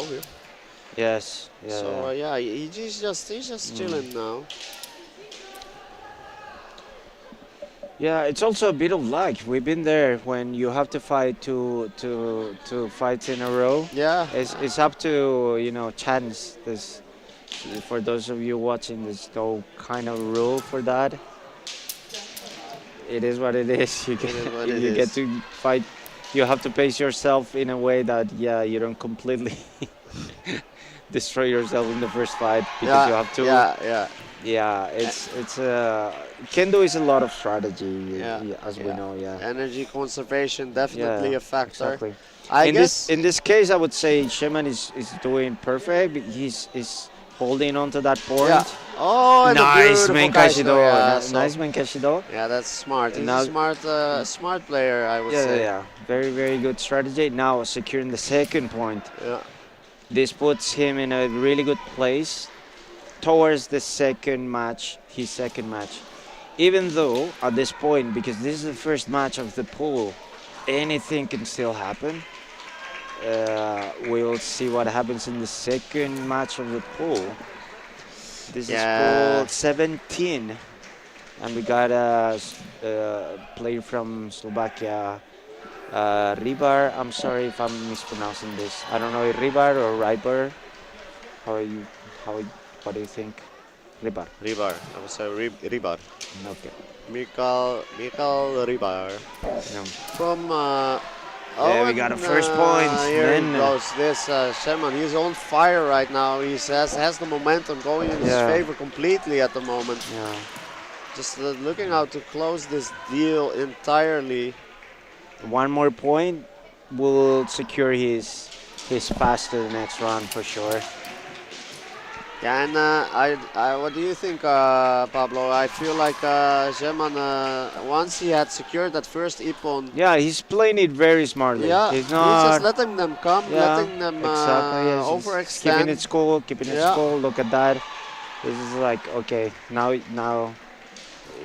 you come to me. Yeah, come to me, and we'll see what I can do for you. Nice. Toby commitment opportunity there. Only one flag though. He's still in the game. He knows he's still in the game. Even a tie for him would be a favorable result, I would say, because he already won the first match. Yep. 2-0. And then you have the Banakote. The Banakote, yeah. The Banakote. Sealing the deal. Sheman doing our math. He's already on the next round. Yes, this is a guarantee now for him to continue. Now we still have a third match of this pool 17 between Rybar, I hope I'm pronouncing that correctly, and Estudillo from Estonia, Francisco Estudillo. No, I think he's from Spain or Latin America. Well, the name seems Yeah, Latin. Francisco Estudillo. Yeah. I hope. If anyone is watching this, please correct me if I'm wrong, but yeah. From Estonia. Well, here we go. For the second place on this pool, unfortunately, these two players are already eliminated, technically eliminated from the tournament. As you always say, Jauka, let's Safety just first. see some. Let's just see some beautiful kendo. Enjoy. Oh, oh wow, that was a dangerous situation there. Slipped. Oh, rebar slipped and almost crashed into the the table of Yeah, the registration volunteers table. on the volunteers. Yeah. Okay, safety first. Nothing. No. No crashing into No tables. crashes. No crashing into tables, please.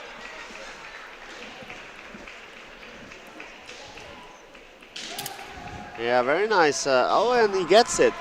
The Banaman for Estudillo. Estudillo. Good point.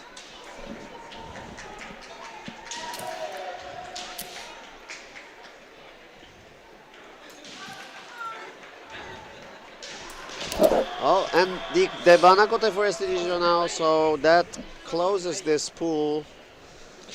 2-0. Yeah. Good e-pawn from Estudillo. Unfortunately, he lost against the Hungarian players, so he will not be advancing to the next round. Yep. Nice matches. Moving on now to pool number 18. We have players from Ireland, Poland, Latvia. Yeah, and this is interesting because Wojciech Ritzel being the Polish player here, but Simon Gardzilewski, that sounds Polish to me too. I'm not sure if it is, but I know Shimon, yeah. so yeah, is but he he's- Polish? in, I would say in last name, but Okay, yeah. Well, in any case, in personality is Yeah, yeah, more yeah. Irish than the Irish, I would say. But yeah, Shimon right now in red for Ireland and Ritzel from Poland in white. This is the first match of pool 18. yeah, and straight away we see here that Gardzilewski pressuring Ritzel. Ritzel seemingly trying to be a little bit more observant, seeing what the game plan Yes. of his opponent seems to be. And And getting lots of love in the chat. Thank you. oh, They- here we they're- go, and he Nice. scores the Toby Komiman right away. That was 2 flags Yeah. and 1 nashi, but 2 flags is a Yeah, unique was one. just That's- barely able to reach on a beautiful Kaishido attempt here. Yeah, this is Poland versus Poland, as we can Yeah. see in the We can chat. see in the chat. Lots of love for Poland. Yeah, thank you. We love Poland. Have you been to Poland? Yeah. I it's have a- been it's to an Poland. amazing- I it's have an been to amazing the country. EKC in Poland. Gdynia. Yeah. Oh, nice. Uh, Toby Komimen attempt there. Incidentally, Shimon controlling the situation though. yeah. The pressure is on in Shimon now, in Ireland. He needs to even that score. Yeah, so many supporters out there in our chat and Yeah. undoubtedly Hello. Yeah. viewing our live stream. Yeah, these are very strong competitors. They have many people around them, of course, Yeah. who are supporting Yeah. them. They probably know each other. It seems like Yeah. they do have trained together for sure. They kind of looking into their quirks and openings, but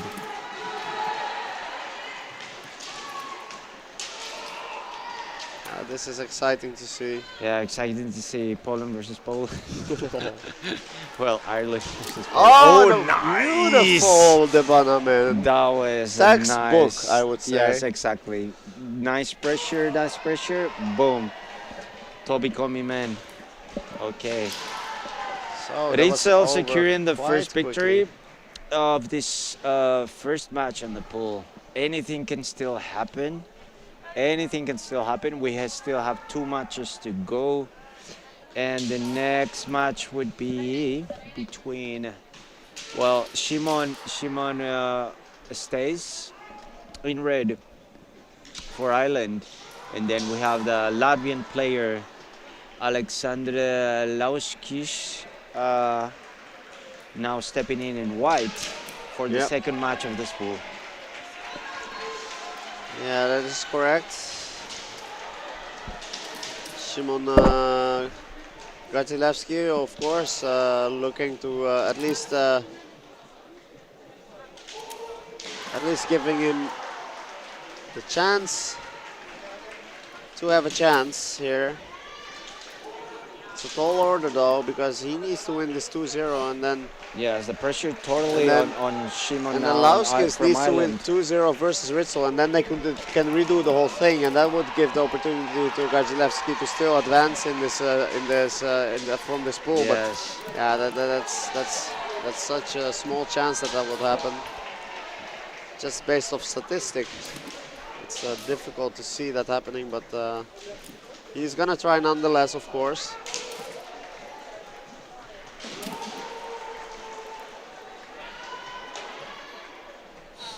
Yes. It is very rare though to have a triple tie on the pool. It is possible. It's on the rules. It is possible. Yeah. But then they will have to do the whole thing all over again. Yeah. Yeah.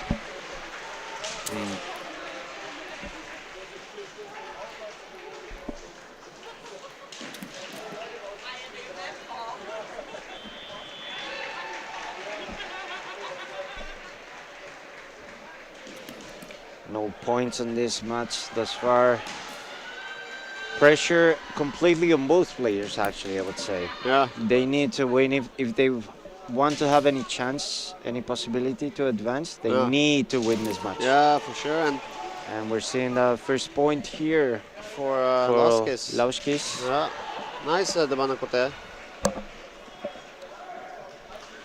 Yeah, Latvia. It seems like it's okay. They corrected it on the screen. They gave it to Ireland, but no, it's correct. No, it's correct. Yeah, the Latvian players. I feel like they're becoming stronger and stronger, and another nice. They're making a name for themselves in EKC. Yeah. Nice form, very strong attacks. I would say. I wouldn't want to have myself land one of those kotes or men's.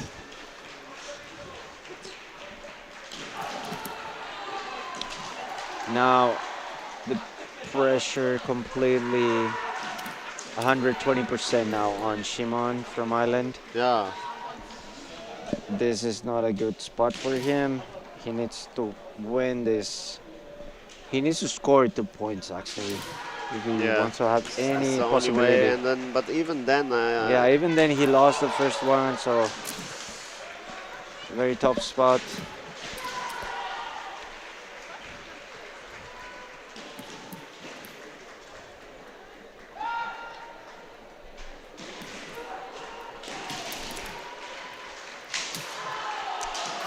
Yeah, both players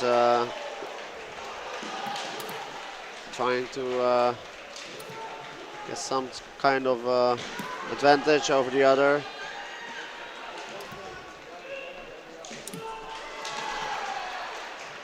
Yeah, they're staying sharp. Yes, that's the beauty of these championships in Kendo. The players will fight until the end, until the bell. Yep, until the curtains closes. Yes. Nice, Stevanakote now. now. Yeah, beautiful. Well, it's more like a semete in kote. Yeah. That's the second point for Lauskis. Yeah. So In the game right now, at this point, it would be decisive the next match. yeah, so Latvian exactly. player has 2 points, 1 win, and the Polish player also has 2 ippon and 1 win, right? So this match will definitely decide which one of these 2 players moves on to the next round. Yep. Okay, exciting match. See. It's quite possible that they know each other as well, because Latvia relatively close to Poland compared to other European countries. So I wouldn't be surprised if they know each other. Yeah, there's a possibility. In any case, it seems like in the chat we have a lot more Polish fans at the moment. Yeah. Yeah. And Katarzyna mentioning the 2025 Kendo champion being Ritzel, I think. Oh, okay. That's interesting. It's been a while since I was in Poland Katarzyna training. Yeah, I do remember something about him being the national champion in Poland. We have a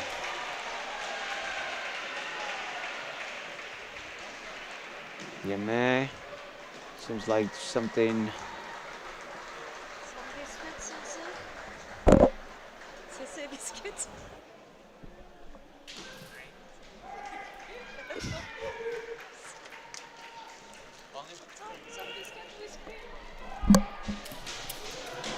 Oh, nice Tobikomi man attempt from Ritzel, but only managed to raise one flag. We're still in the game, no points thus far. Kind Beautiful. reminder that whoever wins this fight will actually advance to the next round, because they're both tied in wins and e-points on their previous fights. Now we have a Gogi. Referees are going to discuss something.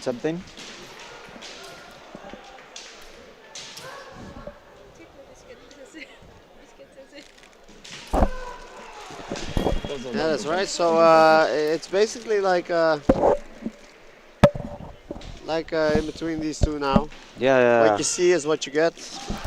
Exactly. They just a reminder for those who are just joined in the chat. These pool fights are 4 minutes. When we move on to the tournament eliminatory rounds, we will switch to 5 minutes per match. Oi, oi, oi. That was close. Nice man attempt from Ritzel.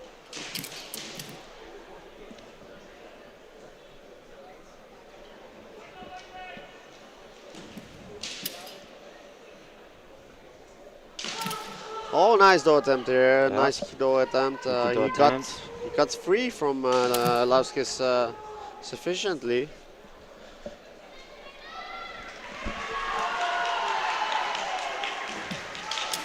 Oh, Oh, we got Lauskis a lost his Shinai. yes.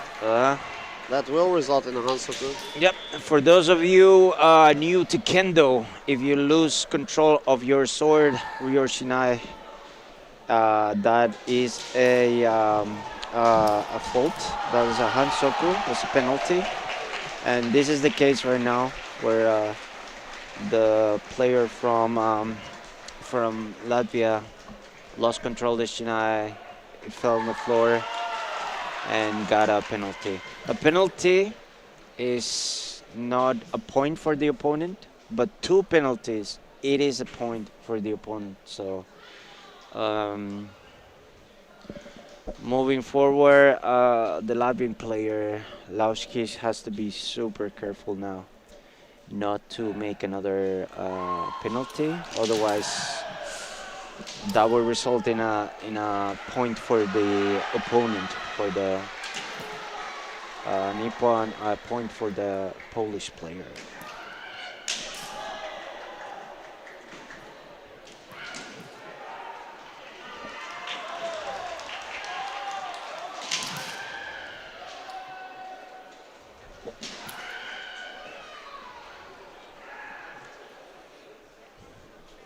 Seems like we have a paramedic situation right now here Yeah.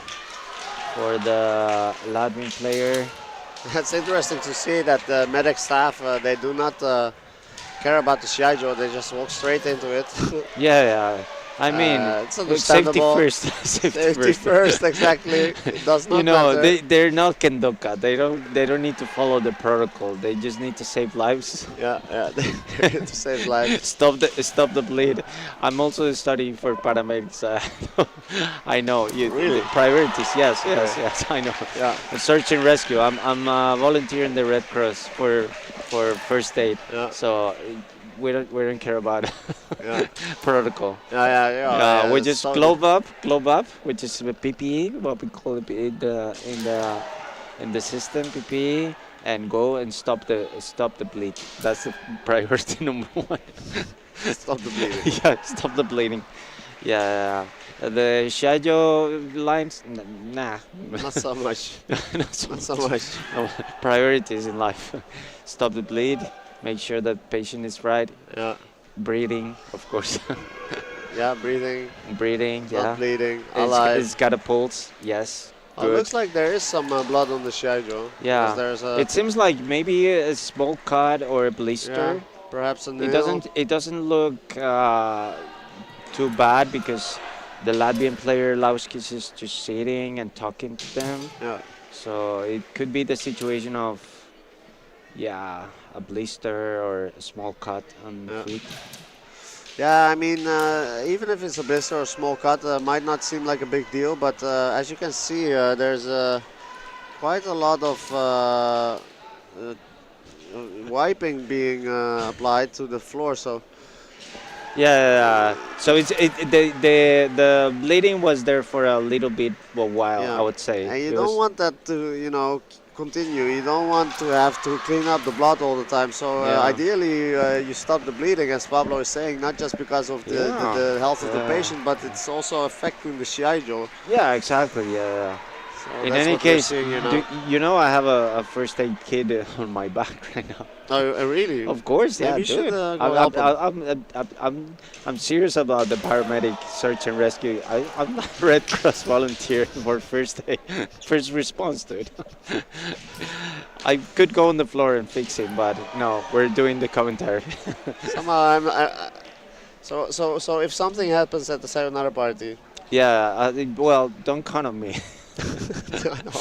I was gonna say I'm not duty. counting on you. I'm not on duty. No, not on duty. Yeah, people in the chat, they're amazing. Natalia Mash. Oh, I remember you. I think a former Polish national team as well. They're saying Poland, Katarzyna is saying Poland need one Suma push to win. That's funny. Please don't win by Hansoku. We were discussing this yesterday in dinner, right?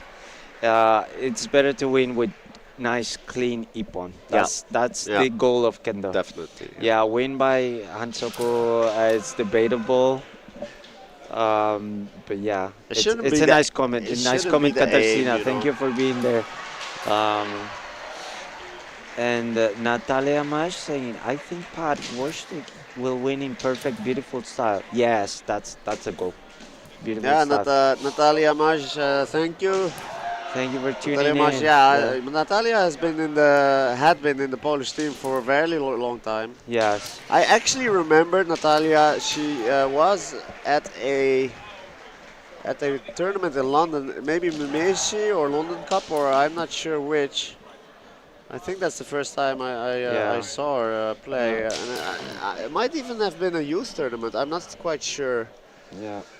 For the people wondering in the chat what happened, it seems like it's a small cut on feet, and it's just bleeding a little bit, but nothing major. The Latvian players now back in the action, back in the game. No points thus far. Just a reminder: whoever wins this match will advance to the next round. So there's a lot of pressure on both. Yeah, this is nerve-wracking for both of them, of course. On the one hand, they want to... Oh, and a beautiful Kaisumen strike by our Polish player Ritzel here. And the Debana men right after. And that This was puts beautiful. Ritzel in a very good position now. The pressure's completely now on the Latvian player Lauskis to try to even the score before the time runs out. Yeah, see, I do remember correctly Natalia Majet Umeshi in the youth tournament. I have a bad short-term memory, but my long-term memory is it's all right. It's all right, especially when it comes to kendo. It's all right. Well, here we see Lausk is fighting for his tournament life here. He needs to score in order to be able to stay in it. He cannot let the time run by and do nothing. That is simply not an option, as he will lose and be out of the tournament. So, and Ritzel will be looking to defend his Sippon, of course. And yeah, looking for opportunities to seal the deal as he is defending. It is a very advantageous position, of course, to be in, you know. Yeah. You can just... Wojtek is still looking to secure that second point. Yeah, He's going on all and out. And we probably have less than a minute on the clock right now. Reminder, this is 4-minute matches. Oh. There you go with the Bana Kote. Sealing the deal, Ritzel. Yeah. Wojtek is moving on to the next round. Yeah. Now, let's talk about the next pool. Pool number 19. We have players from Israel, Sweden, and Turkey.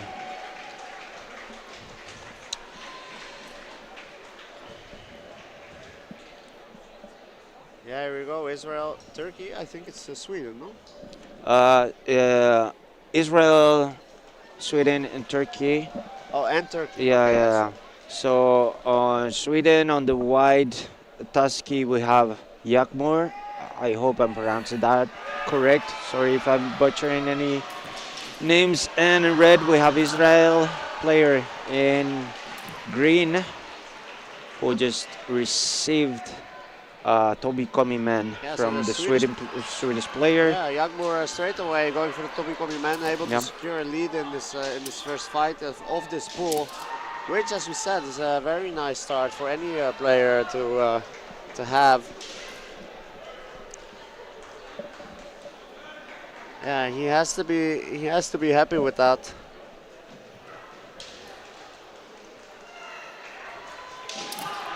All right, bye, Natalia. Natalia, see you soon, Nat. Yeah, this is the first match. Anything can happen still, but off to a good start for the Swedish player, Yakmur, securing that first point. Yeah, yeah, it's up to be, and there we go. And securing the second point. That was quick business. Yeah, the Yakmur, Neil Yakmur. Yeah, he has to be happy with that. He is going out of the Shiai-jo to let himself be replaced by Ozan Gungormus from Turkey. Let's see what he makes of this. Anything can still happen at this point, but the Swedish player off to a good start, 2-0. That's a good start for a pool. And when you win with 2-0 in the first Shiai of the pool, you actually want to be leaving the Shiai-jo in order for them, Yeah, the other two players, to exactly do to their see fight. how they fight, you know, see how they go. Right now we have leading from Kote, Devana Kote for green from Israel. If he wants to stay in the tournament, I believe he wants to score a second point for sure, in order to at least even score with a Swedish player that who way, won 2-0 before. Gongurmos from Turkey is in a very dire position right now. It's very steep. He definitely needs to win both of his matches if he wants to advance. This one and the next one against the Swedish player. Yeah, and if you're behind, it's difficult. I mentioned before, there's only 9 ippon that can be made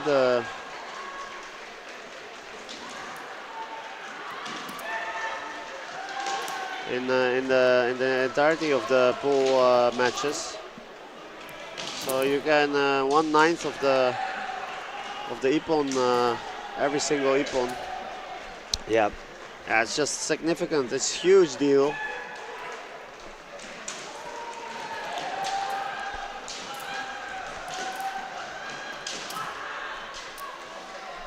And the absence of a ippon is a huge deal as well. You know, it's just all so huge. Yes. The impact of every single ippon, every single hansoku.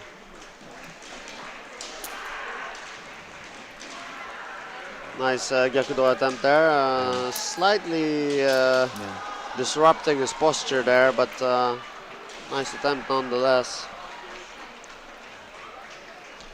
Green has to score. Definitely needs to score if he wants to stay in the tournament. That is correct. And we've got the Banakote for a Turkish player, Gon Kormos.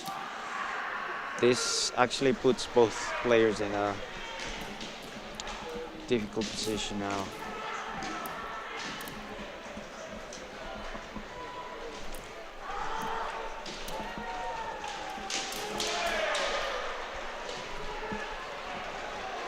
Still some time on the clock for players to try to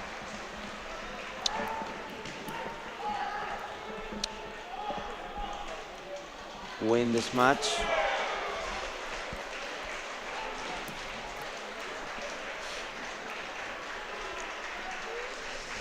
Yeah, 1-1 so far.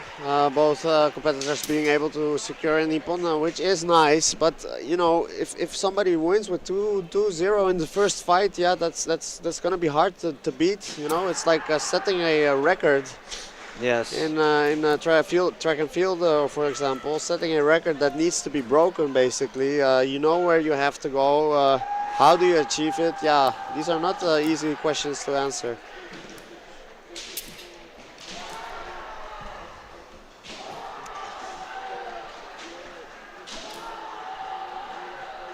Because both players here, they also have one ippon taken away from them, or taken from them. So that counts as well. Exactly. So versus the criteria, I have it right here. I'm looking at the rules, the official rules for this tournament from the European Kendo Federation. The criteria is the higher number of fights won. That's first. The lower number of fights lost. That's the second. Third, the higher number of hikiwake. And if it's still a tie, the higher number of points scored. And if it's still tied, the lower number of points lost. So there's a lot of criteria in order to tie, but it could happen. I've seen it happen in some tournaments. Yep. Usually the tie is between who is advancing first place. That's the most common one. The triple tie, not so common. No. But we will see. Oh, and that's nice to be beautiful. Yeah. But only one flag and the regulation time. This score is not good for any of them, to be honest.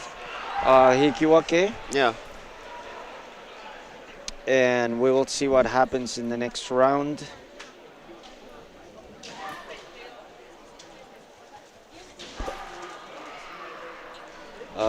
The Turkish player Gon Gormuz stays in the white Tusky, and stepping in now Yagmur from Sweden in the red Tusky.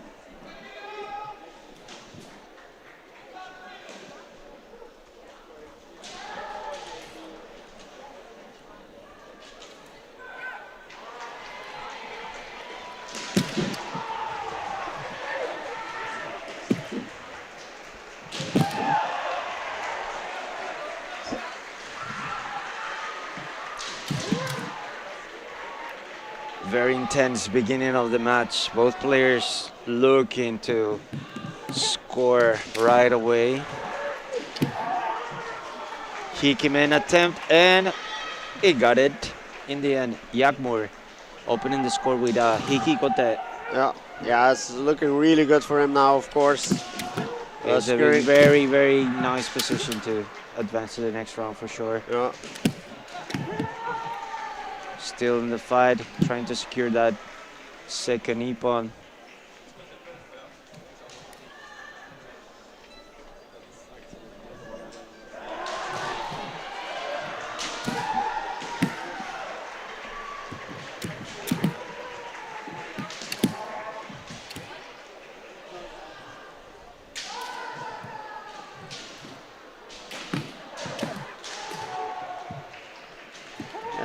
Yagmur did have the chance to observe Gungormu's play against. Yes, that is a slight advantage. Yeah, and he was able to take a rest as well. So Yeah, he so has fresh eyes, a fresh observation.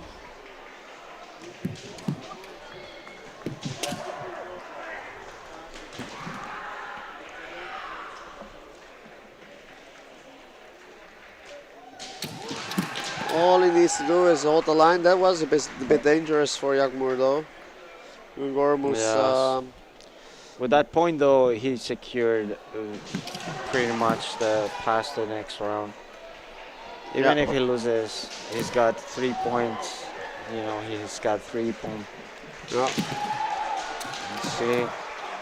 Back and forth still. Oh, stopping the fight. See what happens. Safety first. Safety. as Pablo always says. As I always say.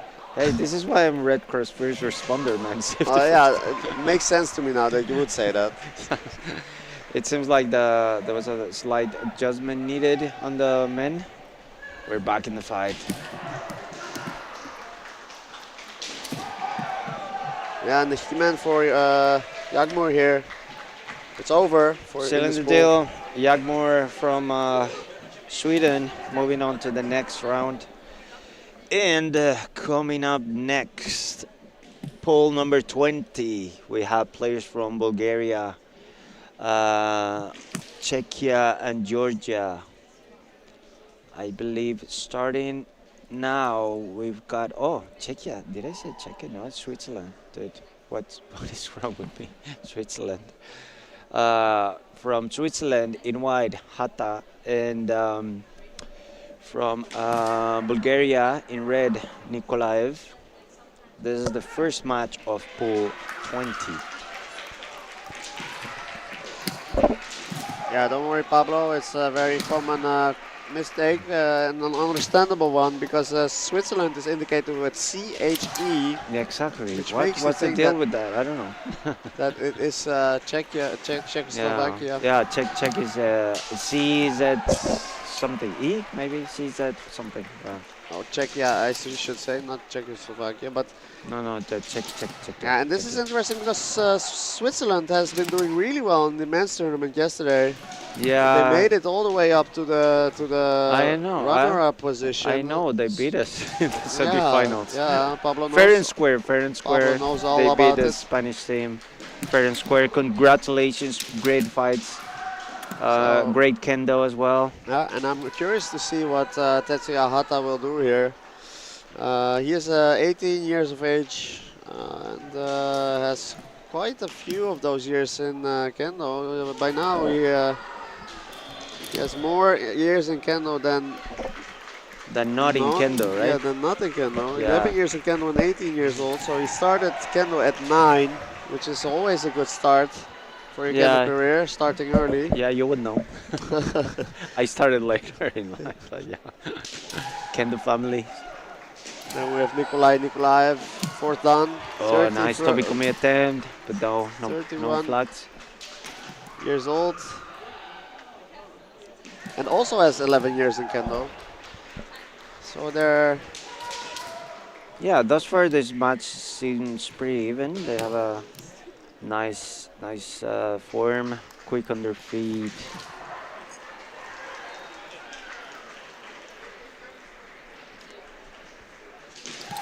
Proactive but cautious as well. Yeah, you can tell they have some experience for sure. Yeah, their kendo years completely overlap. They basically started in the same year, these two competitors. The number of selections is also even. being the number of times that they were selected for the team. Mm. That is interesting. The only difference is that Tetsuya Hata is quite a bit younger.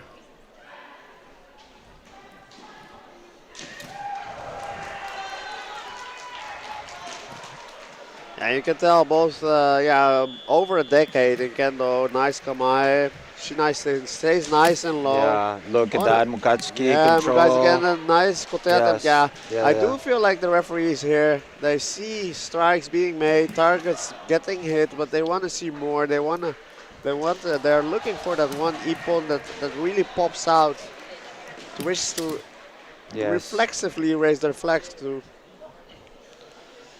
Yes, exactly. We've been in, you and me, we've been in playing international competitions and local competitions. At this level, European level, they want to see like a super ippon. They want to see Yeah. like something Yeah. outstanding, not just your regular ippon that you see, you know, in your dojo, Yeah.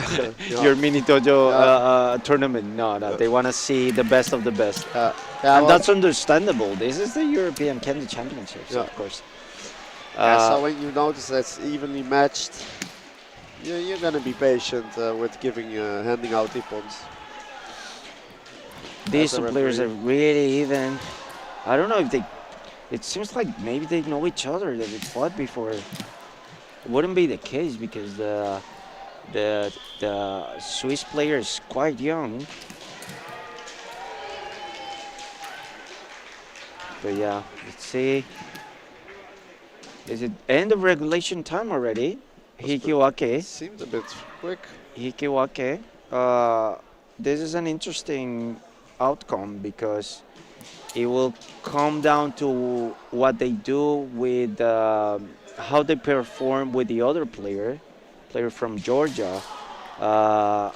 I'm sorry if I'm butchering this, but Jejenava or Gegenava, I think. Gegenava. Gegenava. Yeah.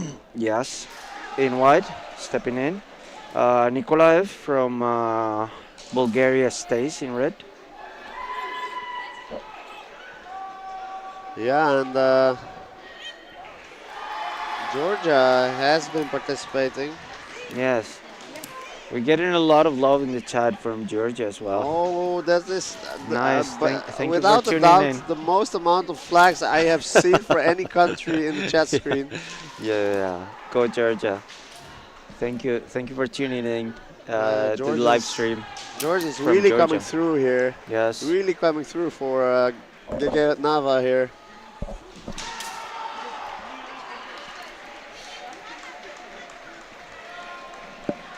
Yes, 0-0 so far. No ippons, no hansokus, nothing. Mhm. Yeah, the only person that you could argue is at a slight disadvantage here is Hata from Switzerland. He has one Shiai done already, so he cannot influence the situation as much as these players still can.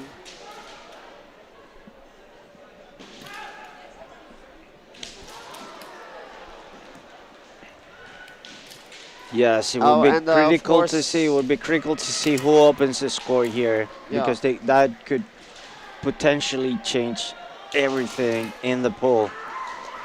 Because the first match was Hikiwake, so we have no points, no wins yet as of yet in this pool. Yeah. Only one person will advance to the next round, so it's brutal. Yeah, and Hata and Nikolai. Oh, and did you see the ippon, Pablo? Got the first point. Look at that. So they got the first point from for Bulgaria men. Nikolaev. Yeah, arguably. And the second Oh, point, beautiful. Tevanakote. Yeah. That's Yeah, you see that often. that's a good outcome for him. We still need to see what happens in the next fight. But Nikolaev is in a good position with one tie and two ippon in one win and two ippon in favor. we still need to see what happens in this next fight. Yeah, this is interesting. There's nothing set in stone as of yet. And now stepping in for Switzerland, Hata in red. Gegeneva from Georgia stays in white, and we will see what happens next. Yeah, the thing here is that Hata has already drawn against. He drew against Gegeneva, or Yeah. no, against. Yeah, if Hata scores 2 points here, Hata and the Bulgarian player would be tied, and they would need to do Ippon Shobu after this. Yeah, yeah. But he needs to win 2-0. He needs to win 2-0. Otherwise, he's out of the Yeah, so competition. 1-0 is not even good enough Yeah, anymore. exactly. There's a lot of pressure now on the Swiss player. Yeah. He needs to score 2 points. And not receive any Ippon, by the way. And not receive any And not Ippon, that's receive right. any Ippon. 2-1 is also not good enough here. We got one flag there, but not quite. Yeah. So that's the thing, you really don't want the parameters set for you in such a way where you need to fulfill some. Oh, and a beautiful Debanamen. Nice. Debanamen. Okay, he's got the first point. He will try to score the second one in order to stay in the competition. If he doesn't score the next Ippon, or if he gets an Ippon, he's out of the competition. Simple as that. Yeah. Simple as that. Just doing the math here. Yeah. Yeah, and So- that's rough, right? I mean, Yeah, exactly, so winning intensity. winning a Shiai usually you just have to win, but now he has to take into account that he cannot win 2-1. Yeah, exactly. Which is normally not something that you would take And into in account. your mind, another Toby Beautiful. Komi man. So he does it, and So we have a tie. Yeah, we have a tie I and, believe they're going to do Ippon Shobu now. Ippon Shobu to decide which one of those players advances. Yeah. And it should be an interesting match because they ended up first with Hikiwake, but it is not possible anymore to do Hikiwake. No. Now we Yeah. need one competitor to win. Yeah. Let me check the rules really quick in case. yeah, there will be In case of equality, one supplementary, I'm not quoting from the rules right now, from the official rules. In case of equality between two fighters, one supplementary fight will take place immediately after the normal pool fights, so right now, to establish the final order among the fighters. These fights will follow the rule of Ippon Shobu without time limit. So we're going to see right now an Ippon Shobu between the Bulgarian player and the Swiss player, and no time limit.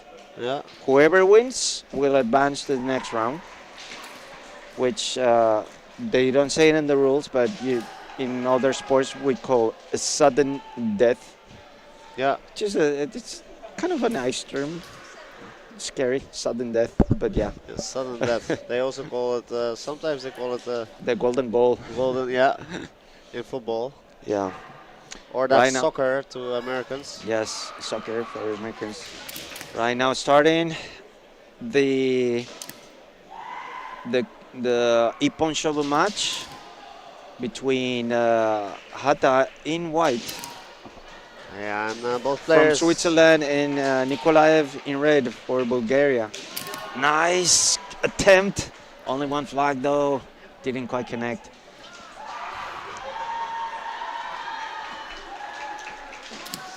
Yeah, it's for the referees also. They want to be very careful here to actually award an Ippon that is worthy of that. And there it was. That was a beautiful Toby Gomi, man. Yeah. Hata taking the Ippon Shobu and making it to the next round without Ippon. Just like that.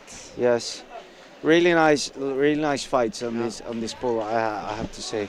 Yeah, there's a case of beautiful piece of fireworks. You know, just a single explosion. Yeah. Beautiful, and out. Coming up next, pool 21. We have players from Italy, Norway, Greece, Right now, we're seeing from Norway in white, Shiaijo. Sorry if I'm mispronouncing that. And from Italy in red, Sozzi. Yeah, that is right. And Alberto Sozzi has been in the Italian team for quite a bit. I do believe he also participated in the youth tournament. Tormod Lunde Husebo, Portland, 32 years old, from Norway. Oh yeah, he actually won the title, Norwegian title, and also has been to the Mamedo Cup in the Polish, in Poland. They have a very interesting tournament over there in Poland. Check it out, Mamedo Cup, which has a very interesting way of determining who is best. What is it? Ippon show? It's hard to explain, but basically everybody gets to fight equal amount of fights, and then they tally up all the records that they can find about your. So it's not like it's like a league. Yeah, Everybody fights everyone. Like the entire tournament is one big league. Oh wow! And and you have an app, and you register your. They register You have all an your. app. Yeah, literally, Okay. you have an app for it. You could look up your score. They register everything about every player, what they have done, how many ippons you've been taken away from you, how many Hansokur, everything. And at the end of the day, if you accumulated the most points, then you are the winner. Oh wow! So, and Okay, interesting. It's like a camp then. Yeah, the interesting thing is that everybody gets to fight the same amount of fights. So Okay. no such thing as being out of the tournament in the first round, you know. Yeah. In any case, It sounds like what we do in Spain to classify for the national team. yeah. it is we that have to kind of- fight. All of us have to fight everyone. Yeah. And then you tally up the points, the wins, the losses, the hikuakes. And it's like a league, you know. Win is 3 points, tie is 1 point, loss is 0 points. So yeah, interesting. Yeah. Yeah, that is interesting, isn't it? And yeah, well, keep observing this Shiai, the first of this pool between Husebo and Sozzi. Between Shiaijo from Norway and Sozzi from Italy, no points thus far.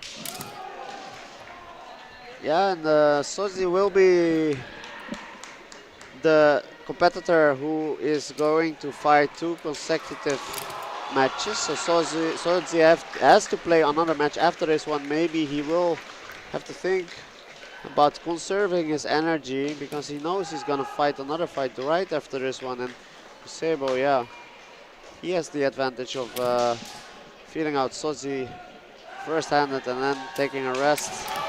And there's Sozzi coming through with the men. First point of the match. Yeah, that was beautiful. He That was barely able to yeah. reach it, but just sufficiently in order to get the 3 flags, yeah. Yeah, the Shimpa to raise the flag. And as we mentioned before, this first point is super important as well. As we mentioned before, really nice attempt there. Yeah, as we mentioned before, only one player advances to the next round. You want to win all of your fights, and you want to start winning. That first ippon puts you in a very nice position to, you know, win the fight potentially if time runs out, and puts you in a good position for the second match, for your second match as well. Yeah, well, there's something to be said for that position where you have to fight twice in a row. I mean, in a way, you're at a disadvantage. You have to fight twice in a row. You do not get to observe your opponents fighting. However, if you are confident that you can score against your opponents, you can make it very simple for yourself by applying the method Pablo just described. Just win twice in a row, you're through. You do not have to make it any more complicated than that. Yeah. One point each. Yeah, and you're done. You're good. And otherwise, all the other things are getting so complicated because of all the permutations you have. Yeah, the strategy obviously is different to what would be in the pools of team, for instance, and teams, where you want to score as many ippon as you want, because you don't know what the other teams are doing. You wanna tally up some points there. But in individual competition and knowing that only the first one is coming through, the strategy kind of changes, of course. Yeah. We have here now the second match of this pool, 21. Oh, and straight away Sozi coming through with the ippon. Sozi opening the score with men. Yep. So, yeah, he's looking strong. He has such sharp movements, a very nice posture as he's moving forward, and yeah, just swinging that shinai as it is second nature to him. Yeah, and I have to say, Litras has a very beautiful posture as well, very sharp movements. This is by no means an easy match for Sozi, so Anything can happen it is still. still We still interesting. have time on the clock. Litras can still equalize the score, maybe win the fight, and then win the next fight, and that would put him in the next round. So, Yeah, this could happen. This could happen. There's the tipping point right now. This is the critical point right now. Situation critical. Yeah. Tension.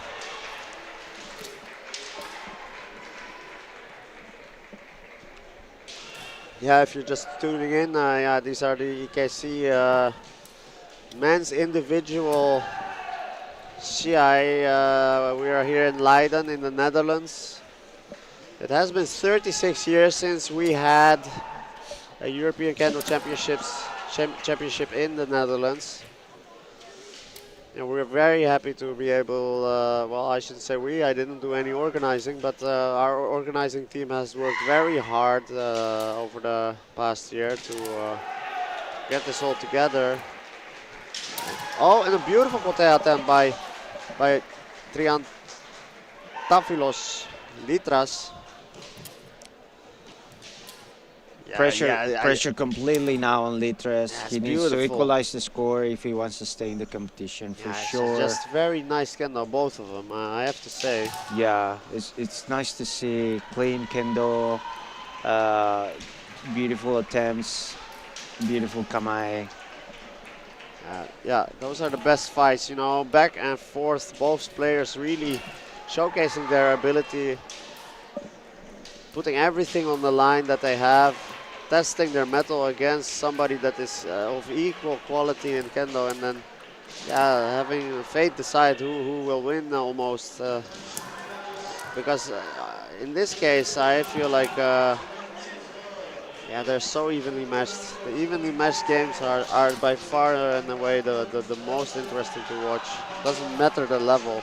Yes, As long as I it's completely agree. Completely agree. Especially for us that are commenting, we want we still have to watch the matches. But if their matches are beautiful, that makes our job a lot easier, right? Yeah. It makes warms our heart. Okay. Yeah, Right now, it's, beautiful fights. Litras with one hansoku, he has to be really careful right now not to commit another hansoku, another penalty. Otherwise, Sozi would immediately, automatically win the fight. Yeah, I think Dinos would appreciate if you call Litras. We put the Greek S at the end. I imagine Dino would say something like Litras. Oh, Litras. Litras. Oh, yeah, maybe. I'm sorry if we're mispronouncing the Greek names. We will call our friend Safirakush. Yeah, you can and put, ask him how to pronounce the correct way. Yeah, so far, Sozi able to get that ippon early on, and it is in a way a little bit. He's A not. little bit- He's in no rush to. No, he Right isn't. now, he's with the score. He's on to the next round. Yeah, and with he's in no first rush, win. and Gogi actually being called. Maybe it has something to do with Sozi not being in a rush. We'll see. We'll see what happens after this. Yeah, you're not discussion. supposed to draw out the match in order for you to maintain that ippon advantage situation. So We'll see what happens here. Let's see. Maybe separation in any Yeah, case. it looked like a in any case, he's got a Hansoko. Hanzo We don't know if straight it's away. separation or maybe lack of, proactivity in the Yeah. fight. Yeah, I was Either told- case, Hansoku for each right now. Yep. They gotta be careful not to do another Hansoku. Time Oh. ran out, and we got Sotsi into the next round. Yeah. Doing the math, really good fight. Litres, I hope I'm pronouncing that correct. Really nice kendo, really nice pull. We're moving on now onto pool number 22. We've got players from Denmark, Finland, and let's see which is the other player.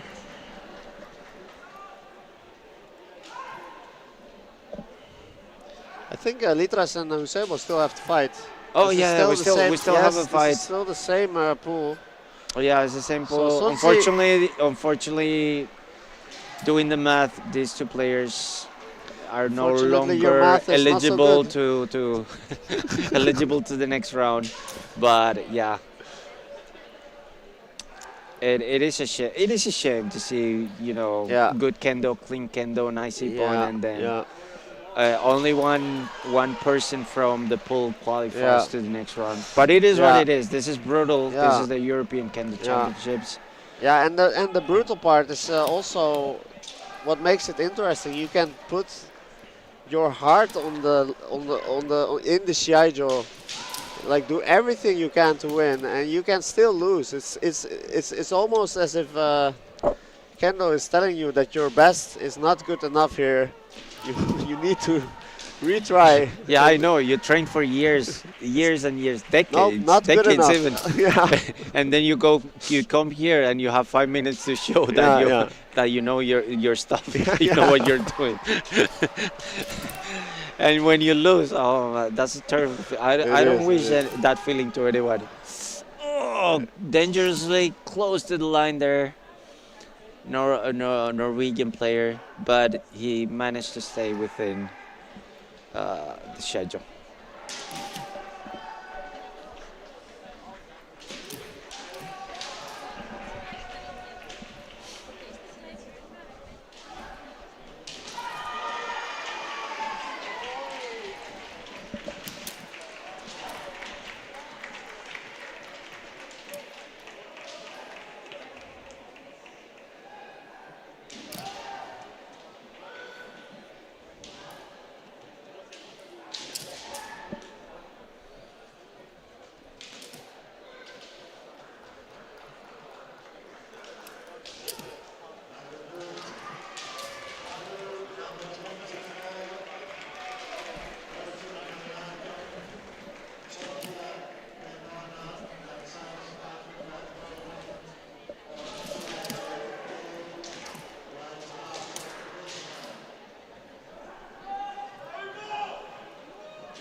Tem now from Litres, Gyakudo.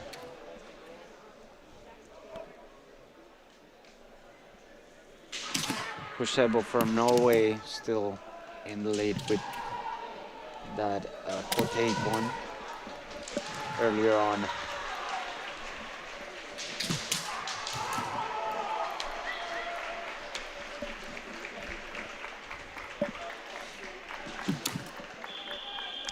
And that's the end of regulation time. 4 minutes for the pools. Victory for Husebo from Norway. 1-0. We'll be moving on to the next pool. Pool 22. Got players from Denmark, Finland, and Croatia. Right now, lined up, we got Nissinen in white for Finland and Kato for Denmark in red.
About a minute on the clock right now. No points thus far from any of the players. Seeing in the chat a lot of support for both players. Thanks for tuning in. This is the first match of pool 22. Only one player out of the 3 players on this match and the Croatian player later on will advance to the next round.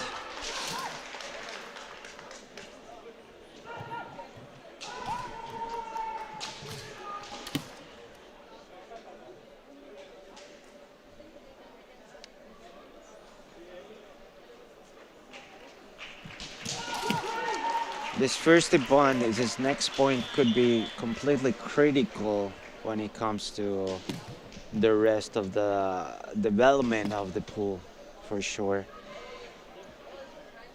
Both players will want to secure at least one win and at least one ippon as well.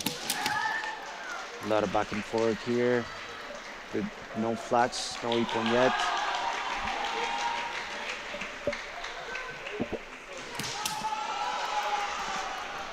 Yeah, this is a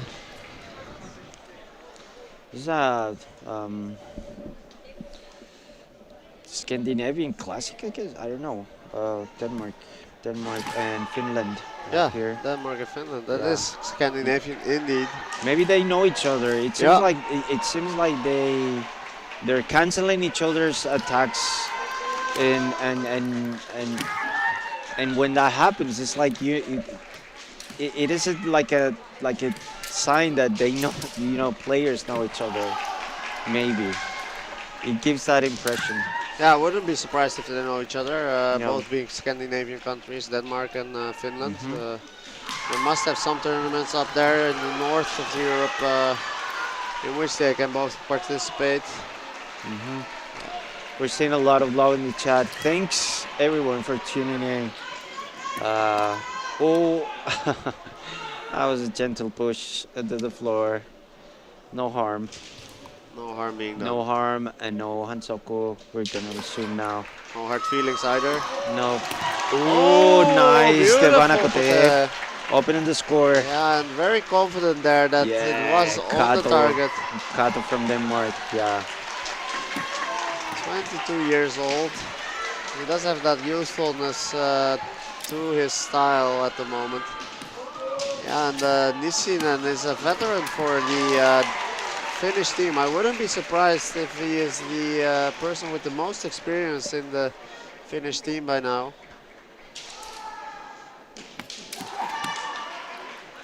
Yeah, him and Otto Sepanen in between them probably have the most experience in the Finnish team.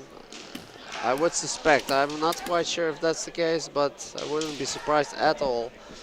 Yeah, 19 years doing kendo. It's definitely been around. Yeah, and 10 plus number of selections for the Finnish team. Yeah. Oh, a beautiful minute up there. Nice. It's still in the game for sure. Yeah. He's not gonna let this still go. some time on the clock, yeah, to try to equalize the score. And Kato did anticipate that man strike and was able to dodge it just by stepping backwards. It was a little bit dangerous because he ended up in the corner, but he swerved his body around. Oh, look at man that. Strike. And it's over for Dicin, and at least in this fight, a beautiful man strike. That was a nice follow-up. Yeah. Semite, and then Yeah, definitely. And he looked in this upwards, you know, like he got me. Actually, acknowledging the fact that he was beaten there. Yeah. He did try to put They his definitely know each shinai. other for sure. Yeah, perhaps, yes. So Kato is staying in red, now stepping in for Croatia. I don't know how to pronounce this. It's Srdoc. How is his name? Srdoc. Luka. We're just gonna call him Luka. Yeah, Luka? let's go Luka. Yeah. Yeah. Maybe somebody in chat can confirm the Yeah, pronunciation. Is it Srdoc? Is that right? That's how I would pronounce Let us it. know in the chat, please. Yeah. After a good start for Kato, 2-0 on the first fight. Not saying he can relax on this one, but he can take it, you know, more. He can do a lot more strategy right now. Being in the lead. Yeah. He Pressure. can chill a bit. Yeah, pressure now on Luka to try to equalize the score, not on this fight because it's already equalized, but in the pool.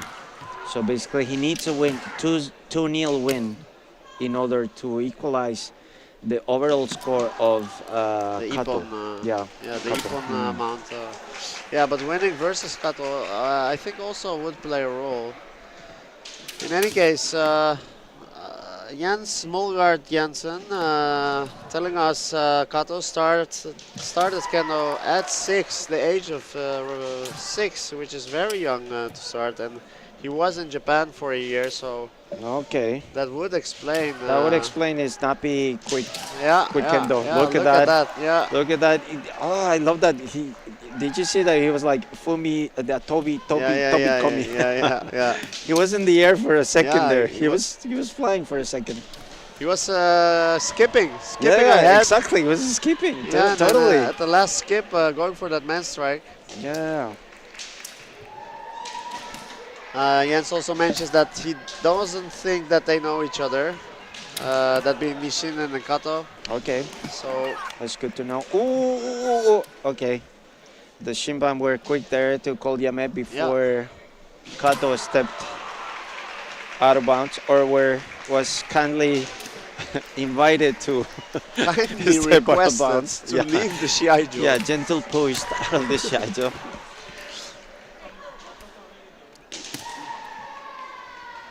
Yeah, many flags in the chat. Thank you very much. Thank you very much for tuning in. See Denmark love here. Yeah, let's see how this plays out. Yeah, Luka being quite a bit older, 27 already. Yeah, pressure is on him for sure because a win. Oh, nice. there's The that Banakote. again, There you yeah. go, the Banakote. So confident as well, you know. Yeah. It does play a role. The confidence, the aura of confidence after the strike is being made does influence the Shimpan's decision ever so slightly. Yeah. Now Kato in a very comfy position now with 2-0 on the first match and a 1 Ippon on this match, leading the score as well.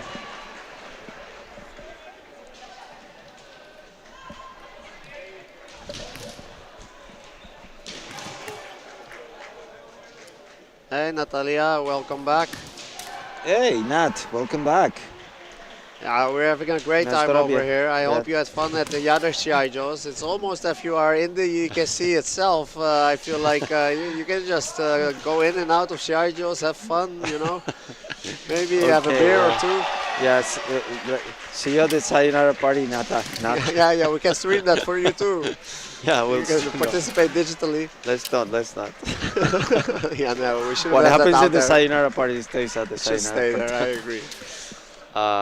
I want to see another ippon from Kato. That the floating Yeah. komi. The That was skip, The jump, skip. That's a really hop, nice skip, and a technique. jump Yeah, into men. Yeah.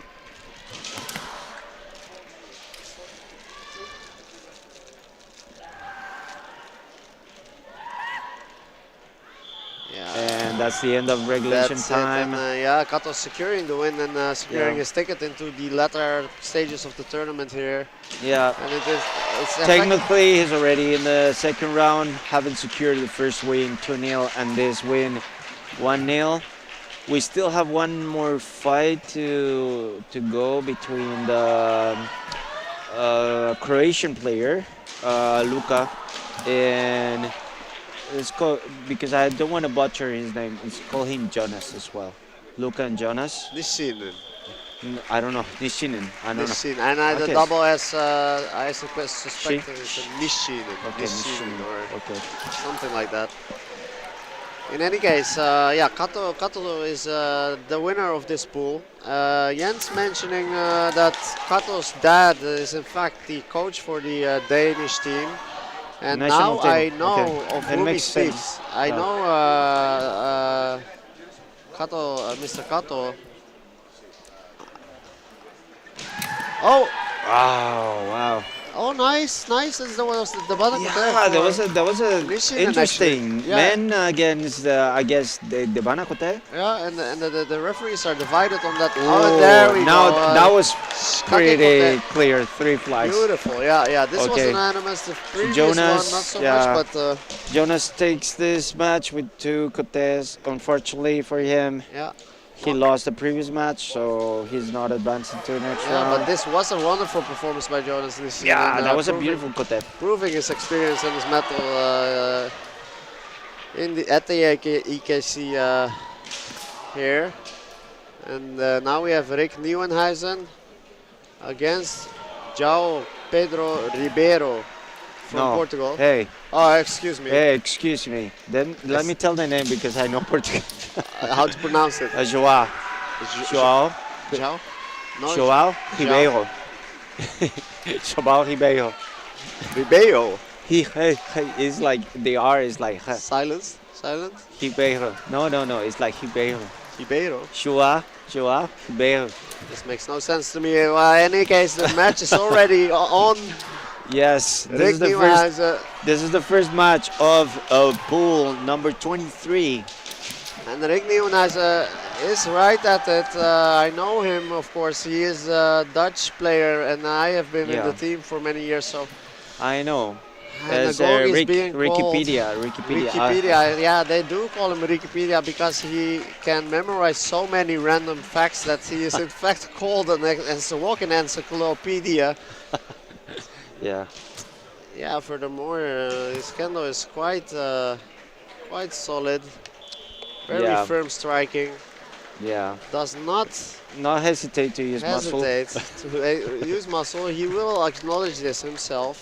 Yeah. I mean, you gotta use what you have. As Sensei said. Absolutely yeah, honki. true. Honki. Absolutely Honki true. the net, right? This is what Sensei say. Okay, no points thus far. This is the first match of pool 23. Only one player will advance to the And next round. Rick's advancing, and the Banakote is actually landing, and he does secure his first ippon. Rick Wikipedia Nieuwenhuizen. taking the lead here. Yeah, not only does he memorize facts, he is quite capable of securing ippon as well. And then, what happens now? Let's see. What's Yeah, João Ribeiro Ribeiro? is still in the game. Anything can happen still. But you still got some time in the club for Ribeiro Ribeiro. to try to equalize the score. Yeah. And he we will still be have given- another 2 matches as well. Well, and This he is will the be- first match of pool 23. Sorry.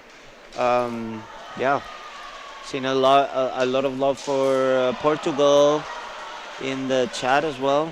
Thank you, everyone. See some Dutch flags here. That's always nice to see. Yeah, it's Love to always nice see to it. see supporters Yeah, from yeah. each side. These are the first Dutch flags in this chat as for this tournament, and there's already three You know of this them. dojo? Yeah, Yoshido? Yoshido, yeah. Is it- That's a is it Dutch Amsterdam? Kendo club, yes. Okay, moving on with Yeah. the fight. And Rick Wikipedia there on the lead. looking confident, I must say. Ribeiro, of course, trying to take back that ippon, and a beautiful Leidan Kotemen, I think it was. I think in it any was case- kind of like Ojiwaza men. Oh yeah, yeah. Yeah, kind of Ojiwaza men. In any case, Wikipedia taking the lead here. Yeah. Off to a strong start, 2-0. This is the strategy that you want to have in pools, individual and European. You want to win. You want to secure the first win. Yeah.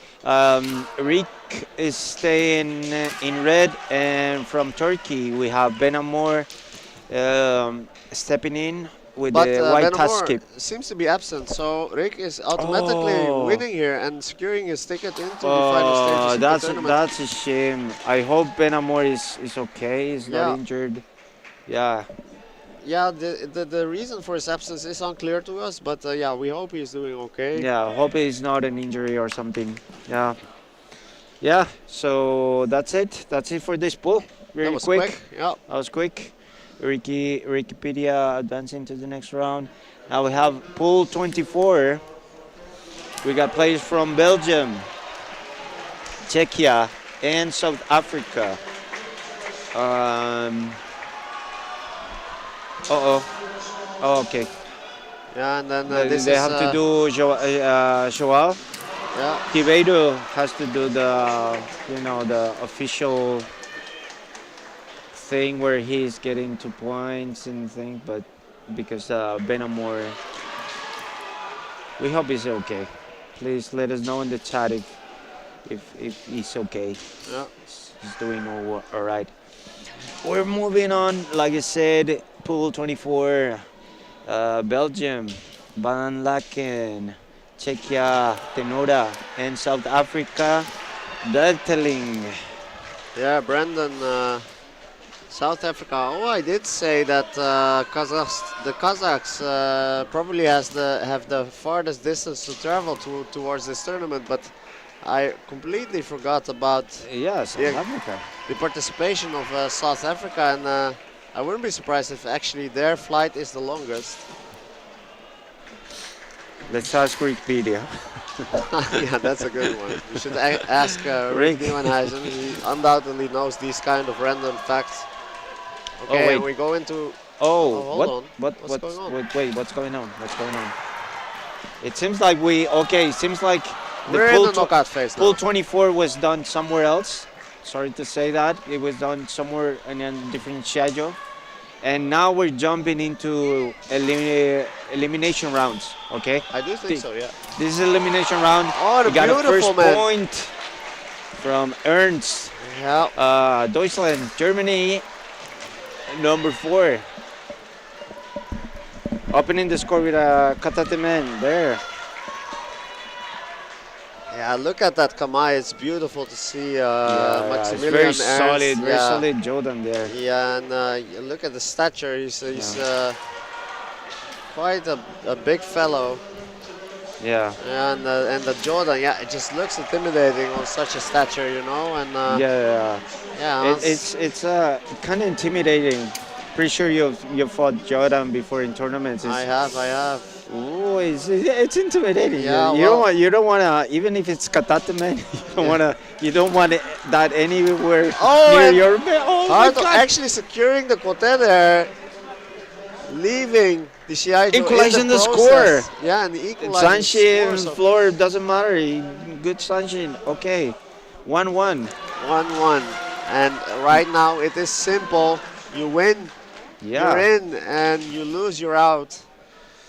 So these guys are fighting for the tournament live. And there is nice, the man. amazing, man. Kata, man. Beautiful. Okay, Ernst, Germany number 4, advancing into the next round. These are, by the way, we're now in elimination rounds. The time is 5 minutes moving forward, as opposed to 4 minutes in the pools. Just so you guys know, Yeah, so who these you're fights watching. are Yeah. a little bit longer, and the players do get to showcase their skill for just that little bit much more. And yeah, we're going into this fight. James Ketaro Wright for GBR Great Britain, and we have Ben Seman from Hungary. Yeah, these players have had very nice kendo in their respective pools. They were the victors in their pools very confidently. And and James Wright straight away with the Katsugi men, or yeah, you could say it would look like Katsugi or Kaishi men. Yeah, it Beautifully looks done. like it loaded a little bit in the shoulder. Yeah, a little bit of Katsuki. wrist work there, you know, twirling the shinai around the shinai of the Hungarian player. Securing the ippon straight away, and yeah, Seman will need to have some kind of answer to this. Yeah. Oh, and he does not even get that chance. Yeah, because, Kote. yeah, James secures the kote. Yeah, this is beautiful. Beautiful kendo. Shaman, unfortunately, out of the tournament. That is disappointing for him, especially getting knocked out so quickly after having such a wonderful pool performance. Yeah, it was amazing to see him play his pool out. I was impressed by the way he played that out. He secured a nippon really early in the pool phase, and he played it out perfectly. And now getting knocked out so quick, yeah, it's you hate to see it, but yeah, that's the way it goes in the knockout phase. Coming up next, Italy versus Switzerland. In white, Sotsi against Hata in red. Yeah, and this is so exciting because you have seen all these players do so well in the pools, all of them having showcased their brilliant strategy in order to get into the knockout phase, and now we get to see these guys duke it out amongst each other. Yeah, and you just tell that the sharpness is there for both of these players straight away. Yeah, they're both quite young. Well, Tetsuya Hata even more so, 18 years of age, barely able to buy a beer in some countries, and Sotsi, that's 26, also Yeah, he's legal for beers. very much a young Nice. player, and that Man is and men Kaishido, but the Yeah. men landed before men- the Kaishido. the man. And that's why I believe 2 of the Shimpan awarded the men for the Swiss player for Hata. Yeah, That was really close though. Yeah, it was a but nice the goal was spot on as Kaishido, well, spot so, on, but yeah. I think it was a little bit late, I believe. And hey, we still have time on the clock. yeah.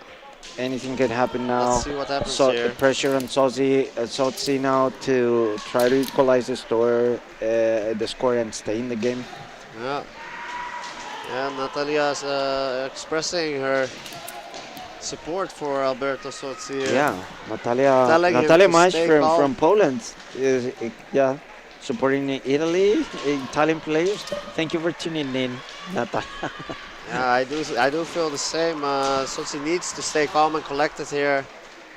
Look for an opening, and Yeah, it's 5 minutes, by the way, for those who just joined in this tournament elimination rounds. It's 5 minutes instead of 4 minutes, so they know how to pace themselves as well. You know, keep themselves calm, collected, but knowing that they have an extra minute as opposed to the pools. yeah. So we still Yeah, have it, some time in the it pool. seems like a small difference, but when you're actually in the field, it is huge. Let me tell you. Yeah. If you have 5 minutes as opposed to 4, it makes a world of a difference. Yes, yes, exactly. 1 minute.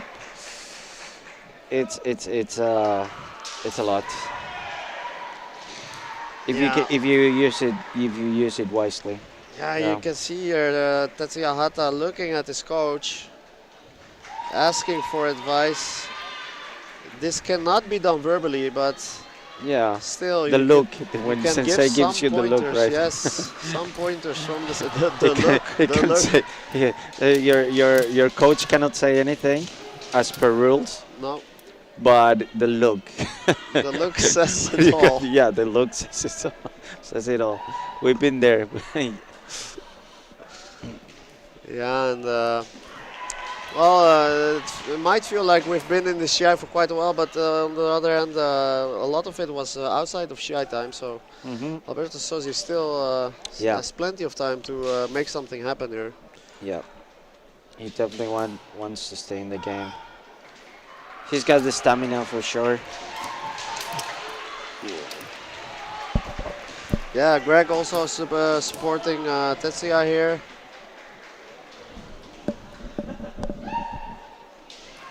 And Natalia actually Yeah, she's a expressing fan her of Pagwan. appreciation for Pakwan Rajatasave, which makes Yeah. me very happy, of course, being a Dutch Kendo Being player. the touch.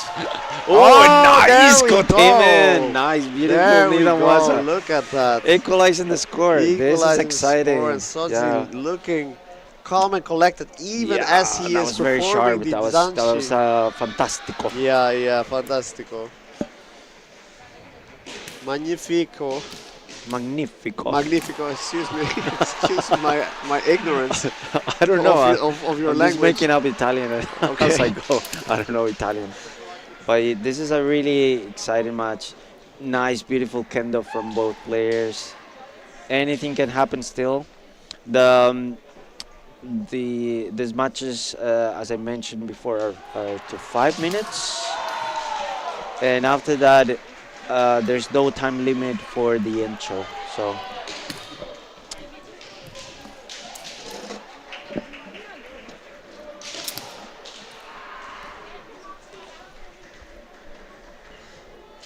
Yeah, this is so the dynamic of this Shiai completely changes once the equalizer is in. Of course, both players. Right. Now they're feeling each other. Now they're being cautious. No unnecessary risks. If it goes to Encho is unlimited time. No rush. But yeah, only one. Obviously, we're in elimination rounds. Only one will advance to the next round. Yeah. And they know it. Taking it easy. Yeah. So this is a situation in which there's no clear advantage for either player. Yeah, we're seeing some coaching advice on the chat from Natalia. Calm, Alberto. Yeah. Okay. We'll let him know.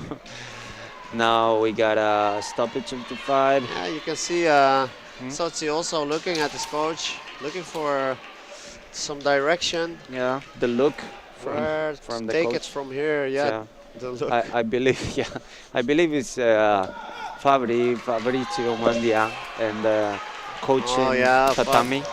Fabrizio Mandia, of course, as Alberto Sozzi's coach here. Yeah. Fabrizio Mandia being a legend in the European Kendo community, of Yeah, course. ex-champion of everything. Yeah, of course. taking titles all over the place. And there is a Hikimen attempt. Nice, and very nice, man. And then Yeah, oh, and they okay. go roly-poly together Yeah. over.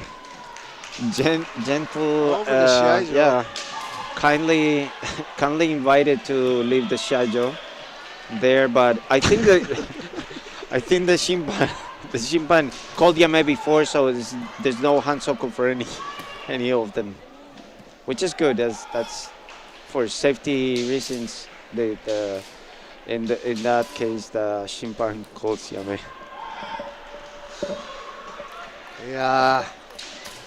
Yeah, guys, I have to tell you, I'm having a great time over here covering these Shiai for you. And of course, this is also being made possible by the presence of my lovely co-caster Pablo, who has a great sense of humor. Thank you. Thank you to Yauka. Lovely to chat with you as well and comment this. Nice containment that as was well. so No flags, close but yeah, yeah. I like commenting these matches because we actually know like most of the people down there, so we can relate Yes. to our pain, previous pain when we were in the Yeah. national teams, right? Yeah, we're actually feeling that pain as we're sitting Yes. here in some cases. And we feel the joy as well. Yeah. Mac Blue Screen, thank you very much Thank for you. Thank you very lovely much. comment.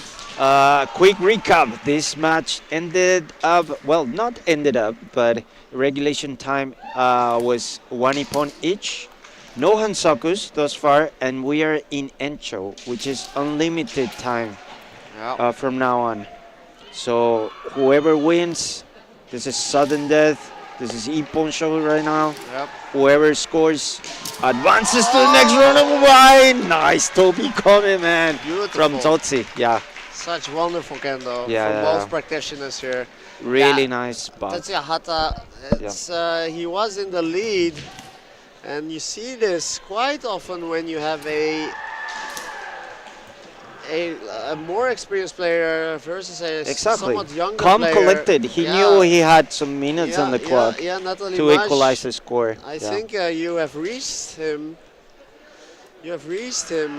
He did stay calm and collected, and he did turn Yeah. it around. Yeah. Yeah, oftentimes Yeah. you see those younger players coming in and being able to ride the wave of their youthfulness and securing some ippon here or there, and then Yeah. the experience and the calmness of the more experienced players coming through and being able to turn it around, just based on Fantastic being match able to for stay sure. calm. Yeah, that was fantastic to see. Okay, this is bound to be. This is getting exciting. Yeah, Look, so- now we have Ricky Piri against Kato. Yeah, and we should mention Floating Pablo Waza. says Wikipedia, but this is of course Rick Nieuwenhuizen, the Dutch Oh. player over here. Oh yeah, you know how to pronounce that. I don't know. Yeah, Rick No idea. Nieuwenhuizen. Yeah, he is. Oh, avoiding the nice pronunciation, but kata. Yep. yeah, this is quite a oh, and a beautiful the Bana Kote. Kote for Rick. Yeah, Opening the score. timing Again, was Kato has very plenty time. There's 5 minutes in regulation time now, by the way, to equalize the score. Yeah. He's got time. He's got Yeah. time. Anything can still happen here. Exciting match. Let's see what happens. yeah, and actually scoring that early in the Shiai can pose a little bit of a detriment in that.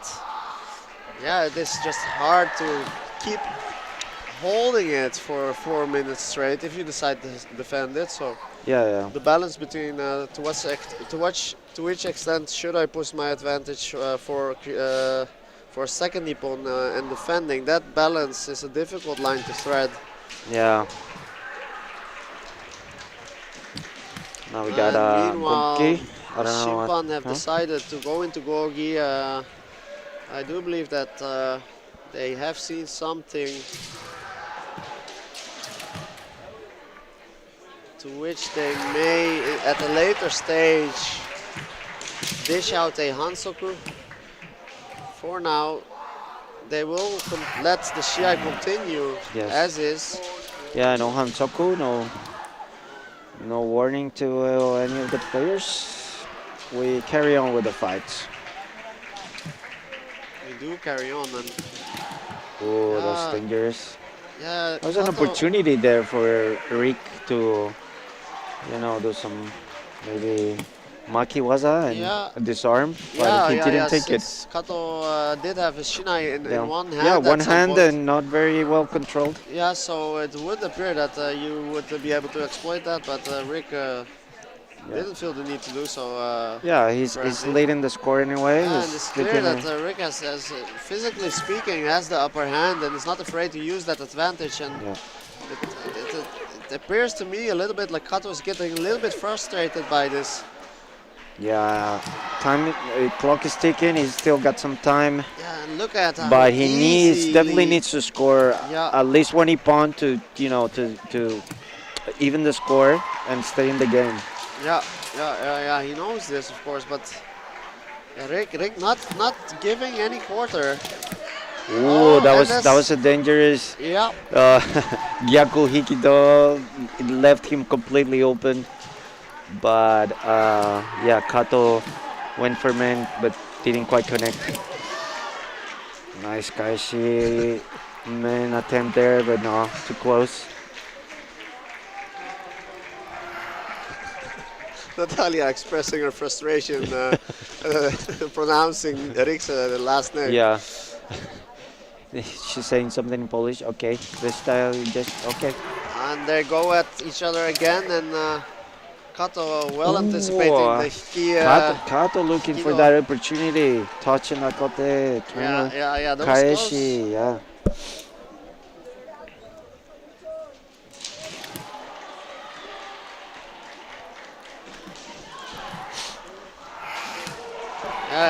Clock's ticking. I wouldn't be surprised if we were at the 3 to 4 minute mark by now. Yeah.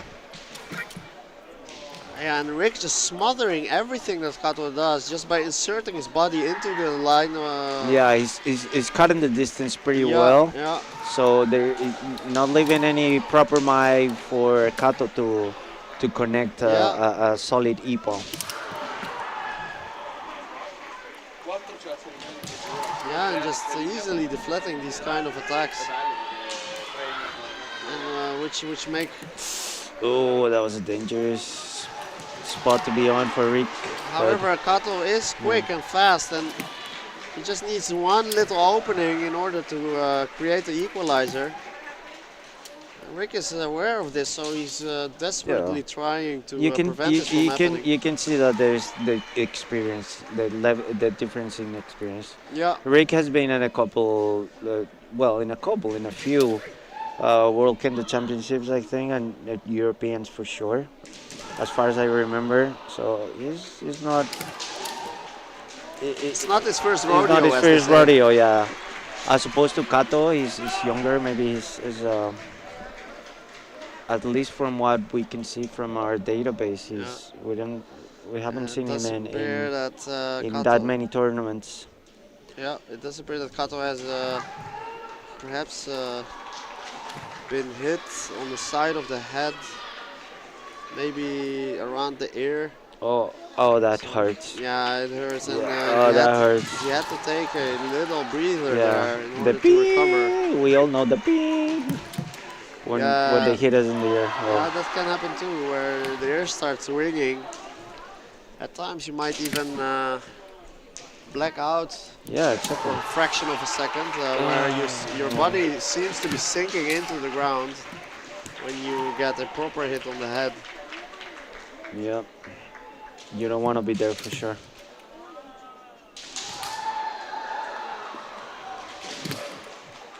Clock is ticking on Kata's side.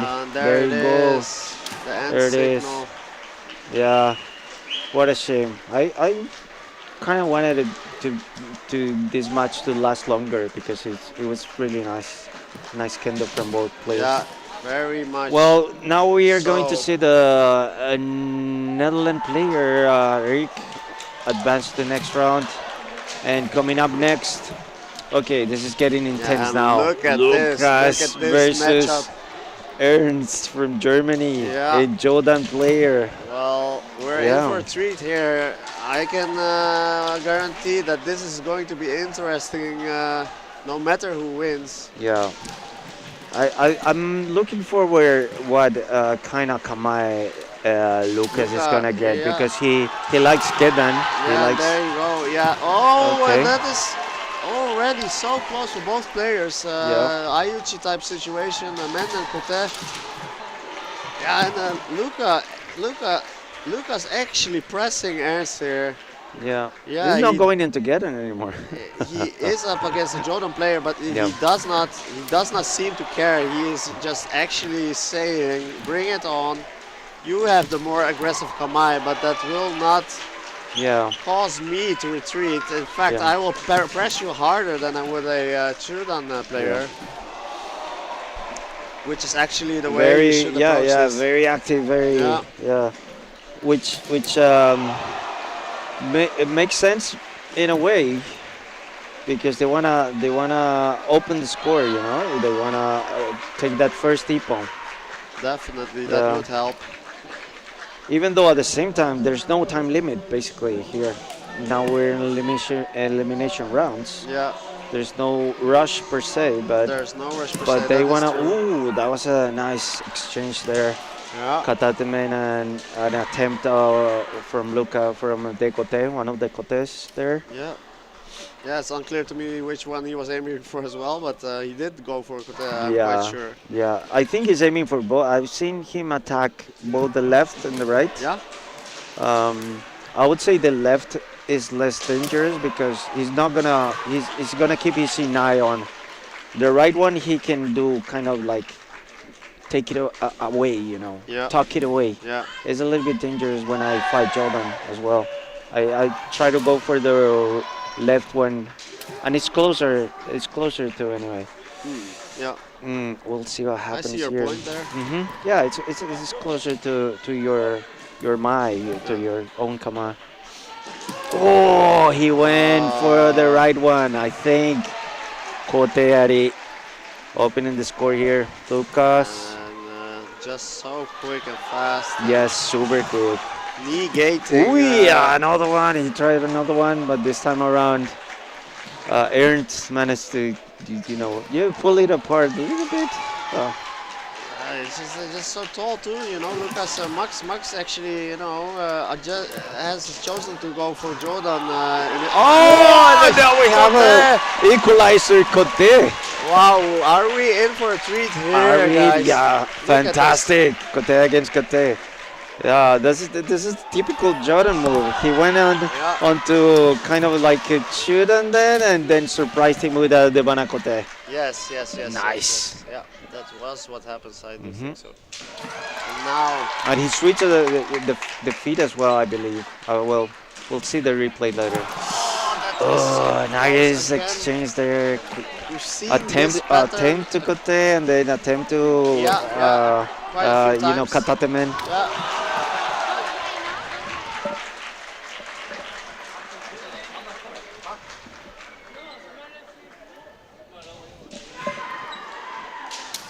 Beautiful kendo from both players here. Yeah, exciting matches, man. I'm so happy to be able to comment this with you here. Yeah, this is very, very beautiful kendo. Beautiful, and I am very grateful for the opportunity to be able to cover these Shiai. Oh, look at that! Katatemen! For Ernst from Germany against all odds, advancing into the next round. Lucas went for the Kote again there. Yes. This pattern played out maybe 5-6 times during the Shiai, and both players really believing that they had the upper hand in that exchange, not backing away from going into that same type of exchange over and over again. It played out both ways. That's the danger, I would say, to go for for Jordan to go for the right kote, because he basically put it apart, and he used that the momentum of the katate men with the left. Wow, amazing. Undoubtedly a very strong Jordan player, Maximilian Ernst, and actually defeating the former title holder, eliminating Lucas. One of the favorites of the tournament. Yeah. Okay. Oh, there you have it. Now, a treat for Polish fans in the chat. Ritzel in white and James Wright in red. Now, these are elimination rounds. 5 minutes. Winner takes all. Winner moves on to the next stage. And look at this. This is such a treat again. As Pablo said, these are such skilled players. James Wright, young and upcoming player for Great Britain, versus Ritzel, just lately. And there is the man for James Wright. Yeah, textbook, man. It almost looked like it was a Keon strike there. Yeah, opening the man up by, and going for the ski there, not letting up, going straight into it again. Yeah, just amazing. Yeah, it wasn't a kote man, it was it was just Leidan, but the first strike he made was like a semi-type of move, just pressuring, adding a Fumikomi in there, and then just continuing onward into the men's strike. And Ritzel will want. Yeah, there's still time on the clock for Ritzel to try to equalize the score here. It's a 5-minute match. Ritzel is in the situation Sochi was in. Undoubtedly, Natalie Maj will have the same advice for Ritzel here as she had for Sochi, willing him to stay calm and, you know, do not overextend, do not rush into things, do not get emotional, and make it sound easy, but it's really hard actually. And there is the men's strike by. Yeah, another kind of Nida was a movement. Yeah, this time Ritzel yeah. also performed the men's strike, so it was in a way like a Debana men as well here. But Yeah, kind of like it was Nida over was quick. Akotemen. And All right. James Wright proving that he's a force to be cognizant of in this tournament. Coming up next, Italy versus Sweden. Competitors in white, Sochi, and in red, Jagmur.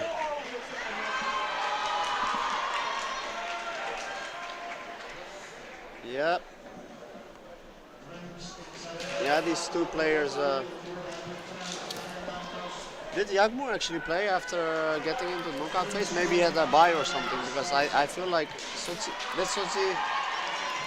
Sochi already had one fight after knockout. But Yeah. I don't think Jagmur had one, so I believe he has a bye.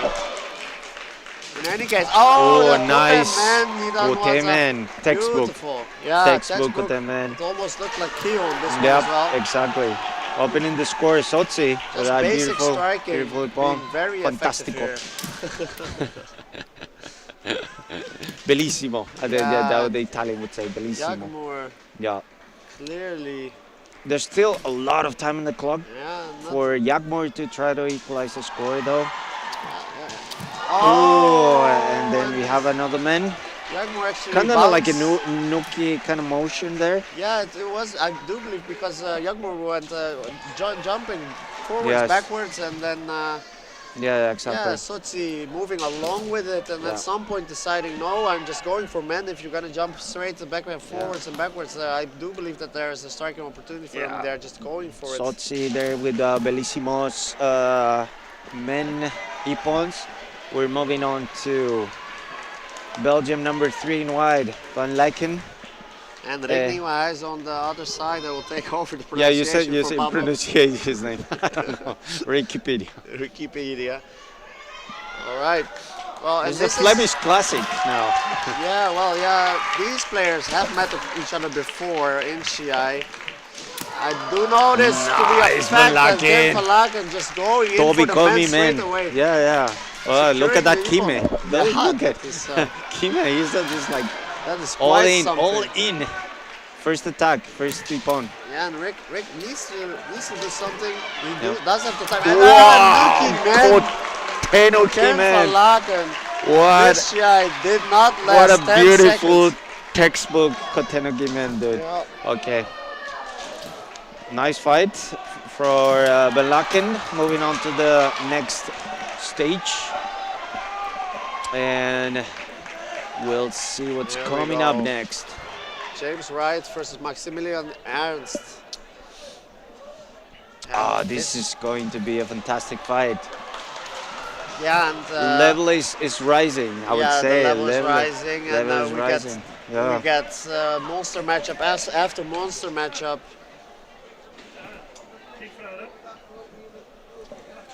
Yeah, and from here on out, there are only extremely skilled European kendo practitioners left.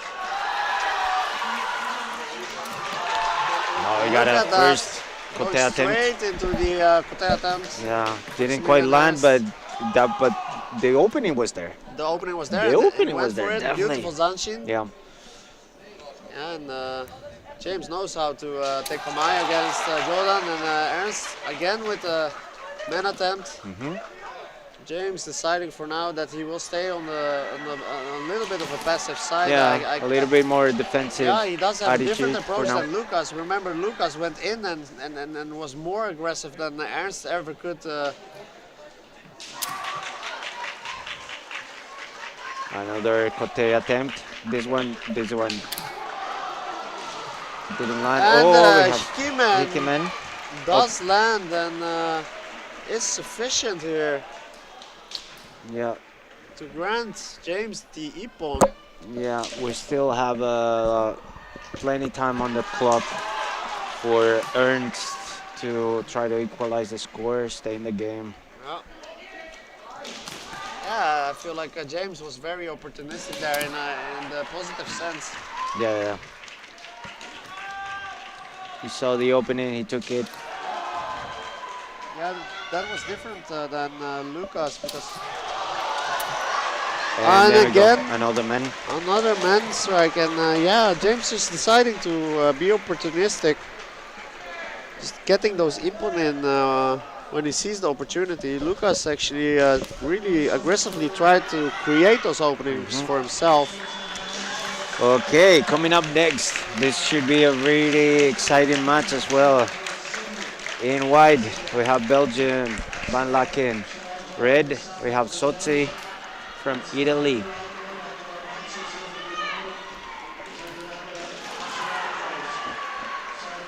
Same age. Same age.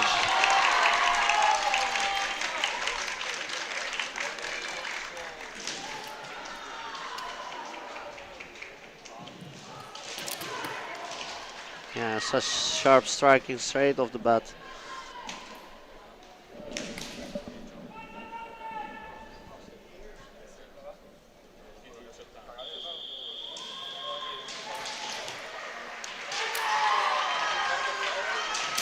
Oh, Both players trying to feeling each other, trying to size, feel their their distance.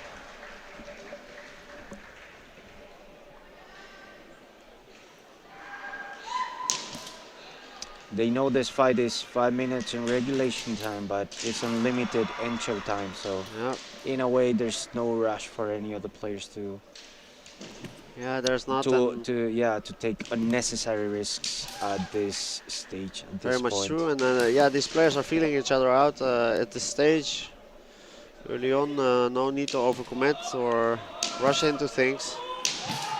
I do think they might have fought each other before.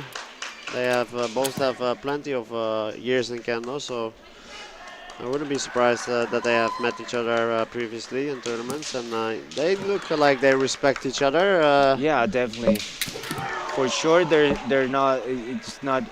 None of them is the first time on the national team. Yeah, they've been a true. few years, all of them. So And they're cognizant of each other's ability. You know they can't just go in and strike willy-nilly. yeah, seems like Sotsi Tokuiwaza could be Kotemen. He's tried to feel that might seems like Oh. he can see the opportunity.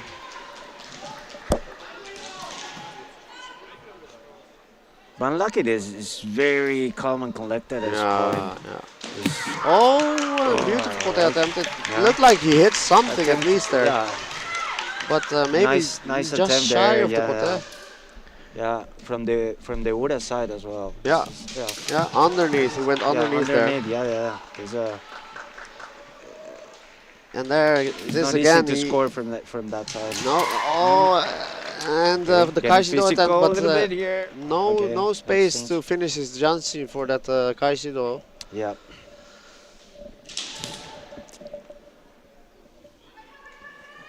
Oh, are you stopping the Yeah. fight? But okay. Seems like Sotsi needs to readjust Kensen maybe. Yeah, No, it's not. Ken does like to keep his Kamai low, So you'll see him. You won't see him raise his hands that easily. No. And there we go again. See, he Yeah. has that low seme. Yeah, low side. Yeah. He likes the Ura side, the Yeah, Dakote. yeah, and Maybe he's- one of his Tokui Yes, was as he well. is pressuring that, especially now that he has shown it in the Shiai once. He knows that he can put pressure just by lowering his Shinai, threatening the kote of Sosi, and you can tell that Sosi does feel threatened, actually Yes. extending his arms a little bit, trying to cover his kote, Yeah. and at the same time knowing that he can go into a men strike Yeah. just as easily, and there it is. Yeah. That Kamai in ever so slightly lower position for Chudan is very intimidating. Yeah. It's very, because you don't know if it's coming from Ura, like a degote, or if it's coming like, okay, men Yeah. from Omote side, right? Yeah. So it's, well, yeah. Lucas from the French team Yeah, also that's the same does kind of it- thing does going on. this, yeah, Yeah. kind of semi. Yeah, I do agree. Yeah. Yeah, and Wow, Sozi- that's very intense. Yeah, look at this. Anything can happen anytime now. These are they Yeah. are playing chess right Yeah. here.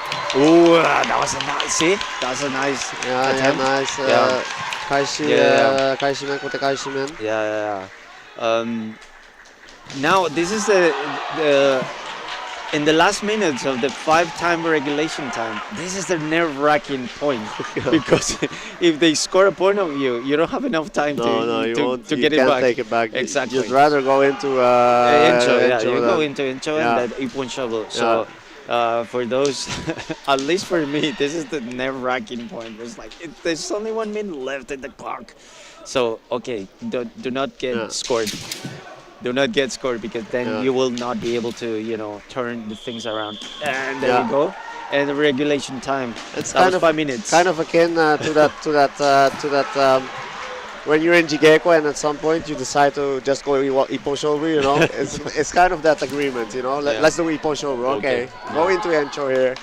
Now we're going to Encho. It is unlimited time according to the rules. And obviously we're now in elimination rounds. Only one of these players will advance onto the next stage. Very even match. They've been attacking back and forth, feeling each other, but no flags yet. No flags yet.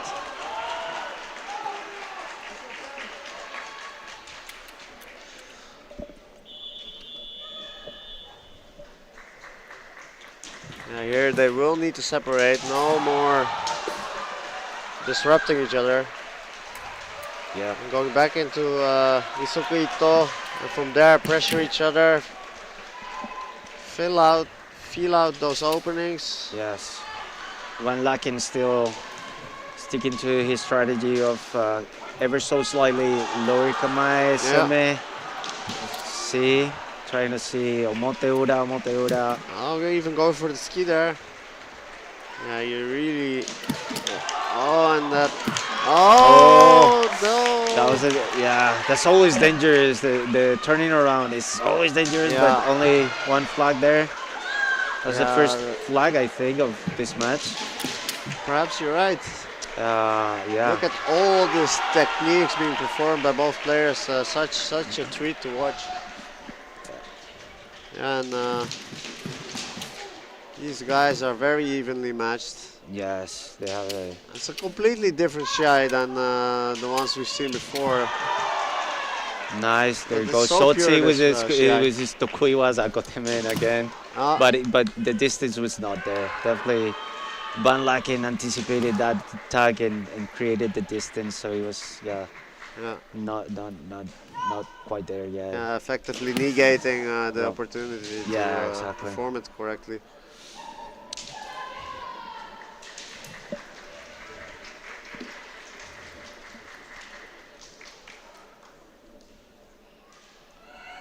Yeah, I wouldn't be surprised if this lasts for a while. What do you think? This could easily go on for 20 minutes. Oh well, yeah. this could go for a while. You know, I've been there with Italian players. They don't rush. They take their time. They do. Oh, nice! Ah, I Really wouldn't- nice I exchange wouldn't have there. been surprised if they would have given that Kaishi man. Yes, that Or was really Sotsi. close. The That Kote was really close, didn't yeah. quite connect, but the opportunity was there, and Yeah. the Kaeshi was also really nice.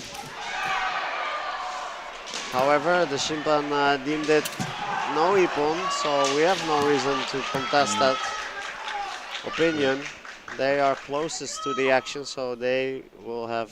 Yeah, they know Quality if it information. lands in the Yeah. right spot or not. It did sound a little bit like Tsuba, to be honest. It's okay. Oh, that one? We don't know what happened there. Okay, seems like Van Laken has need to. It's quite a readjust risky his move to raise your hand in such a situation. Exactly, yeah. He was very close, Sotsi there. Yeah, Sotsi was really quick to react. Yeah, it It's was like you raise your hand, I'll hit you, man. Okay, now we're going on back to the action. Yeah, look at that. Nice, nice kendo. The read was good. Really surgical, I would say. Yeah. Van Laken with that lower semi kamae, and then Sotsi waiting there just for the men kaishido.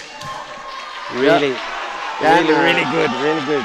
Ken Van Laken was already anticipating the Kaishido. Yeah, he blocked it correctly. Yeah, he was didn't like, even commit for the nothing. man strike and just went into defending against that Yeah. Kaishido straight away.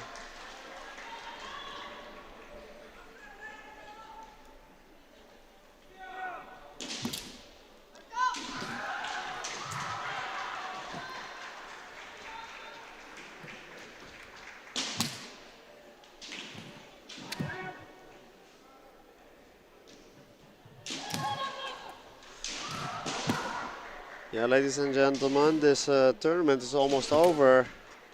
We are entering the latter stages of the men's individuals tournament. And after this, the EKC 2025 will end. Oh, and a beautiful kote. And Sotsi, actually, he had an answer there. He had an answer. He knew it was Yes. coming. He went for the Kaishi man. Yeah. But That was a very critical move, but because if Van Laken misses that kote, misses the spot, Zotzi had a really nice Kaishi ready for you. It's like ready for you. It could have easily gone the other way. But clearly Van Laken landed the kote first, landed it in the good spot, 3 flags, and he's moving on to the next round. Yeah, we'll be fighting James now. Yes. Yeah, and it's hard for me to imagine this. You know, I've seen Ken as a little boy running around those tournament grounds. You know, Me too. 26 Me too. already. Dude, I've seen. Oh my God, I've seen. Yeah, he was a little. 26, and now he's actually 26. senior in age to James Kentaro, right? Being senior in age, and yeah. Let's see how this plays out, guys. This is exciting, Shiai, for me.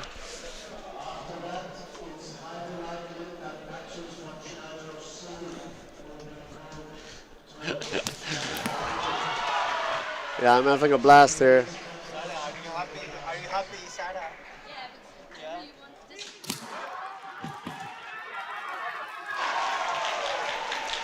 Yeah, I think maybe we could do a little ad or something. I think this can take a while. We're gonna wait a little bit for the players to be ready, and we'll leave you with a word from our sponsors in the meantime.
Okay, everyone.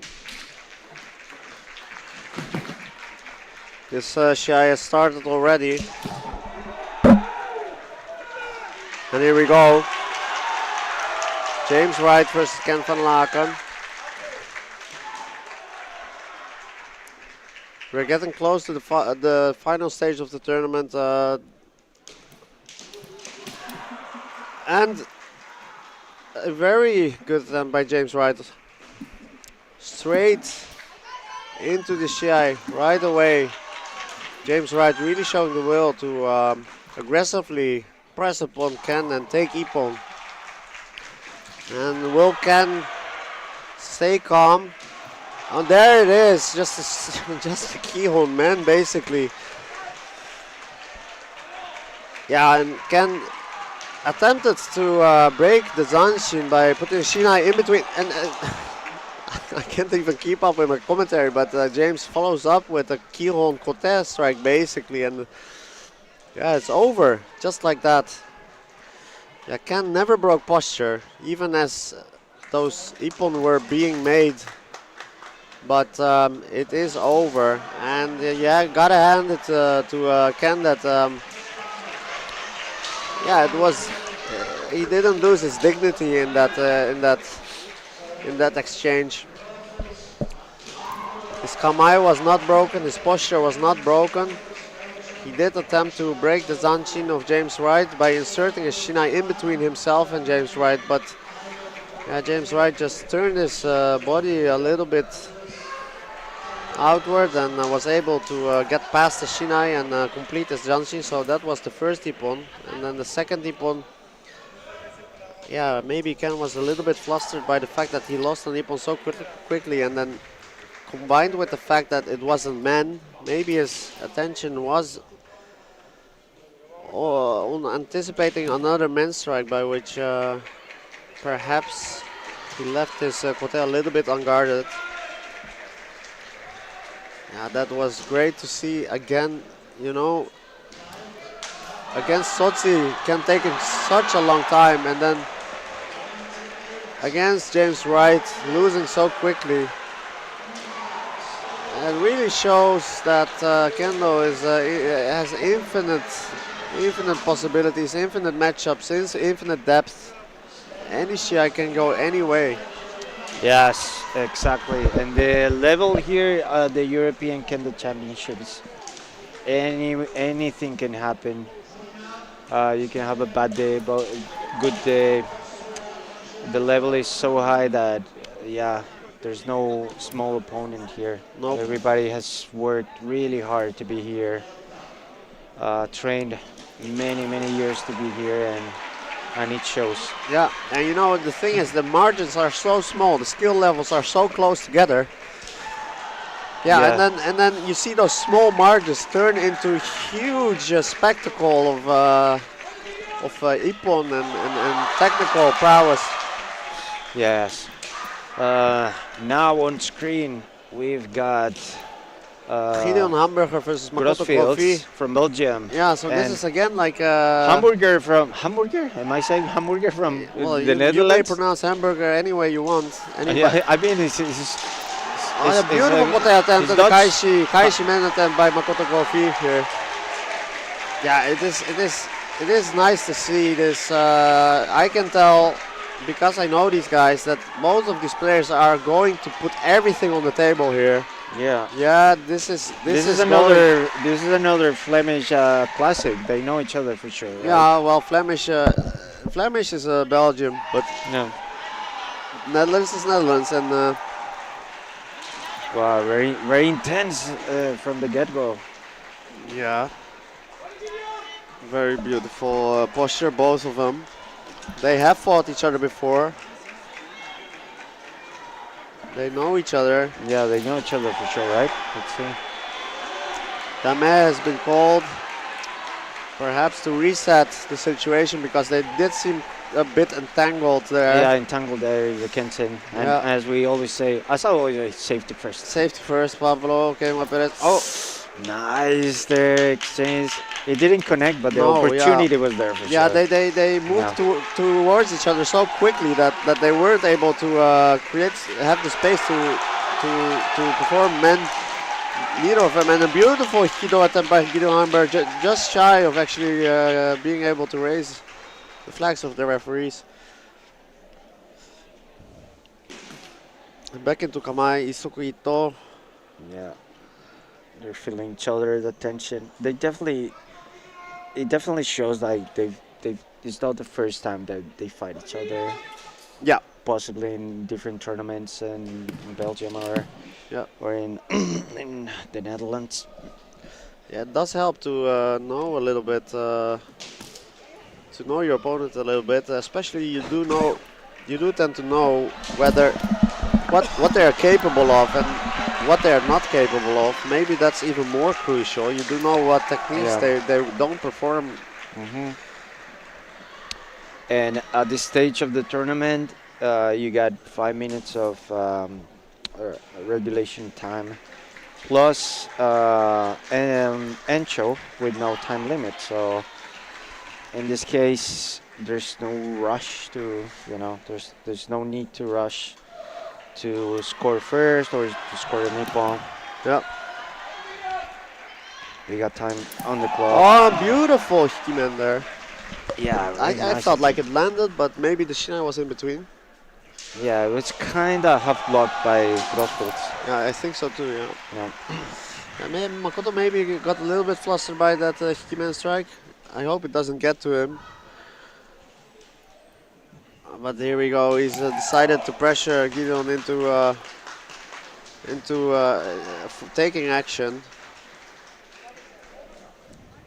Neatly separating there, going back into Isoku, going at each other again.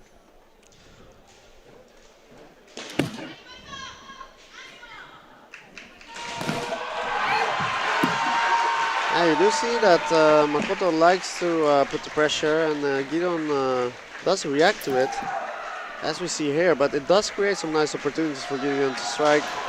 Yeah. Yeah. Definitely create some openings there. It's just a matter of, timing it properly and connecting that ippon. Yep. Yeah, look at this, Hamburger and Gofi, both starting to show a little bit more flexibility in their footwork.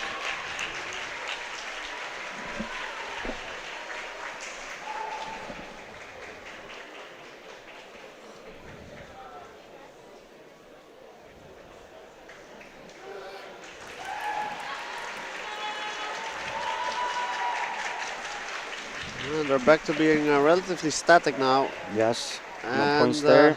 Seems like the Yeah, Makoto ran into Gideon Hamburger's Shinai there, and it seemed like he had a little bit of a impact situation there with the to neck, the head. maybe. Yeah, maybe a whiplash type of effect. Let's It see does the seem to. the paramedics need to intervene. Yeah, perhaps. I hope not. I hope not. It does seem to bother him a bit.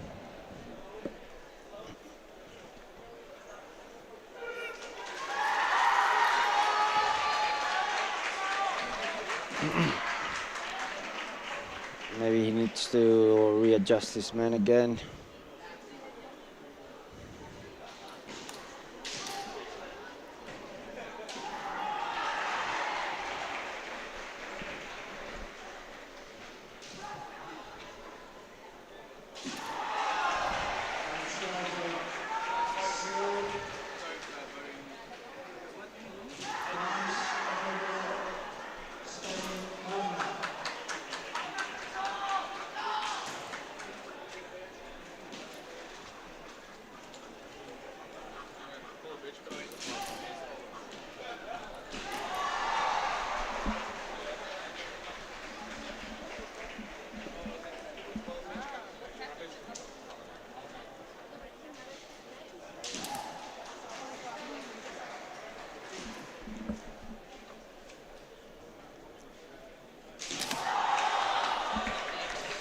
Yeah, Makoto Kofi really taking his time.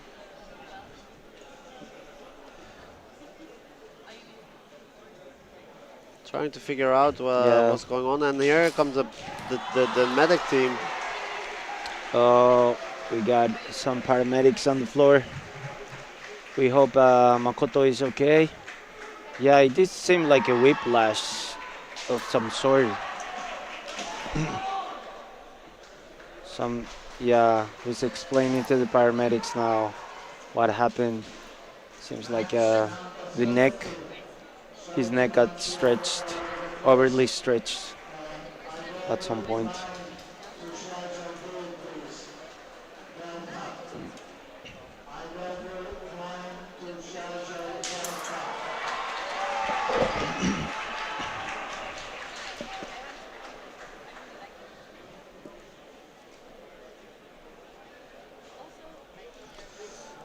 Hamburger is quite the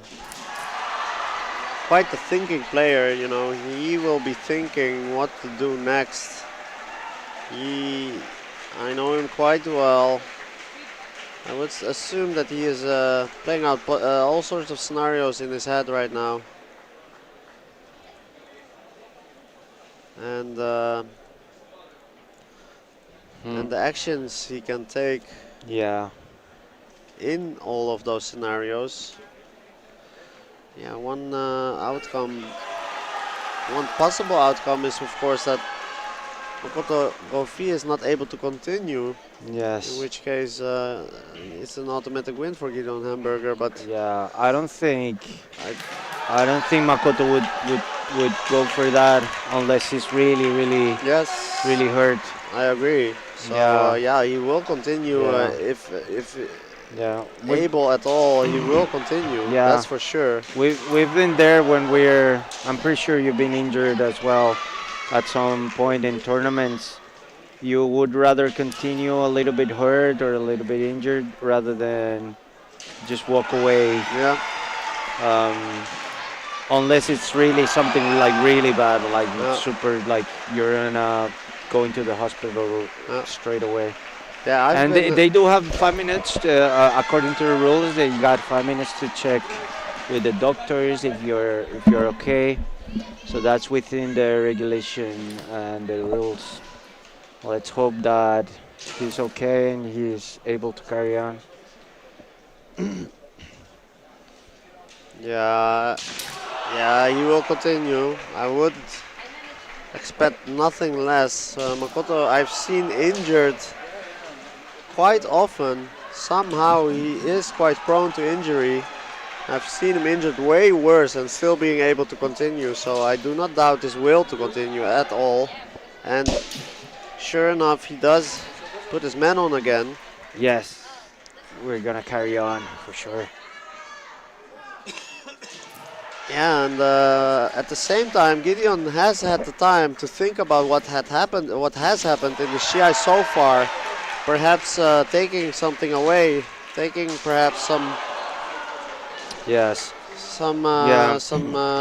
information and putting it together in his head, and he will have some kind of battle plan ready.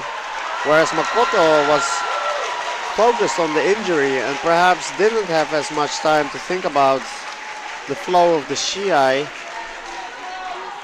So it will be interesting to see what happens now. This could play out completely differently from before this little accident occurred. Yeah. On other news, we seem to have already some semi-finalists.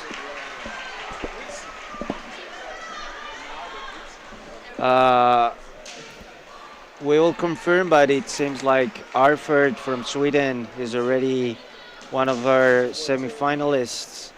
And on our side, also in the Shiaijo B, James Wright is another semi-finalist. We're waiting on the rest of the matches to see who are the other two semi-finalists.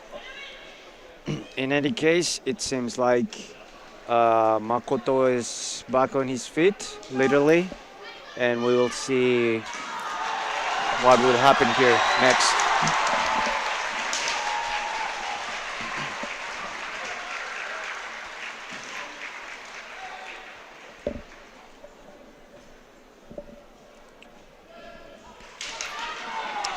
Yeah, it looks like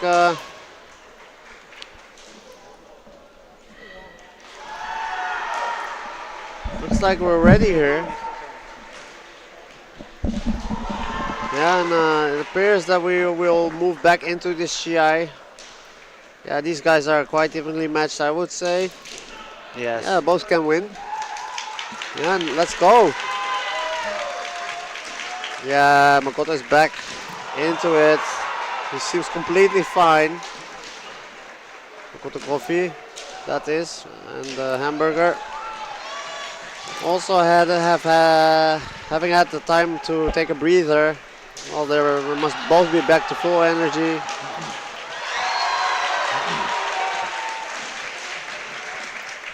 And Makoto going straight into it again. Oh, and does seem a little bit. Yeah, he is hurting a bit. You can clearly tell it's bothering him. Well, it's the end of regulation time, those 5 minutes. But we're jumping now into Encho, which is for seniors. It is unlimited time. Yeah, this is business after all. I mean, Gideon Hamburger, even though he knows that he caused the whiplash type injury that Makoto has sustained here, he cannot take it easy on him. Yeah. He And cannot. it seemed like it was not on purpose for sure. There was like just a clash and accident. Well, But still, yeah. he was part of the Yeah. cause, let's Yeah. say. Yeah. I'm not blaming anyone, but Yeah, he was there. He these was there. things happen. He was No, in the Shiai-jo. He was in the Shiai-jo. Yeah, very evenly matched. Let's see what happens. Now we're in Encho unlimited time. They don't need to Makoto. rush. Coffee here. Yeah, he seems a little bit more passive than when he just came into it right now. Oh, and a beautiful the Nuki Men type situation there. Yeah. Yeah, still showcasing. He's still dangerous. And Gideon Hamburger here, he must be trying to figure out like how can I turn this into my advantage here. The situation being as it is, just objectively looking at it, how do I Yes. proceed here? Yeah, and that is the type of thing that is hard for Makoto Gofi to handle right now.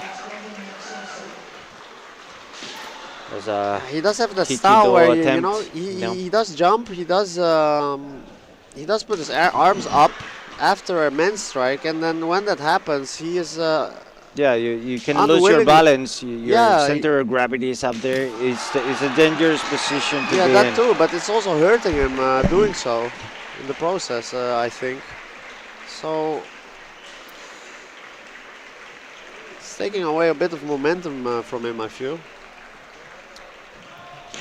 Oh, such a beautiful opportunity for both players, Yeah, but both players. That could have ended in a Devana Kote or a men. yeah, could Either have way. gone either way.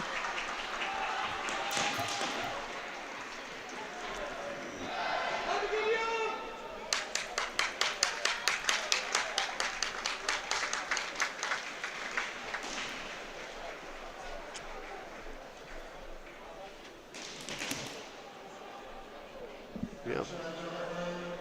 Gideon Hamburger just moving in order to avoid any strikes being made by Makoto Gofi. He had no intention to strike there, but sometimes you just move in order to reset the situation. You deem it unfavorable and you just move in to reset.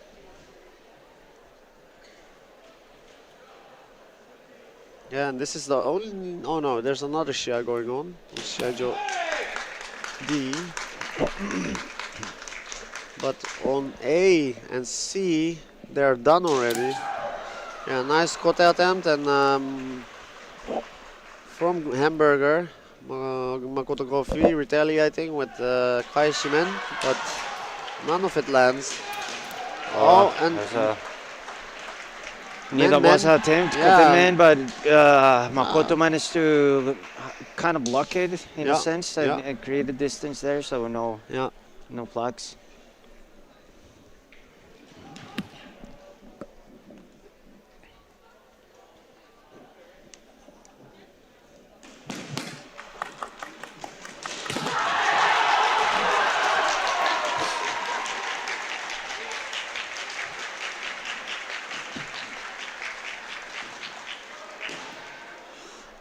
Look at that back and forth in semi. Once one of them pressures, the other presses back. Yeah, just saying, I will not let myself be pushed around. If you push me, I push back. Yes. Yeah. It's a tit for tat type of thing. yeah. They step in, try to create close the distance, but they're constantly blocking and creating more distance. And I see basically nullifying the attacks thus far. No flags. See Bert Heren in the chat. Bert Heren is the founder of the dojo where Gideon started Kendo in essentially. So it's really good to see Bert Heren. Actually, and I also started Kendo in Bert Heren's dojo. And Bert Heren, together with Yoshinobu Kurogi Sensei. Everybody knows Kurogi Sensei, but Kurogi Sensei back in the day founded Ren Shinjuku in Amstelveen with Bert Heren. And I started Kendo there, Gideon started Kendo there, Sayo and Makoto van der Woude, my brother and sister, started Kendo there. So it's really nice to see Bert Heren here in the chat as well. Yeah, look at that. Yeah, back and forth, but Yeah. that sounded like Tsuga for sure. They're not quite finding that specific spot to land on the ippons. So I haven't seen a flag yet. I don't think I have either. And we're on to what, Oh, and 6-7 minutes of the fight. these kind of situations just keep occurring where both players throw out a fantastic technique and negating each other. Yeah, this can take for a long time, let me tell you. Meanwhile, Shiai have commenced on Yeah. Shiaijo A. Especially if they know each other, they know. Oh, wow. So close again. That's first Hansoku, very clear Jogai Hansoku. Yeah. Makoto Makoto didn't basically need to flew outside of yeah, the he did Shiai-jo of a his own couple meters. volition. He didn't need You to be cannot- invited to do so. I think they cannot even see it in the camera because he flew maybe, yeah, over the maybe, camera. yeah, maybe he went off screen for a bit there. He went off screen.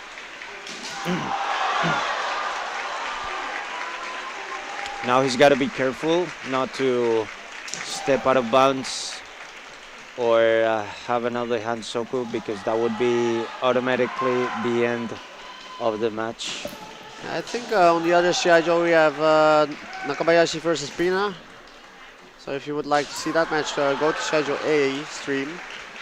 No, that's not Pina. Is that Pina not is Pina? Oh, Pina is from Spain. He's doing Jordan. okay, my mistake. Excuse me. Let's see.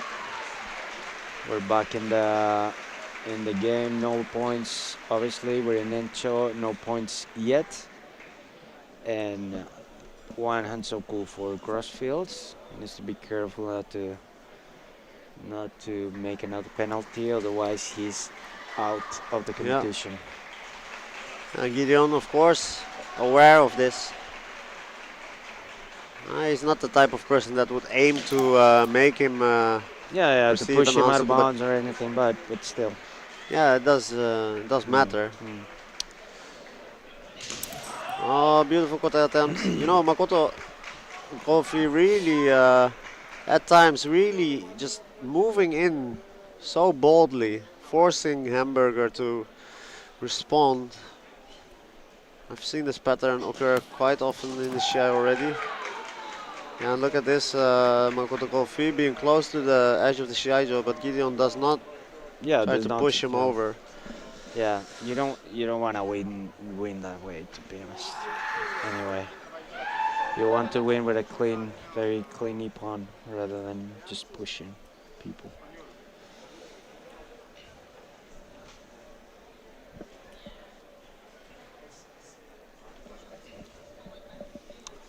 It seems like we already have a semi-final between James Wright from the UK and Nakabayashi from France. That will be played on later on. Oh, in this Shiaijo. Yeah. But for now, we need to figure out first who is going to classify from these two opponents, from Belgium and the Netherlands.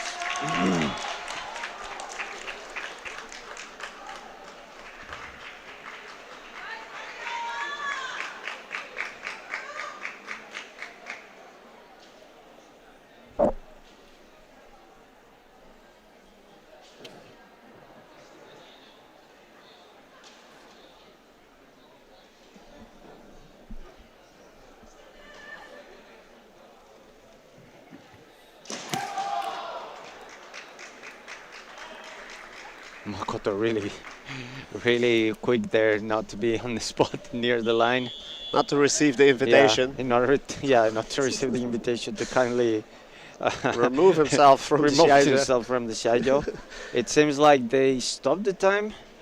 I'm not sure if they're following the World Kendo Championship rules where they stop every 3 minutes on Encho. Yeah. Even if Encho is unlimited, these were the rules in the World Kendo Championship. Just so you know, they would reset the time every 3 minutes and then go again.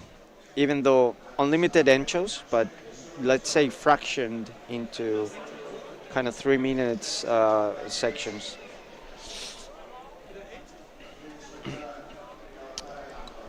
Let's see, we still need to know.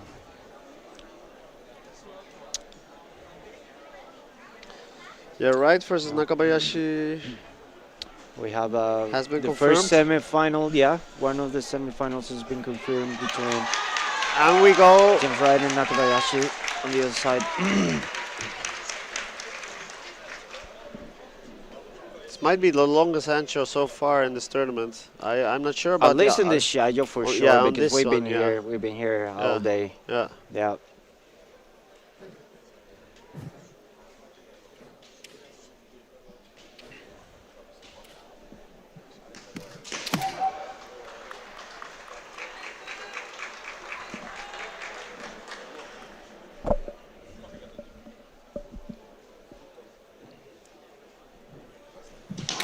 Oh, there we go. Kobe coming in for Grossfields. That was a IUC situation. Yeah. The referees have deemed appropriate to raise the white flag for Grossfields. He will move to the next round. Yeah, beautiful Shiai there. You know, both players really They digging went deep. for it. They went for this last IUC men. They both went for it for sure. Really digging deep into their arsenal of technical skill and ability, all the techniques that they could find in order to win. They've all, I truly feel that they've exhausted their ability Yes. to make the best of that Shiai, and in the end it got distilled into a Aiuchi situation in which Makoto Kofi was able to secure the Bana Men Ippon for himself and advance to Yes. the next stage. In any case, we will do a semi-final here later on between James Wright in white and Nakabayashi from France in red. For now, we'll leave you with a word from our sponsors, and we'll see you in a bit. The other semi-final is yet to be decided between Arford, Sweden in white, and there are some more matches to be decided to know who is the fourth semi-finalist. So thanks for tuning in. See you in a bit, guys.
Okay, guys. Welcome back, everyone.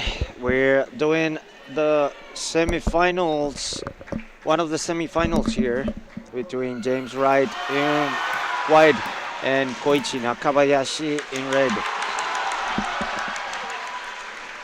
Yeah, and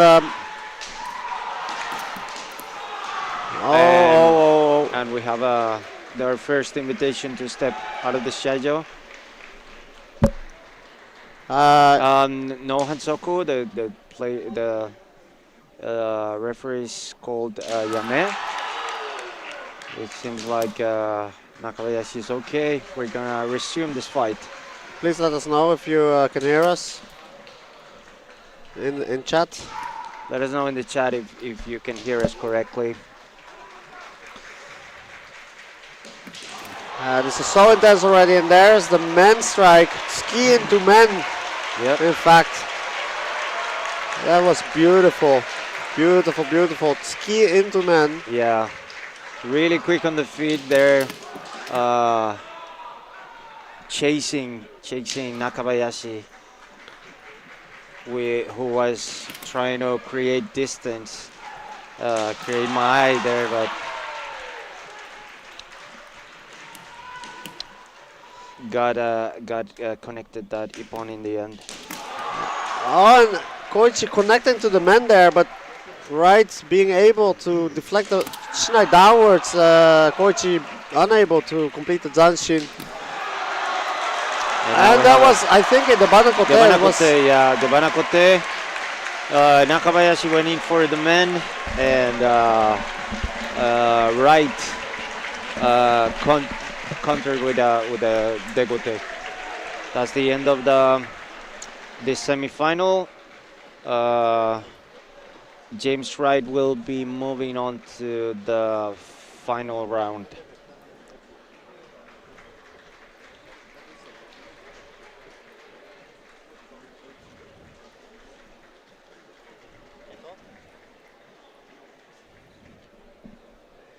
Yeah. So that was over really quick. Really quick. We're waiting for the other semi-final to be over between Swedish player Arfert in white and Klein, German fighter in red. This is currently being played in Shiaijo C if you want to tune in. Otherwise, the final will be broadcast here in the Shiaijo B in English. I'm still. That was quick. That was still that was trying super to quick. process what happened Yeah. in the semi-final there. We had some really drawn-out matches in the Shiai before that. Yes. Both Guido Hamburger and Makoto Kofi not giving each other an inch, and then we move into the semi-final, and it's over in a split second. It seemed like. Yeah, there were like barely like 5 attacks in all. Like, Yeah, there wasn't a lot of back and forth at all. And yeah, it was So right. kind of textbook techniques as well, like Yeah. Tsuki and Nidanwaza, Tsuki, and then men, Yeah. and then the Banakote. Yeah. Nothing fancy, nothing out of the ordinary. Yeah. Just a regular winning techniques. Yeah, well, I do think it's quite,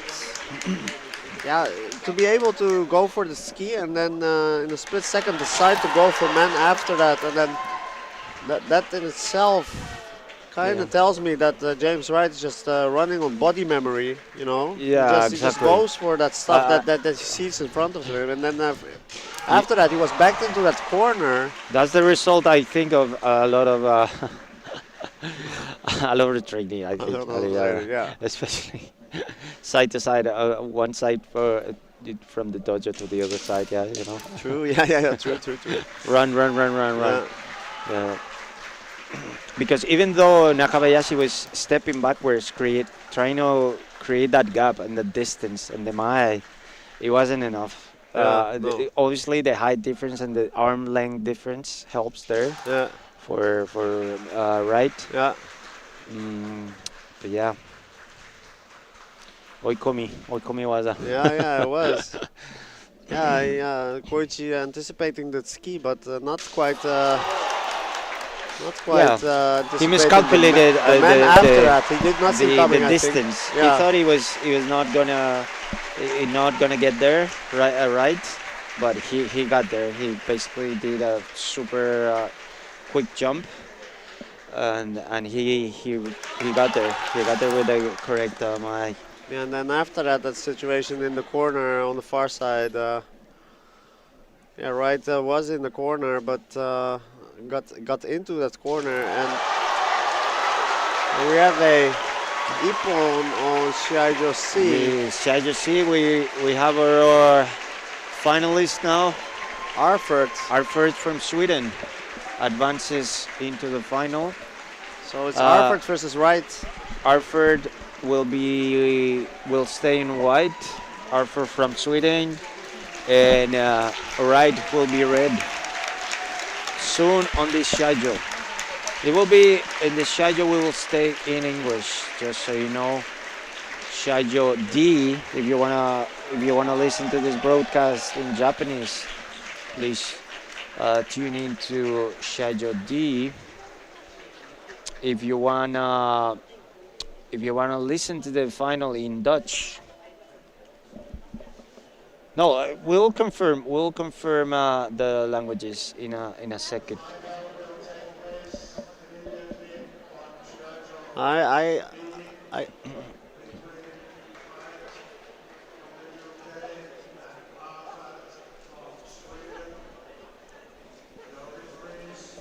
We'll confirm the languages in a second, but yeah, if you wanna stay in this Shiai-jo, we'll broadcast in English the final in about 5 minutes.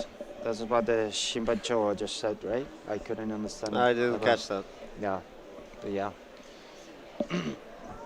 Soon enough. Don't go anywhere if you wanna see the final match here in English. Listen to me. Don't go anywhere. Listen to me, don't go anywhere. Actually, not 5 minutes. Look, the Shimpan are already aligned. So we will be start pretty much right now.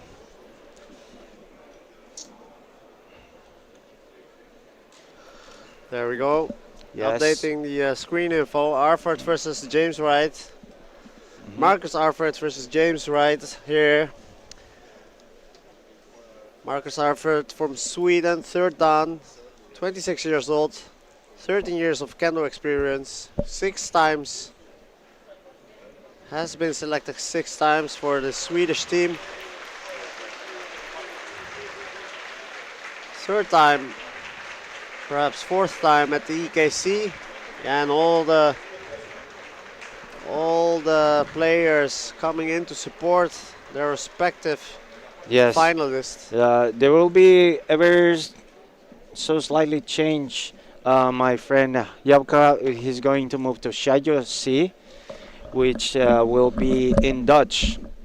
And please welcome Walt, our favorite Kiwi commentator, for the stream here in English. Thanks, Pablo. Yeah. So If you wanna, sorry, No, mate. go. If you wanna listen to this final in French, please tune in to Shiai-jo A. And if you wanna listen this in Japanese, Nihongo de, please move to Shiai-jo D.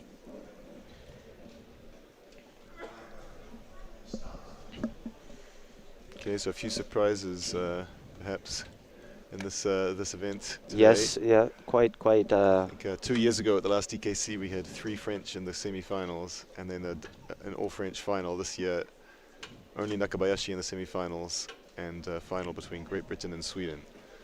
Correct. So French completely dominant in the team event yesterday, but just the 3rd medal in the individuals. So James Wright in white. excuse me, James Wright in red. Yeah, from Great and Britain. Arford from Sweden in white.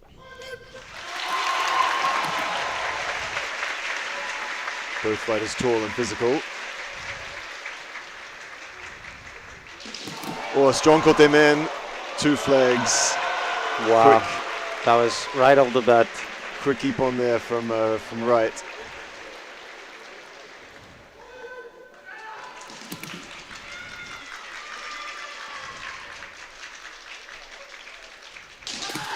Hikido, only 1 flag. There's still plenty time on the clock for Arford from Sweden to try to even the score. That was a pretty There's good. a 5-minute regulation time on this elimination rounds.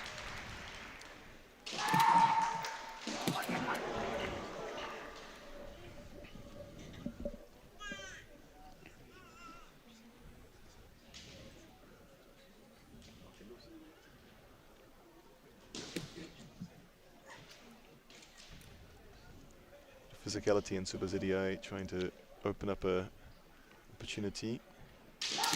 Oh, that was a just off to the side, I think. good attempt at Kaishiwaza there. Didn't quite connect, but the opportunity was definitely there. And Hikiwaza attempt now.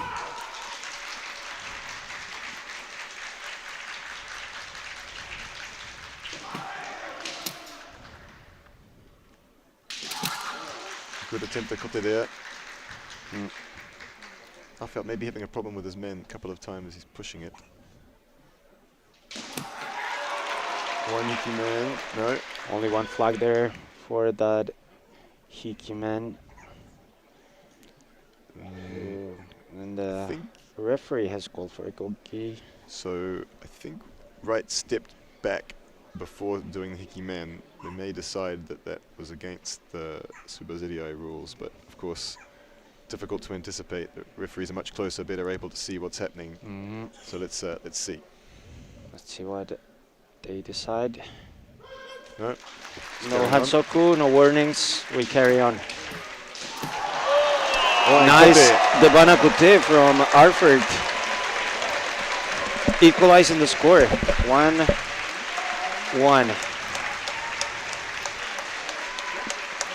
Always good to have a closely fought final.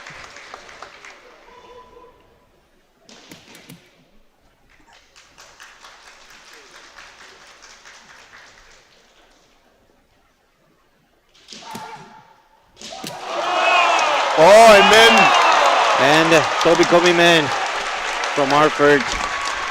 Interesting. A little earlier, there was a lot of almost ippon, I thought, from Wright, but ultimately, Sealing the deal now for this final. We can say that Arford, Sweden number 3, is the champion, European champion.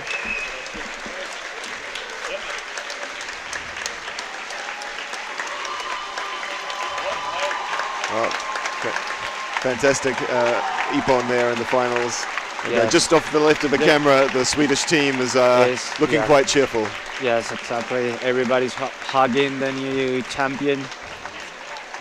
He's getting hoisted in the air. Yeah, he's getting raised up in arms, literally. So good, clean ippons from both. Yeah. Some really beautiful points there. Beautiful points there. Nice final, clean fights. All right. So Pablo, rounding the day out, what was your favorite match? I'll put you on the spot. It's hard to tell. There were a few amazing matches today, to be honest. You could tell the level of intensity was just getting higher and higher after the pools. Especially after the pools, it was like really intense matches. At least on the Shiai-jo. I've been in the Shiai-jo B for the whole day, but. What about you? Shiaijo A was the same. Some really difficult matches, including I think we had about a 25-minute incho between Nakabayashi and Ono.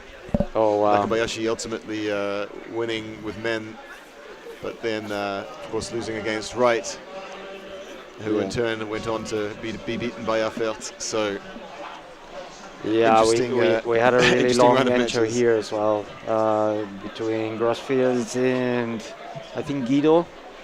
Yeah, Grofis and Dutch player Guido. Hamburger. Yeah, Hamburger. Yeah. All right. All right. So should we have a quick word from our sponsor, and then we should set ourselves up for the. Yeah. Thanks everyone for tuning in. Yeah, great display of support in the chat for all of the teams. Yeah, we will leave you with a word from our sponsors, and then after that we'll just be displaying the ending ceremony. That's right. the end of the tournament, medals and such, and we'll leave you with that. Cool. So we see if I can work this little interface. Yeah.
You know, when I wrote it, it was for the WPCE, and there the people move. I have to check this. Thanks.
So sorry, unfortunately they've cut the mics down at the front of the dojo, so we can't hear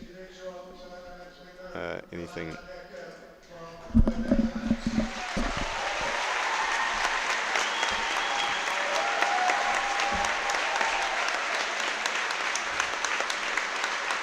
So we'll try to announce them now orally.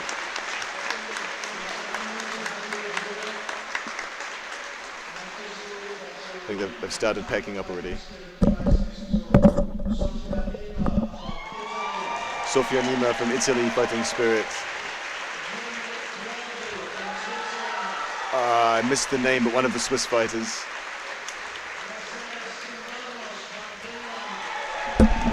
One of the Finnish fighters.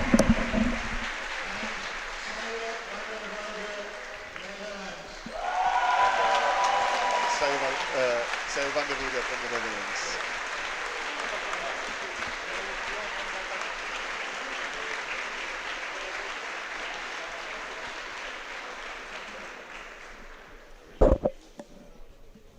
Hello everyone. Slight issue here with the camera, but if you switch to Shiai-jo A or C or D, you will have the sound from the ending ceremony. Sorry, apologize about that.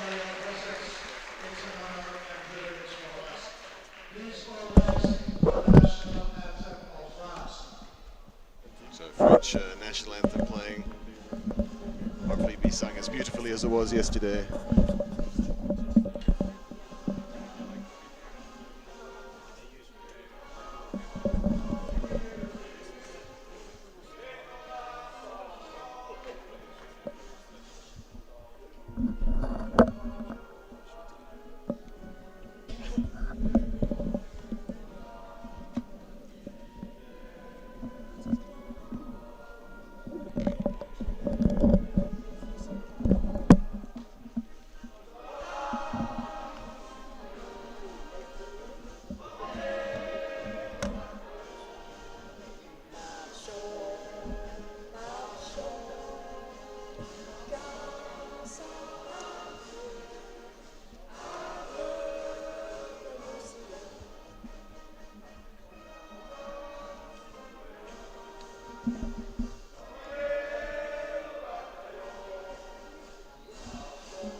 Men's individual tournament award ceremony starting in just a second.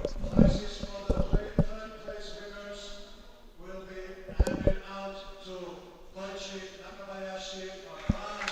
Koichi Nakabayashi from France, third.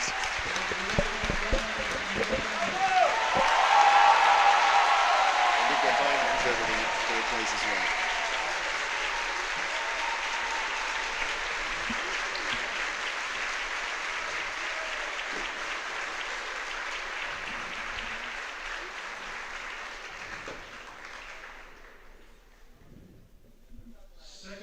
Second place, James Wright from the UK.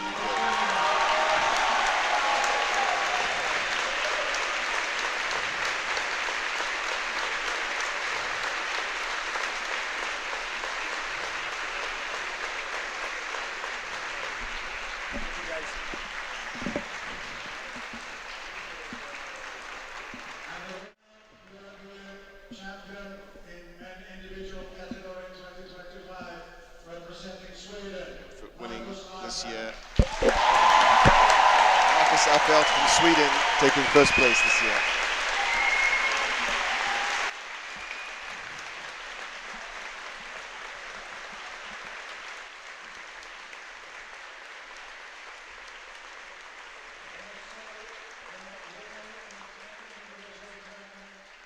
Receive a full set by all German custom-made full bogu set from All Japan Mudogu goes to the winner. It's quite a prize. Yeah, I would say that's not bad. I wouldn't say no to that. Fighting Spirit Awards.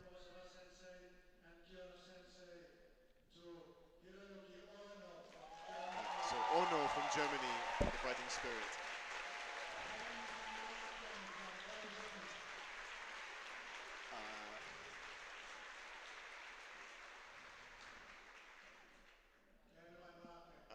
Ken van Lecken from Belgium.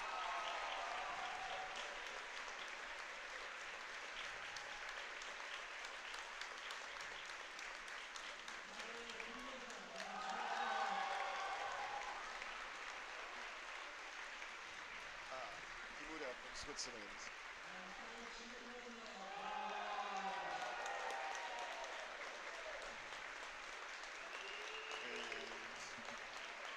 And Uno from the Netherlands. Uno or Ono? Uno from the Netherlands, the fourth Fighting Spirit. Okay.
That's the end of the awards ceremony. There'll now be a few words before we close.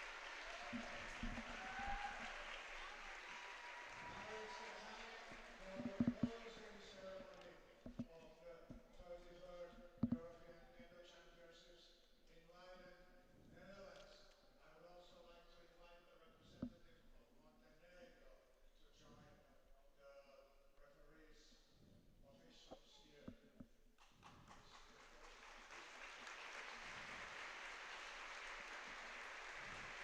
So the Montenegrin delegation invited to join the referees. President of Dutch Kendo Federation.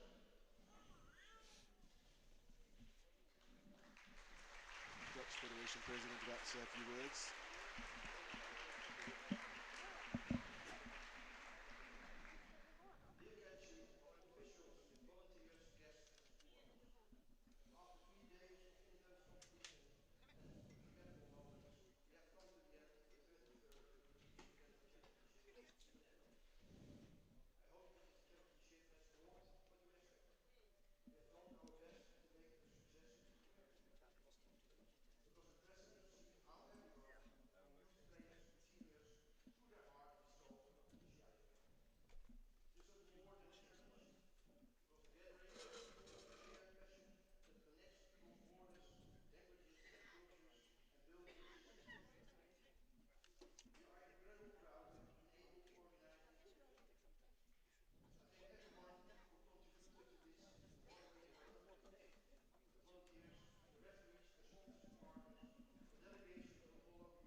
Here's to all the volunteers and the organisers.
European Kendo Championships in remain history in a very positive way. During these days, we have observed a number of fights, high technical skill performed by all of you in an environment of discipline, respect, modesty, and dignity, as it will be. And I would like to congratulate all of you for your participation in that. However, this conduct would not be possible without some guidance. And this guidance was given by the judges in an excellent way. Shippers who have a very difficult task, conducting this task in an excellent way. And I would like to congratulate all the shippers for a job very well done. Thank you very much.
south of Europe, the southern part.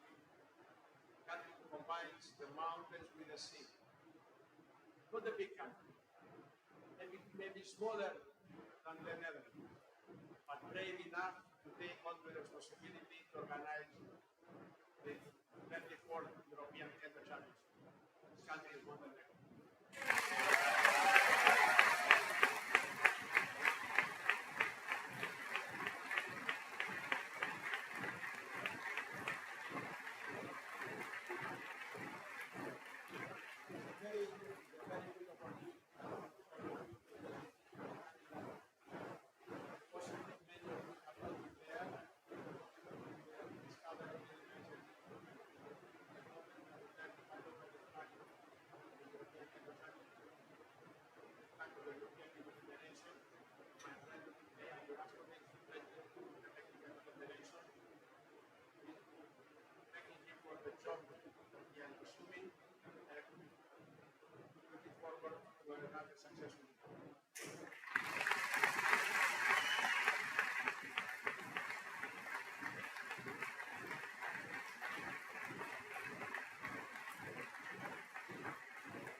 Having that in mind, I would like to say that we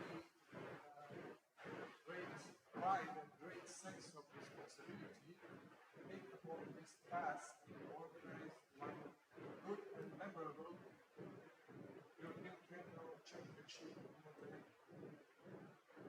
All federation, the national team, I would like to say, please bring your national colors not on the jacket but on the short sleeves, because we are going to have one summertime championship next year. I would like to see you all next June in Montenegro.